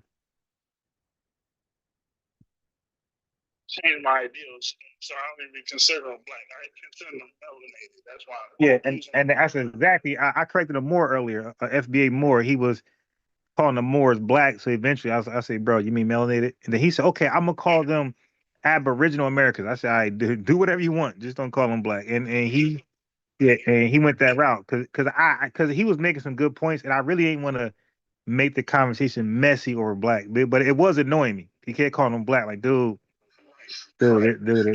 not black. And I'm like, damn, I thought I was alone with this shit. Like, you know what I mean? I'm like, Yeah. like what? Why? When? When were they black? Right. They Never. didn't even say this. Never. Your issue with, it's a sister. I help her. She can't drive at all, bro. I tell you, I just helped her just a moment ago. She was trying to park her car. I got a little director. I've gotten in the car, showed her how to drive and everything. Yeah. You know what I mean? And she don't know what she's doing. But right. I help her. Right. Yeah. They was the ones preaching that Noir thing. We're like, okay, that's a different word, though. So here's the thing about Noir. The average Haitian don't even know the etymology of Noir, right? They just, first of all, that's not a Haitian word. That's not Creole. That's French. That's French, right? That's a French word. So that means that when white people called you Noir, so like this is how easy it is for me to converse with these people. When white people called you Noir, do you think at that time? Do you think it was a compliment or something degrading? You dig? That's all you got right there. Right there. Okay. So you know it was not a compliment. And that's why you didn't call yourselves Noir. Okay. So when Dessalini 1804, he said, we are the Noirs. No, he said we are the Haitians because Noir was a whitey word that was disrespectful and degrading. All right. So Noir is like Negro. Okay, it's a shameful word to tag us to make us feel like we're inferior to white people. So Noir was no different than Negro, same thing, or Sudan, same thing. Degrading words to identify people to point out that they are inferior and not even all the way human. See, but the average Haitian wouldn't know that. They just repeating stuff they heard from Revenue or whoever else online. But we ended up straightening them out though, because I know more about Noir than them. And matter of fact, we had black codes, they had Noir codes over there in the French. And Noir codes were for I couldn't hear you at all. okay. Oh, yeah, because people keep texting me. Okay, so Noir. We had black codes in America. Black codes were degrading, right? Dehumanizing. Well, in France, they had Noir codes. So these are codes for savages, basically. Yeah, oh yeah. You Google that. Oh yeah. Noir codes were rules on how to treat the Haitians as savages. Okay, so Noir was equivalent to the word savage, not black ethnicity. Negro was also equivalent to the word savage. Below white people. So when they call people Negro, Noir, Sudan, all those words mean black, but they didn't look at you as, oh, you're just a darker version of me. They seen your dark skin as a curse from God, and you need to be enslaved. You ain't even human. It's the ER word. Right. It wouldn't even matter because words have preset definitions and they also have applications, which is separate from definition. So we say stop the cat. Now definition that makes no sense in context, but then we have application of the definition that means stop lying, right? So when white people went around calling people Noir, Negro, and Sudan, that was the negative connotative definition. That wasn't the literal. Yeah, that was not the transliteral definition. Oh yeah. Don't worry, I cook them all, and nobody really argues back after you give them that. Yeah, these were. Was a negative. Oh yeah. Something. Ah, Negative, yeah. but 100. Well, why would they enslave them if it wasn't negative? You know, like think about it. If you're gonna marry a woman, you're not gonna call her a H. What is it? Was it HO? Yeah, yeah. You ain't gonna call her that. You're gonna say she's beautiful, but if you call that, you got no plans on marrying her, right? Right. So if I call you Sudan, Bilal Al Sudan, if I call you Negro or Noor, I'm not treating you equal. I believe that's a word to justify this treatment you about to get from me. And that's how they place that word indiscriminately across the world. Those three words. So the same way would it been our people over here. Like if you call it the ER thing, you ain't gonna say I married an ER. Right, at all. You're never gonna do that. Right. So you can add this. So there's something called an exonym. Exo means exos. Yeah. My main thing. But yeah, I like when you do break this down. Yeah. Yeah, so you got exos, exos. That's Greek for outside. You got nim, onim, which is name, outside name. That means outsiders name you, bro. Nobody on this earth name people that they don't know and don't have a relationship with. You don't just people name themselves. That's the bottom line. So when somebody name you, it's gonna be disrespectful. Why like you? Like, how can I just give you a name? I'm gonna call you Rob. That's disrespectful, right? So white tea people and colonizers in general went around renaming people to disrespect them and undermine and then enslave them. So that's called an exonym, right? They gave you a name regardless of what you call yourself. Now, what you call yourself is an endonym, endos onym, which is inside name. That means I named yourself. Nobody can name you if they're not part of you, right? Nobody does that anywhere in the world besides white. Well, let's just be honest. White tea people and Arabs are the only people who went around naming people outside of their names. Everybody else respected who you called yourself. So like, yeah, let me use this model real quick as a example, and then when you come to like, and I'm just using them just for this conversation, right? With the Navajo, and right. you know, and that means like horse thief or whatever. Right. There you go. Exonym. Right. Exonym. Yeah, so exonym because they call them Navajo Creek. Yeah. Disrespectful. And the reason why you put it like that. Yeah, because when I say, hey, my name is Ron, like for you to call me Ron, that means you respect me. But for you Johnny, right. Or boy, you call me boy. You did, yeah. And think about it. Like you're gonna call me Ron until you're mad at me. And then it's my guy. It's something. Right. Now I didn't want to say that because we on TikTok. That's why I didn't want to say that. Yeah, but you got it though. Like people call you your name until they mad at you, and then you be it's a great ass point. And then you be called something else, and that's something that you just gotta know. You know. Because you could be ends and you know what I mean. That's when we disagree. But when we agree, we cool. Yeah. Yes, we would. Yes, and I think that's universal with any group, though. You know what I mean? Like any group, it's a fact. Kind of take some of the respect until it's disrespect. Right.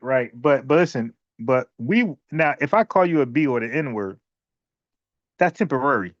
That ain't your name going forward. See, white people and the Arabs did something else different with that. Like they took it to a whole nother level. They said this is your name going forward. And that was right. And that was the issue. And also, not only that, Noor is an exonym. So just off the back, they're gonna lose when they debate me because I argue we use black as an endonym, as an ethnical name. Okay, that means that where do you start that line at? Because that's the 1940s. 1940s is when we did that. You got example of the 1940s. Yeah, you got Richard Wright, and you got the Nation of Islam in the Muhammad Speaks paper calling us the black people of the world. Black man, black woman. That's Nation of Islam 1940. Muhammad Speaks, and Richard Wright wrote books. I love you, buddy. Richard Wright. Okay. Yeah. 1940. Okay. You know they try and start it from the 60s with right. And you know what? Right. And when they call in, bro, it's RIP. What's his name, bro? Richard Wright. Wright, and the Wright is with a W. So he wrote a book in 1940s, Black Boy, and then in 1954 he wrote a book, Black Power. So he is Black Power, not Stokely Carmichael, not Kwame Ture. Yeah, yeah. I did not know that. That's right. The book. I gotta get the book now. I didn't even Yeah. know that. Yeah, I didn't read the book, but I know for a fact that the book talks about Black Power in the sense that we know it, like as something empowering. It wasn't like a play on words. It was literally Black Power. And Stokely Carmichael, what he did was he knew about that because old boy was like popular, right? Like Turkey Sea, he was very popular. So there's no way not to know about him if you know circles. He just took the moment when the camera was bright. He went out there and yelled out Black Power, and that's exactly what he did, bro. And stole the credit. You know, every time we do something, it's not like when you hear it, it's not the first time it's been Right. heard. Yeah, You know what I exactly. mean? Exactly. It's a coming of age thing. It's already been progressing and it's already been like a root cause of it. Okay, so he is the progenitor. Okay, I didn't even know about the 1940s. I always roll with the 1960s. I'm like, but I felt like That's late. when I look at my lineage and in the 1800s, it say black. That's what it say. Like from my family, it say it got to be there. And then some people mulattoes, you know how they Right. go. But it say a be there. Like in the 1880s, it say it's a B. And it don't say African American, do it? Does it? Don't say Yeah, African exactly. Exactly. Get into the 1700s, it just say black too, and it still got to be there. And then it will say, but then when it's somebody else, like I could go through the pages of the census, Yeah. it'll say African. It'll say it. You know what I mean? It'll say African. It'll say the African, because it always asks where your family from. Right. It'll say that. Yeah. Like so at that time, the people doing the census was they're called enumerators. So today they'll have us fill it out ourselves, right? How we identify the American public general. They say how you identify, and you could write it down how you want. Check whatever box or fill in the blank. But during those times, during Jim Crow and pre-Jim Crow, the enumerators will write down what you are without your consideration. Yeah, whatever they thought. Yeah. Yeah, I got a family who would say black, and then 10 years later they mulatto. Right. It's Yeah. the same thing. Now that's the reclassification that they were doing, making us a flat racial group. Yeah. Okay. Yeah. So you just got your son. Your son. Yeah. Okay. So that's my thing is like making sure that kids know this stuff, because like I'd be like, okay, you know, I love my family, but I'd be like disappointed I didn't know some of this stuff. You know what I mean? No. Because don't be disappointed. You know why? Because you knew what you knew. You know, like you knew what you knew before that, and that was important in other areas, and that's important. So everybody got their own stuff that they know that the next person doesn't know. Everybody, you know, everybody got something that they know that they're dear to that the next person does not know. Okay, I got you. Yeah. We're more on the revolution part of it. You know what I mean? Not the history of things. Yeah. You know what I mean? But like my great grandma, she was born in 1898. She passed away in 2000. Dang. Yeah, she lived a long life. She was over 100. Yeah, wow. And, you know what I mean? I always asked her. I remember one time, man. So I was like, we from Africa, right? And she was like, no. She was see it in her face. Yeah. She took that as disrespect. Oh yeah. We from right here, baby. Like that's how she talked. She was like, we from right here, baby. But she said like a woman would say. Right. We from right here. Right. And she was like, no, my family is Choctaw and woo, and you know, she started breaking it down. And I'm like, oh. Yeah. Okay, so I always knew Choctaw, Chickasaw, and like I knew this. And then she said there was another indigenous group which I cannot remember because she said a third. And she was like, "That's who we originally are." And the thing is the gaslighting that we caution us, like don't take these guys seriously, because your mom says what she knows, and then these weirdos would say, "Yeah, but a DNA test, right? They'll do all that." Now, but Africans are allowed to say the most weird oral stories ever, and nobody ever say, "Hey, where's the DNA test? Where's the Google search for that?" From DNA, none of that. No chat GPT, no Google search. You just respect all of that. All that fake doggone, all that fake doggone, all that garbage. We just take it for face value. You the history Drake rejects that, say the pseudo, all type of stuff. But that's respected. But what our parents say is silly, right? Is pseudo, and you know these guys are weird, man. We have oral traditions. Right. It's a lie. We don't. Right. Right. Them, they know. I talked to an African out here, bro. And I'm like, you know your great grandmother, and he was like, oh no, I don't know. I'm like, how you don't know that? Like, Yeah. I'm like, how long you been out here? He's like 2 years. I'm like, how you don't know your great grandmother? Because I know mine. Yeah, he doesn't know and he doesn't care. On top of that. Yeah. From this tribe, Told you. this tribe, he knew the tribe shit. Yeah, of course. They don't tribal stuff. He knew where they migrated. He knew that. Well, and I'm gonna say, I told him, I was like, man, y'all didn't keep track of what y'all was moving around like that. Yeah, you didn't. Right. Somebody told you that. Right. Yeah. So some British dude was like, yo, man, listen. Sit down and listen and learn. And he just took it hook, line, and sinker. Yeah, you was over here, and then you moved over here, and that's some British. You know, what's old girl name who named Nigeria? I don't remember her name, but I know what you're talking about. So it's like, yeah, you just feed into that, bro. You don't know. You don't know. And by the way, the fact she did that, that's called an exonym. Yes. I mean, yes. Point out your point. Yeah. Right. And hold on. How about Jamaica? Jamaica was called Xaymaca with an Xamaca, something like that. Xaymaca.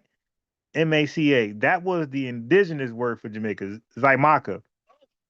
Yeah. And then those British people, Xaymaca. Yep. And then those British folks came by and said, "Nah, it's Jamaica." X on them. So you know why? Because they probably couldn't say it. Well, they but hey, bro, listen. They literally felt like they are the superiors. So we're not gonna respect nobody name. We're gonna rename everybody, and they did that. And they did. Yeah, even the lands. They did all that. All that. The fish, the horses, everything. They're gonna rename everything. Everything. We have mountains. From Mississippi, right? You know the Mississippi Mountain. Yeah. He renamed that. Oh yeah. No, that's actually just the Mississippi. Like what I'm saying now, Mississippi Mountain. They had a whole name for it already. And see, and this is why I just want to have a conversation with white people. That's an honest one, an honest one, and say, listen, like America will never be great as long as you guys are in charge. Like I want to have an honest conversation with white people who claim they're not racist, claim they want to just have, I want to talk to them. They're like, yo, I think like you and Richard Spencer would be a good one, bro. Nah, no. But more so, me and Jared Taylor, like, because I see Jared Taylor is actually like kind of smart. He's just racist. But Richard Spencer, I do not. Yeah, nothing Richard Spencer ever said comes off as an intellectual. So I don't want to talk to your lower dumb class. You feel me? I want to talk to like the best minds that they got. They'll never give us this one, like a Ben Shapiro. Yeah. Now Ben Shapiro is at top tier. Now I would love to talk to Ben Shapiro. Yeah. You're way more measured than I am. Like, cause I like we said earlier when we started this conversation, I was like, man, I'm like, man, you can't let them get away with that. Because if you let them walk past it, they're gonna be like, oh, that's just, and I proved that point. Yeah. You know what I mean? It's like dealing with an Andrew. Yeah, but you got to understand, like, don't forget, like, you're referencing white tea supremacists. Like, you're not referencing the average white tea person who don't give 2 cents about nothing we're talking about. So, yes, right. Yeah. So now listen. So what I'm saying is that when people are online and whatever, like most likely you're gonna talk to a white tea supremacist, right? You're not gonna talk to an average white tea person who really don't care. Like they just like genuine and don't give a damn about none of that. Like we don't talk to them. We speak to the worst of them and then we judge them all based on the worst. Right, which is the same thing they do when they bring. No, you can't say they because they is who, right? You're making them a monolith, and then so you can't monolith them, and then ask right, and then they'll judge us off Pookie and Ray Ray and come on a 2026 crime bill. Which we're beating up on that, you know that. Like anytime they say anything about the per capita. Oh yeah, it's Cook City. Yeah, the pick and choose of per capita and raw data. They do it because I'll be on panels and they'll bring it up, bro. And I'm like, yeah, I'm gonna eat you up on this. Hey, bro, you know what's sad? You know what's sad? They mostly get that off. No, you okay? So you heard it too. I'm like, how are people letting this walk? Like, you know, this is charges. Yeah, I even see Tariq Nasheed let Jared Taylor get it off. I've seen the same thing. I'm like, wow, yo. Matter of fact, if we gonna be honest. Same thing you seen. I was like, what? Hey, bro, if look, when you watch the first half of that debate, Jared Taylor was winning, bro. Yeah. Tariq came back and got the W, but he was taking the L early on. He was letting them just get his work out. Yes, he was. I think Tariq took the approach of like let him say what he's saying. Yep. Or do what he's saying. You know what I mean? And then he caught on. Then he caught on like, oh, this dude's getting his off, and then he can't. Yeah, because that was no Myron debate. Jared Taylor was getting it. No. Yeah, he was getting his licks in. He was losing immediately. Yeah. Him and his little friends and right. Yeah. They got beat up so quickly. No. Yeah. I reviewed that 3 times on my channel, and I'm like, yo, y'all let me know when Tariq start winning because it was the second half. Yes. And I've seen when you did it one of the times. I don't know. I didn't know you did it 3 times, but I definitely seen when I was like, no, he's definitely winning. Yeah. Like, unfortunately, I don't want to say that, so I didn't type that. Right. You know, but he's definitely not losing. Right. Yeah. Jared Taylor. Yeah, Tariq pulled it through though, you know. Yeah, he did because you know what I know what because I've been there, bro. I debated formally on a large platform, and it was too close where I felt like, hey, I might just lose this because like they had a whole like voting system for like the chat. So I know I'm right, I know he's wrong, but I'm not arguing the right argument, and I feel like it's too tight, it's too close.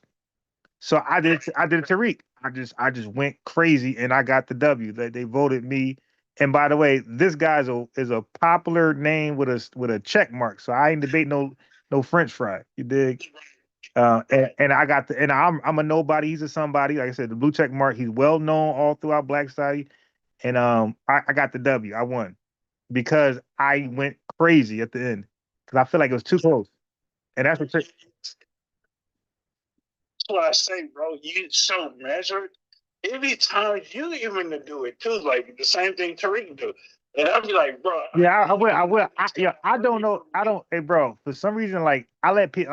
I do it in chess too. Like for some reason, when somebody making bad moves in chess, they're gonna beat me because I'm gonna take it light on them. Yeah, exactly, bro. I don't know why I do that, bro, but like once you let me believe you're inferior, I'm gonna treat you like that, and I'm gonna just lose. Yeah, and I heard you do it before. I'm like, bro, I've been wanting to hit you, like, bro, what are you doing? Like, you know, and you're like, you're taking it so easy that it looked like to the naked eye, you know, or ear, that they're winning. It's like, right. You know, the counter to that, and I'm like, right, hey, bro. Come on, man, eat them up real quick. Yo, my biggest regret is letting that retarded dude, Brother Reggie, get on here. I'm sorry, TikTok Shop, I love you. I got suspended. I let him get off. Yo, listen, man, I ain't gonna lie. Hey, bro, that's my biggest regret, letting him get off for me, bro. And I'm trying to be all nice and cordial, you know. And this dude is going for my juggler, man. And that's my biggest regret. Yes, he was. And you let him say stuff. Yeah, I did. I let him go in. He said, "Hey, if you come with like what your knowledge, my knowledge is, and you come with a Pan-African ideology, you're gonna lose." Yeah, bro. I let him get so much stuff off, trying to be nice and not come off as, you know, toxic and evil. I say, let me just be nice. What you said about Dr. Clyde Anderson? Yeah, not Clyde Anderson. What's Professor Smalls? Yeah. Remember how they was on your bumper about Yeah, that? yeah. But you was more harsh. You Right. know what I'm saying? Right. Like, you know why? Because I'm gonna tell you why. Because Brother Reggie ain't say it plainly. Professor Smalls did. Right. He did. So that's why my guard was up and I went like that. But Brother Reggie was saying some slick stuff. And I ain't gonna lie. A lot of stuff he was saying I didn't know about. So I wasn't really, I couldn't tell if he was lying or not. That's why I was kind of like just playing. Right. So he was coming from like an honesty type Yeah. of thing. And you know, these people, when they have agendas, they're not honest usually. Yeah. I was believing that he was willing to learn as he go along. I didn't know he was 100% 10 toes on Pan-African. He was 10 toes. Yeah. But he's been though. But again, that's where because I know you from where I know you from. So I'm like, bro, you know what that circuit is over there. So these people believe this stuff. You know, when he got the Black City plan and stuff. Oh my God, that's so trash. Yeah, and like, trash what he presented. Like, first of all, he's not a good orator at all. So when he was saying it, or researcher, and the thing is, bro, my logic, some of my logic was, if I be nice to him, then other larger Pan Africans will hop on. That's what I thought you were doing. Yeah. Doing that. If I'm nice and cordial, everybody won't run away from right. And that's what I thought. Yeah. But to them, though, that's a W, and there's no need. Right. You gotta treat them like, you know, and boy, I don't deal with like that, but like a polite thing. Like you just do stuff. Yeah. It was like bringing more people. You got to treat them like the Mormons. You know. Yeah, you're right. You're right. And ever since then, like I said, like that's one discussion that haunted me. Oh my God, that haunted me. And I'm like, yeah. Like he don't even know what he just saying stuff now. At this point, he just saying stuff. I'm like, you got him. If you question him further, he gonna collapse. Yeah. And then you know, but you know, we all fall short. Yeah, I was so worried about image because he had a nice guy. You know, hey man, you know, he's all nice. Well spoken. Yeah, so I didn't want to be like all angry and stuff. And see you get hostile with him though later. Yeah, because because he took the mask off. That's why I got at him. Yeah, hostile with him later. Like, hold on, man. Yeah, he took that mask off. But you know what? Look, I invite him back. Matter of fact, anybody at that time, I invite all back. I wish she would have been more subtle, like she would have been with him initially with Dr. Maya. I wish she would have took that approach with her. You immediately was off the cuff, like, ready to get in. I wish she would have been very. Because she didn't answer your email, man, you would have been because she took a different stance to him. It was pissed me off. Like I'm FBA, I'm not FBA, and FBA is a cult. Like that's what made me look at her differently. The back, the back and forth. I'm FBA, I'm not FBA. And then she hung around with Unc and them. So like that's a really. Yeah, because Unc is a moron, bro. Like, oh my God. for like decades now. Like it's not about his mouth. He knows some things, and then when he talked like in Goosey, not well in Goosey, yeah. he knew the whole genetic genome and all Right, that right, stuff. He right. knew this stuff, man. No. He just saying stuff everybody else said. You was Right. part of our squad, wasn't you? Well, I was a part of his pseudo killers. Okay, pseudo killer, which is an off branch of that. Yeah. So, I was cool with Amaran. So play this, like we were all like family. I was cool with Amaran squad. He knew the genetics and all that stuff, so he was really on that stuff. Trump was just repeating what other researchers have found. Hey, bro, listen, man. I'm gonna tell you this. I'm gonna say this. When Uncle's around me, all of his debates on Sinetta, if you see him pick up a phone, that was me calling. And then I heard you say that before, and I was like, okay. And then I had to revisit some stuff, and I was like, oh damn. And then I had to, when you played that video of you saying something, and he was asking you, and Sinetta was trying to get you to debate. You know, he the Don King. Yeah. It was like, you know what I mean? Like, you're like, no, I'm just, but we can do it. You know what I mean? Right. Yeah, I didn't, when it was happening, because I was there, I didn't realize it was you. Right. Okay, I got you. Right. Yeah. Right. Yeah. I was on the scene heavy, man, and bro, I'm like very, and those people, I'm like with all those guys, all the big names. I'm the only person who don't know me is Jabari and Shaka Atmos. They're the only ones who don't know me. Right. Shaka Atmos was there, but remember he dipped out for a while. Yeah. So them two, the only people who know I am, but Zion Lex, Divine Prospect, bro, the whole list know who I am. Yeah, definitely. Yeah, they definitely do. The thing is, I consider them peers because they do a lot of research. So when I talk to the internet guys, like this is like cakewalk. I'm like, oh my god, I'm about to. this ain't a challenge at all. It's cakewalk. These internet trolls. Yeah, I mean, like it's the Mike Tyson theory, though. You know, everybody got a punch to get punched Punch in the mouth, right? So like a lot of that is that, and you were actually in that. Now I was just a listener, and I was like, man, I feel like I do. Yeah, now you could. I'm sitting there talking like I feel like a dude. I said, man, I know some stuff. You know what I mean? Especially I was in my Egyptology at Right. the time. Oh damn. Super heavy in that. Egyptians are black. All that crazy stuff. I was on. No, because I was never into that, but I did. Well, I kind of like got into it just to get their attention. Like, I'm gonna say I was into it, but I was minimal. But I did lean over there.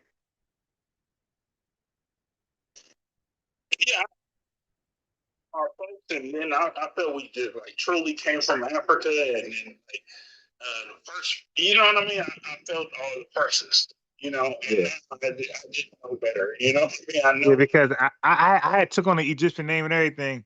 And I'm gonna tell you why. Because I like. What was your name too when you're done? Oh well, okay. Now nobody ever knew it because I never went on there as that. Like this was something I just did for myself. Yeah, because I was like really into like Animal Planet and all that type of stuff, like National Geographic. So my favorite animals were crocodiles.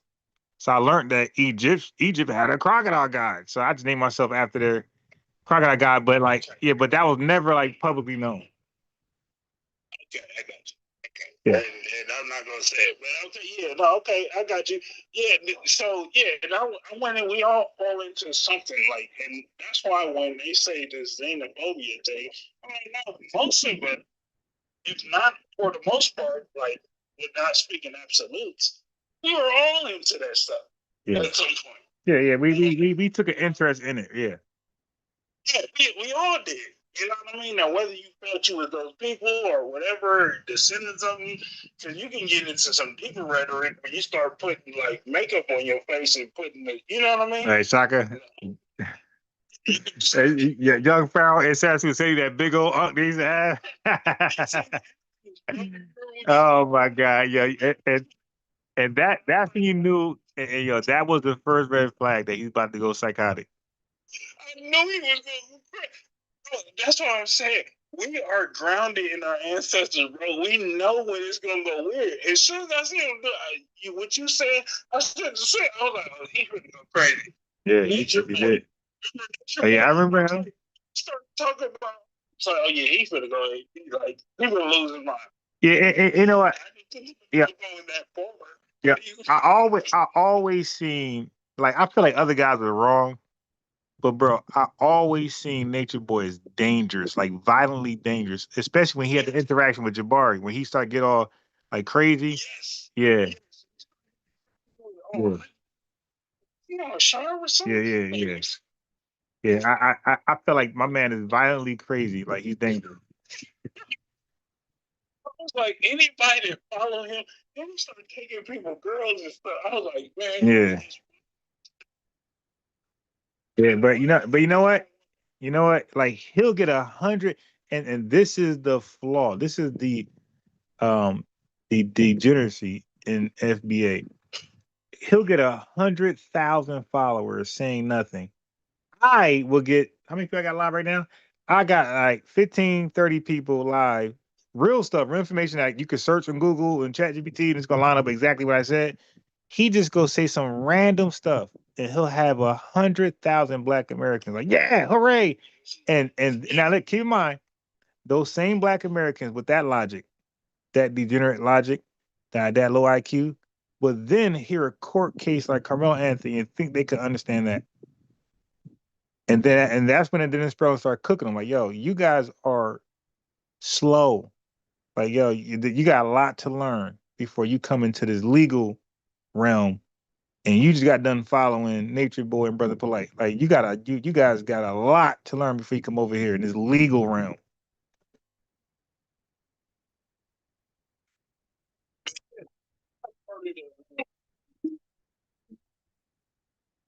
Even speak on it too, like family is Masons, like my uncles and stuff, and my great grandmother, when I was telling you about born in the 1800s, she's the Eastern Star. So like, you know what I mean? Yeah. So like, knowledge was important. It was like important. Then he did say, thankfully, that like it's not inherently bad. It's what you do with it. If you get into the blue lake with it, and right? Yeah. Like, but that's for anything. Like for example, like the more educated you are, the more you could be a womanizer, right? The less educated you are, the less likely you're. Yeah. You say something great, bro. I gotta give you a flower. That's a great point. Yes, the more educated, yes, you can. Yes, you can. Yeah, if you want to go that route, yeah, you're gonna wow a lot of women. And bro, look, like, man, listen. I knew. The more I knew, I have a convo. Like pledges. My close friend wives, they listen to me more than they listen to their husband when I start talking, bro. Like when he talk, oh hell no, that's wrong. If I side with him, no debate. Like she's like, okay, but this is 100% fact. Like, and when I side with my boy, she siding with us. Okay, so I used to say, I stopped saying it because people start taking offense and taking me literally. I used to say that every conversation is manipulation. What do you say to that? I won't say every, because being absolute, but I would say enough. Okay, so why wouldn't you say every? Because you could never speak in absolute. See, if you see extraordinary claims needs extraordinary proof. So that means that you have to prove every conversation is manipulative, which is impossible to do because you can never get every conversation. So that's why it's absolute. You're saying, okay, so I'm saying you can never look. Hey, bro, look. Wait, hold on, but just to be safe, never speak in absolutes, right? Just to be safe, because somebody will always say, "Prove it," and you couldn't. Try not to. No, I'm saying, bro, because I was there, because I was one of those guys saying, "Cause look, let me say this. I'll be like, everybody knows that. Nobody does that. That was my favorite talking points, and I had the most Inferiors. Yeah, I had the most inferiors call me on that, bro, and I'm just looking dumb. Like, damn, why did I say nobody and everybody? Like, she's like, he is holding me to that. What you mean nobody? How you know nobody on earth? Yes. Yes. Yeah. Dummies exist, so that's true. Right. Yeah. Okay, so most stations. Well, I wouldn't even say most. I wouldn't even say the word. Hey, bro, I wouldn't even say the word most because then you got to prove that too. I would just say a a significant amount does so and so. That's what I would say. So if somebody wants you to clarify that term, though. Well, nah, I would say nah. It's significant. Significant can be 20%, 10%, 5%. It could be any percentage. I never gave a percentage. I just said a significant amount. If okay, good. If they say, well, what percentage of that? I will say, man, I don't know, but I know that there's a percentage of that. And I would say, but there's a percentage, right? And I get them to like now chip out. It's like, but that was very vaguely though. Like argues, but when he debates, I'm just saying he like wants to bog you down in something. Right.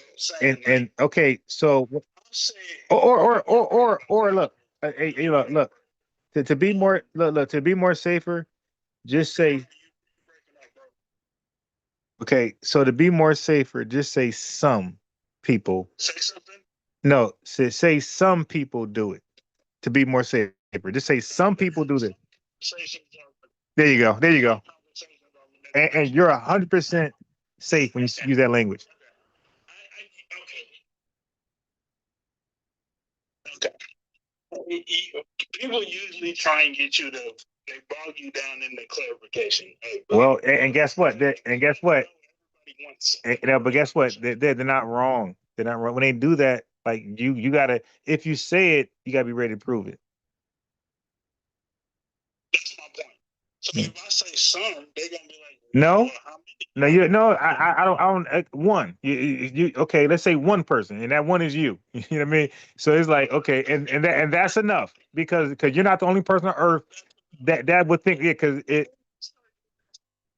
No, okay, you got it. But listen, now there's something saying, bro, is it possible that I'm not the only one who believes like that? Is that even in the realm of possibility? Okay, I see how you should. Right. And that's how you clap back. And that's why I say some, because this is my idea and I don't believe I'm alone. Okay. So I'm gonna say some people, some conversations. The relation part of the conversation. Like everybody wants, even now, you and I talk. Everybody wants to get their little, they point in agreement and all this stuff. But that's not really, but that's not really manipulative. So I gotta, because like making your point, make your argument ain't manipulative. Like you just making your point argument. Now the manipulative part is if you're lying and being deceptive to get your point off, and now or you have an agenda that's not disclosed. Right now, that's the manipulative part because manipulative is you doing something. Yeah, exactly. Okay, wait. Okay, wait. Let's just say this: when you're manipulating, is your attention on full display?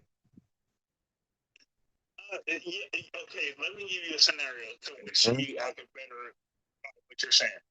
So, like with my children, right? So if I say like, "Hey, look, you using you have my last name," and I'm like, "So you need to do now." To me, that is a form of manipulation. I'm like, "Yeah, you gotta live up to this standard." Now, well, no. Your last name could have a standard. Like, hey, we're known to be mechanics. Why would you be a electrician? Okay, but no, it's not. No, nah, hey, bro. I guarantee you, if you put that through ChatGPT, it's not gonna say that. You've raised a standard for your house, so you can say all of us are PhDs. All right. So now, son, you're gonna be the only PhD. You're gonna only be the non-PhD in the family. Do you want that burden on you? That's not manipulative. You're being honest. Like, hey, man, you're going to be looked like inferior because we didn't raise a high bar. If you don't exceed that or get to that, people gonna look at you as the failure or the black sheep of the family. So that's on you. Like, I don't think so because you're just being real. See, now if you using manipulative that vague, see, then I think you need some pushback. I think if you use manipulative that vague, right, that ambiguous, I think you like doing a disservice for the word manipulative. Yeah. Okay, so are you looking at it? Because now I'm curious and shit. Because I think I'm using it in the context, and even what you just said, I agree. I agree 100%. They're like, yeah, we all are this, and this is what we stand for. And then you're gonna be the only one not that. Like I'm manipulating you in that conversation. All right, hold on. See, because you have okay, so now words have context, right? They have contextual definitions, right? So you have a literal definition, and then you have a sociological definition. So for example, like I got like teach people this when we're talking socially, there's an understanding of what words mean socially wise, right? When we're just talking. And then there's a literal definition, what it means. It's a preset literal Oxford definition that does not move, right? So conversation about something can change. When you okay, so conversations can change whether we're just socially talking or we're like professionally talking. The meaning of words can be different. So I think you're using manipulative in in a Oxford definition way and not a social, regular, normal way. Because if I'm trying to get a job and right, because if I'm trying to get a job, they say, okay, tell us why we should hire you. I'm gonna tell some great things about. I'm not manipulating them. Like they told me to do that. So I'm like, are they manipulating me? Like I'm like, okay, I can do this, do that. It's like, yeah, I gotta do this to get the job. Oh, my fault. All right, well, you go. You go.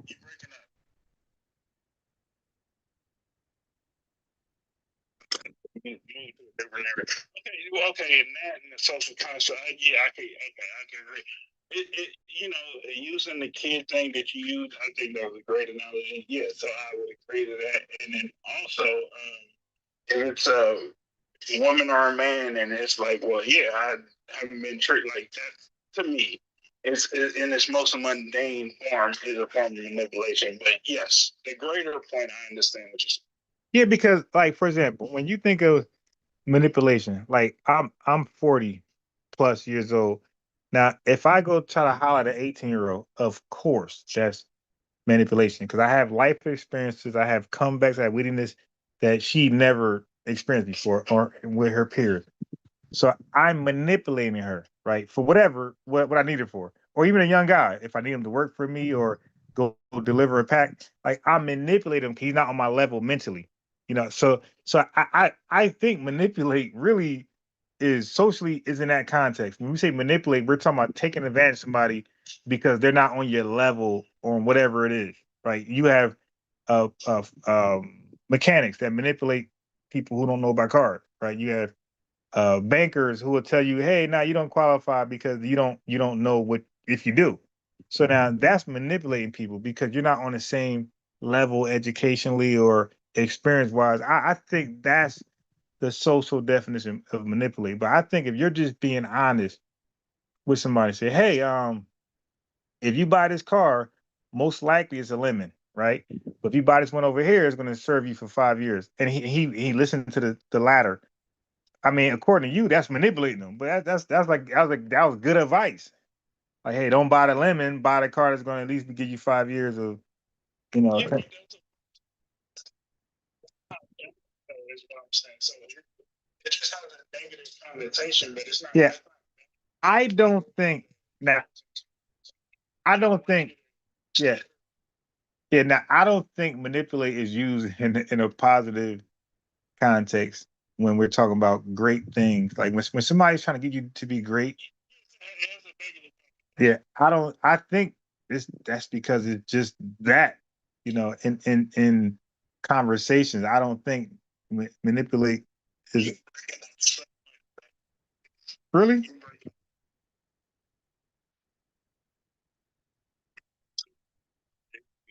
When you said really, it was very clear. The other stuff you were saying, I'm just piecing it together.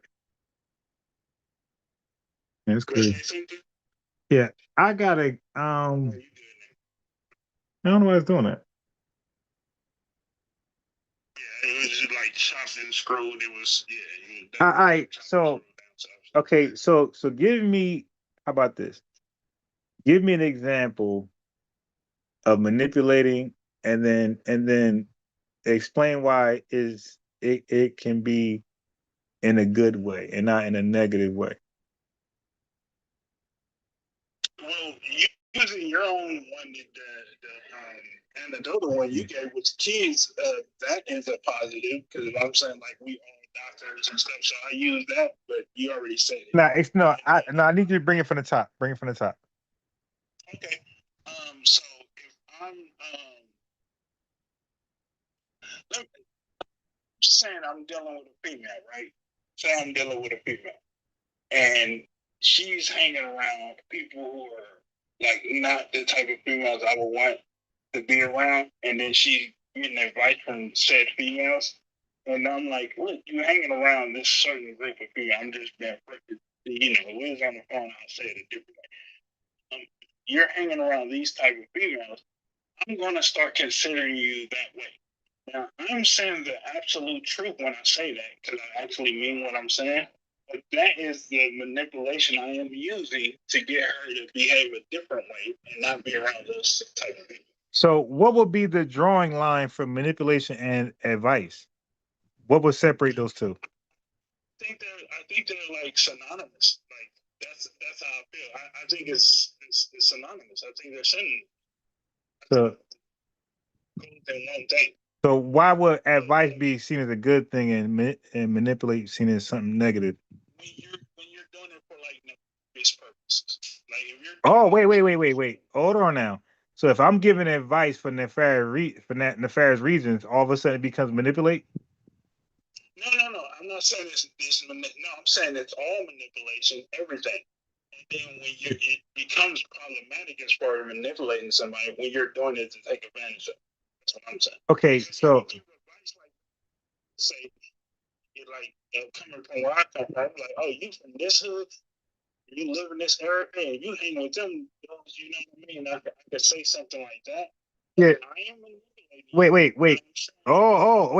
Okay, so in that context, you use the word manipulate. You didn't say advising you. So there's a reason why when it turns nefarious, we say manipulate. We don't say advice or advising you. No, but I used manipulation when I was giving advice. Nah, but but when it's turned negative, it was no longer called advice. It was called manipulate. Nah, I'm not. No, yeah, but if it turns out good, it's going to be automatically counted as advice. Once it turns out bad, it could be looked at as bad advice or manipulation. Because when I look at the definition, it could be either or. Okay, so you want to know like what's the difference between, if there's any, between manipulation and advice? Yes. Right, and when do they stop becoming the same word and go different directions?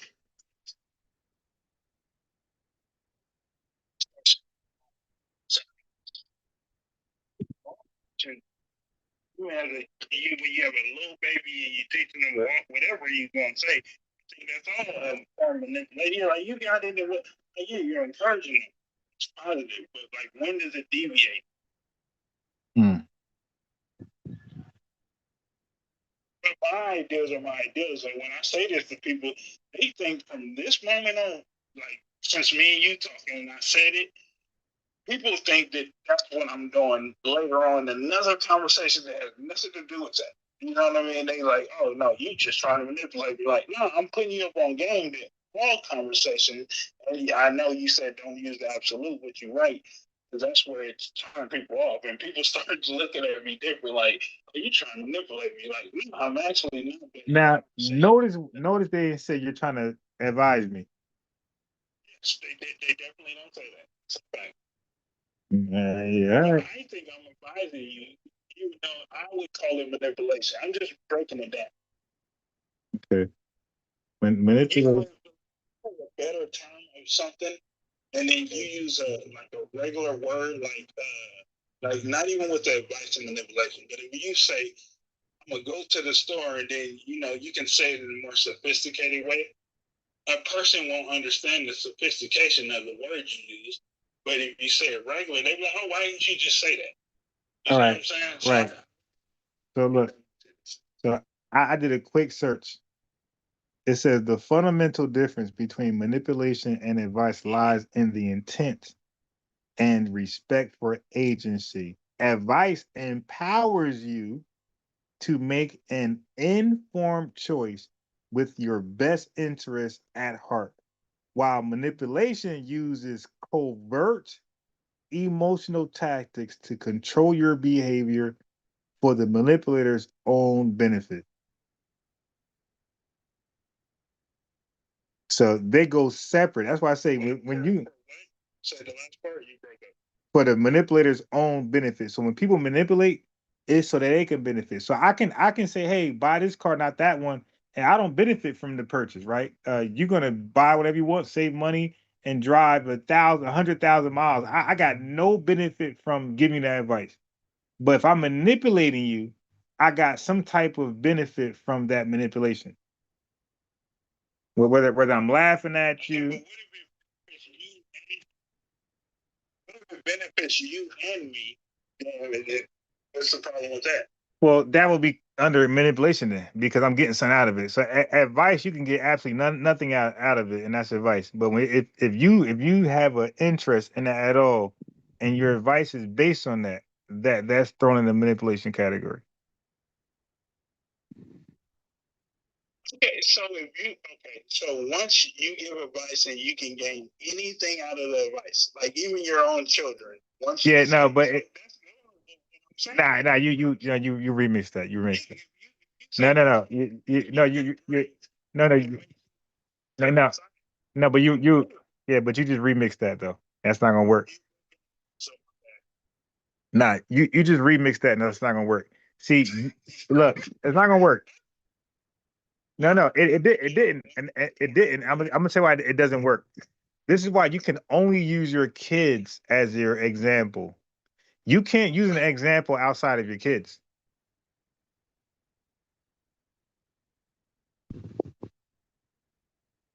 you spouse as No, well. no. I'm saying no. I'm saying anything tied to. No, I'm saying anything tied to you. Okay, so give me a stranger telling somebody where to go. If they say, "Hey, man, I'm lost. How do you find the nearest gas station?" and they give them their exact directions to the gas station, how is that manipulation? That could be manipulation. Explain. Say go to the nearest gas station, but my family owns it. No.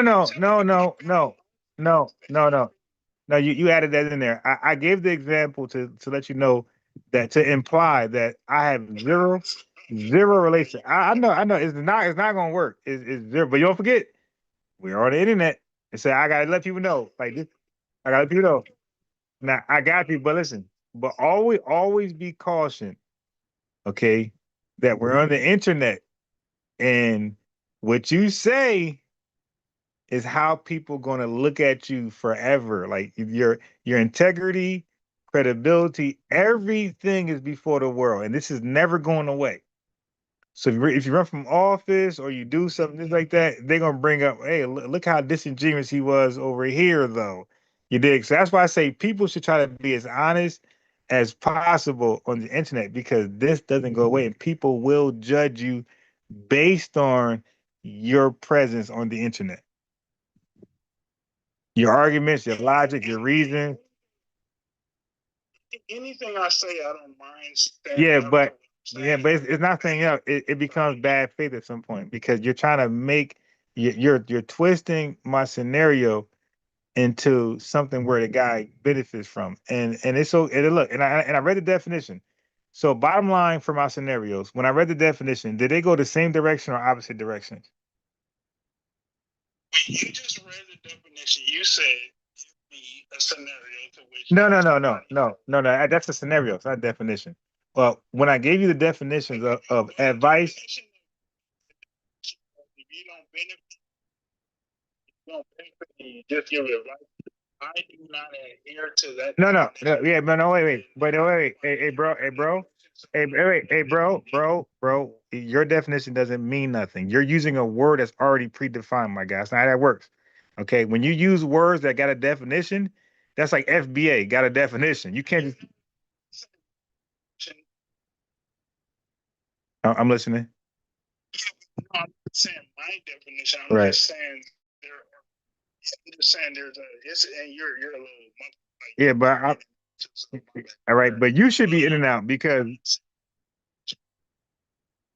right, yeah, you don't have one, right? But go ahead. No, I think we just fundamentally disagree. No, I don't just no. Yeah,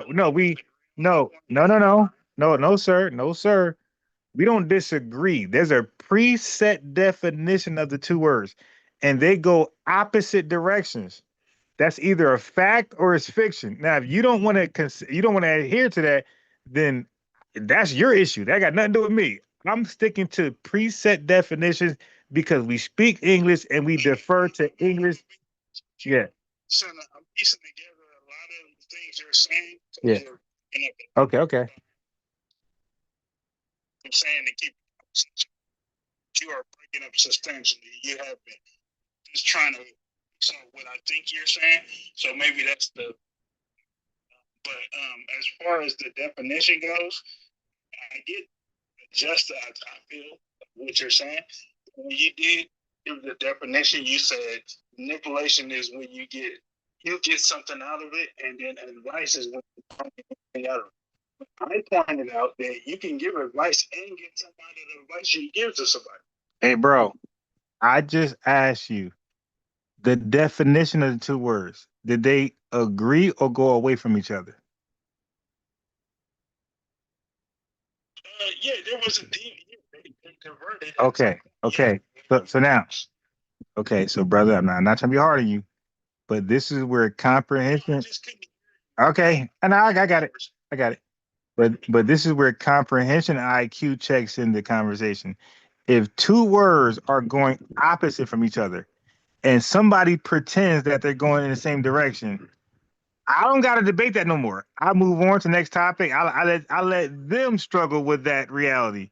You feel me? But I don't do that. When we have a preset definition of words and they go opposite, and somebody make them go the same way, that's a personal issue. That's no longer a debate for me anymore. I move on and let that person struggle with that. That's called confirmation bias. That's called cognitive dissonance when people don't want to accept what things are. I sometimes believe something, I do research, and I debunk myself. And I got to drop that belief. Even though I like it, I drop it.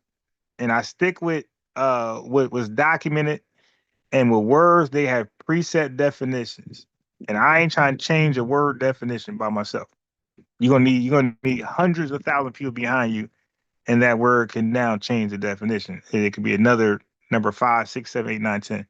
But if you're the only one believing it, that becomes a young Pharaoh moment, a brother polite moment. Where you're the smartest person in the room, a Dr. Umar moment.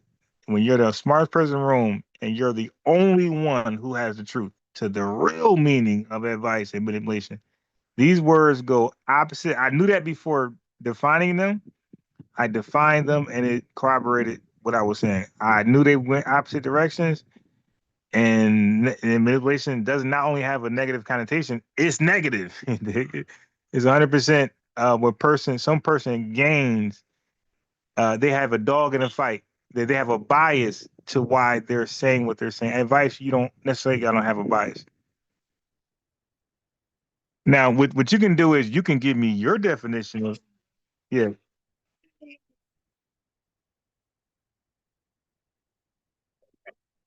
I don't know if that's out there. Now, so I will be the exception of this conversation as far as this topic. I was giving you my definition. That's why I said I felt it was. I got it. But here's the thing. substituted the word manipulation because that's like part. Hey, brother, you said earlier everybody got a plan till they get punched in the mouth, right? Yeah, all of us have thoughts, right? And an unchallenged thought becomes the truth, right? Right? And yeah, if the thought is not challenged, it becomes the truth. That's why you have people, right? Yeah, so you have people that believe stuff about Black Americans because they haven't really challenged their thought with proper, qualified people. So it becomes the truth until they meet one of us. Okay, but we're yes, I was just saying that unchallenged thoughts become the truth. So if you think the sun is red, or no, yeah, if you yeah, if you think the sun is red or orange or green, and you justify it, it becomes your truth because nobody there to challenge you, right? So unchallenged thoughts become the truth. So it's always good, like you're doing now. It's always good to challenge your thought, but don't insert your thoughts into the interrogation room with not saying you, I'm saying in general, with cognitive dissonance or confirmation bias, because then you're not really trying to see. You're not allowing your thought to be scrutinized and challenged, and to allow holes to be poked in it where you got to rethink it or maybe drop it altogether. Like this is what scholars do. Scholars have a thought, they put it out there to be peer reviewed, right? The peers test it, they try it, they scrutinize it, and if it doesn't hold up to scrutiny, the responsible thing to do is, okay, let me drop that thought or put it on hold and come back later when I got some more evidence. But advice and manipulation, my guy, they're not the same. No, I'm done. But they're not synonymous. I'm just saying. Yeah, I never used the term advice. You looked up the definition. I just correlated it, but it's fine. I'll accept that as a practice. It's cool. Same way with persuasion and stuff. I accept that. That wasn't my point, though. My point was my definition of what I feel manipulation was. But either way, with that, I could drop the whole thing. It's not really a big idea like that. I'm not holding on to it. When I speak, though, like if I'm speaking to my children or somebody, I do say it that way. Well, maybe because you are maybe because you are manipulating them. You dig? It ain't advice. It's manipulation. Maybe that's exactly what you're doing. Using a word that I'm more familiar with, and then it's like so if I just use my own history, like going through high school or junior high and stuff, and then it was more beneficial to me to excel in these things. Yeah, but that's not. Yeah, but that's not manipulation though. Like if like for example, if I understand. Right, I get it. Go ahead. No, go ahead. There's a delay on your end, but go ahead. Probably on my end. No, yeah. You go. You go. I'm listening to you. You go.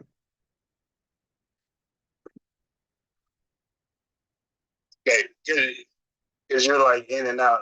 You said go. Yeah. Yeah. You go. You go. Okay.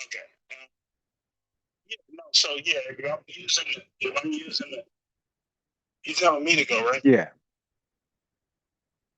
I don't know what's going on with your phone, bro. You was so clear this whole time, and then it's like you're horrible right now. I couldn't even tell you if I'm horrible or not because, yeah. No, I'm listening. It's like you're so far behind, and no, like you're distorted. It's like I can hear you clear now as soon as I said all that, but before you you're very chopped and all over. Like I couldn't really hear what you were saying. But yeah, no, that's not even a point of like contention that I'm willing to hold on or live on that hill, so to speak. Like I just was bringing a scenario of my thoughts and and the way I see things. But I just know from a different perspective why I'm saying what I'm saying.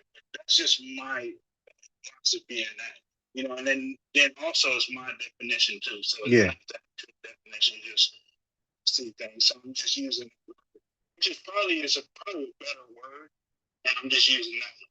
So you know what I mean, like I'm more familiar with. So that's a possibility too. So I accept that. I ain't tripping with using it. It's good. Yeah. Well, yeah, because yeah, so emboldened that I got to be right on it. It's cool. I got it, and I appreciate the combo. But I definitely want to hear your insight. That's why I brought it. yeah, because the bottom line is about communication, right? When you talk to people, you want them to understand what you're saying. You don't want them to be. That's crazy. It's doing that to you. Every time you say something, I don't know what you're saying right now. But why it's doing it? Really? Yeah, I Every think. time you say something, I don't know what the first things you say. Yeah, it's just Nah, clear though. yeah, nah. I actually. I think you're saying something important. Yeah, I actually looked at the phone. Yeah, yeah. The phone definitely shows my bars going up and down. I don't know why either. I don't know what you said there. He's doing some other stuff right now. I didn't hear anything you said. I know you're talking. Yeah, the bars is back down. Yeah, the bars back. All right, yeah. I think yeah. All right. Yeah. All right, so let me do this because this is going to be a horrible video. Yeah, like we were talking about like a little bit of Yeah. It's like when we get into like And George Soros got me. I can't hear nothing you're saying. I'm trying to piece together what you're saying.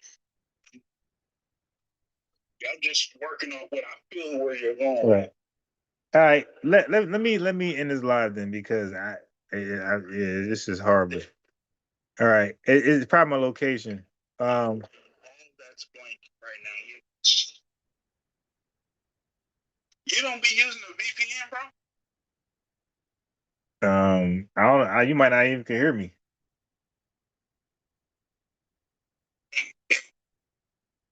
All right. I ended that madness because if I'm breaking up, it's going to be horrible content on that side, and I'm a content creator. I can't offer up horrible content. But peace to the chat, man. Okay. Well, now I know this location.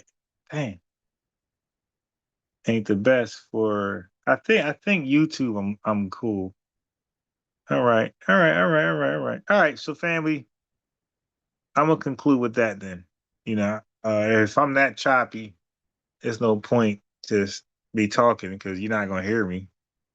All right. So I'm gonna tap in with y'all early tomorrow morning. You dig?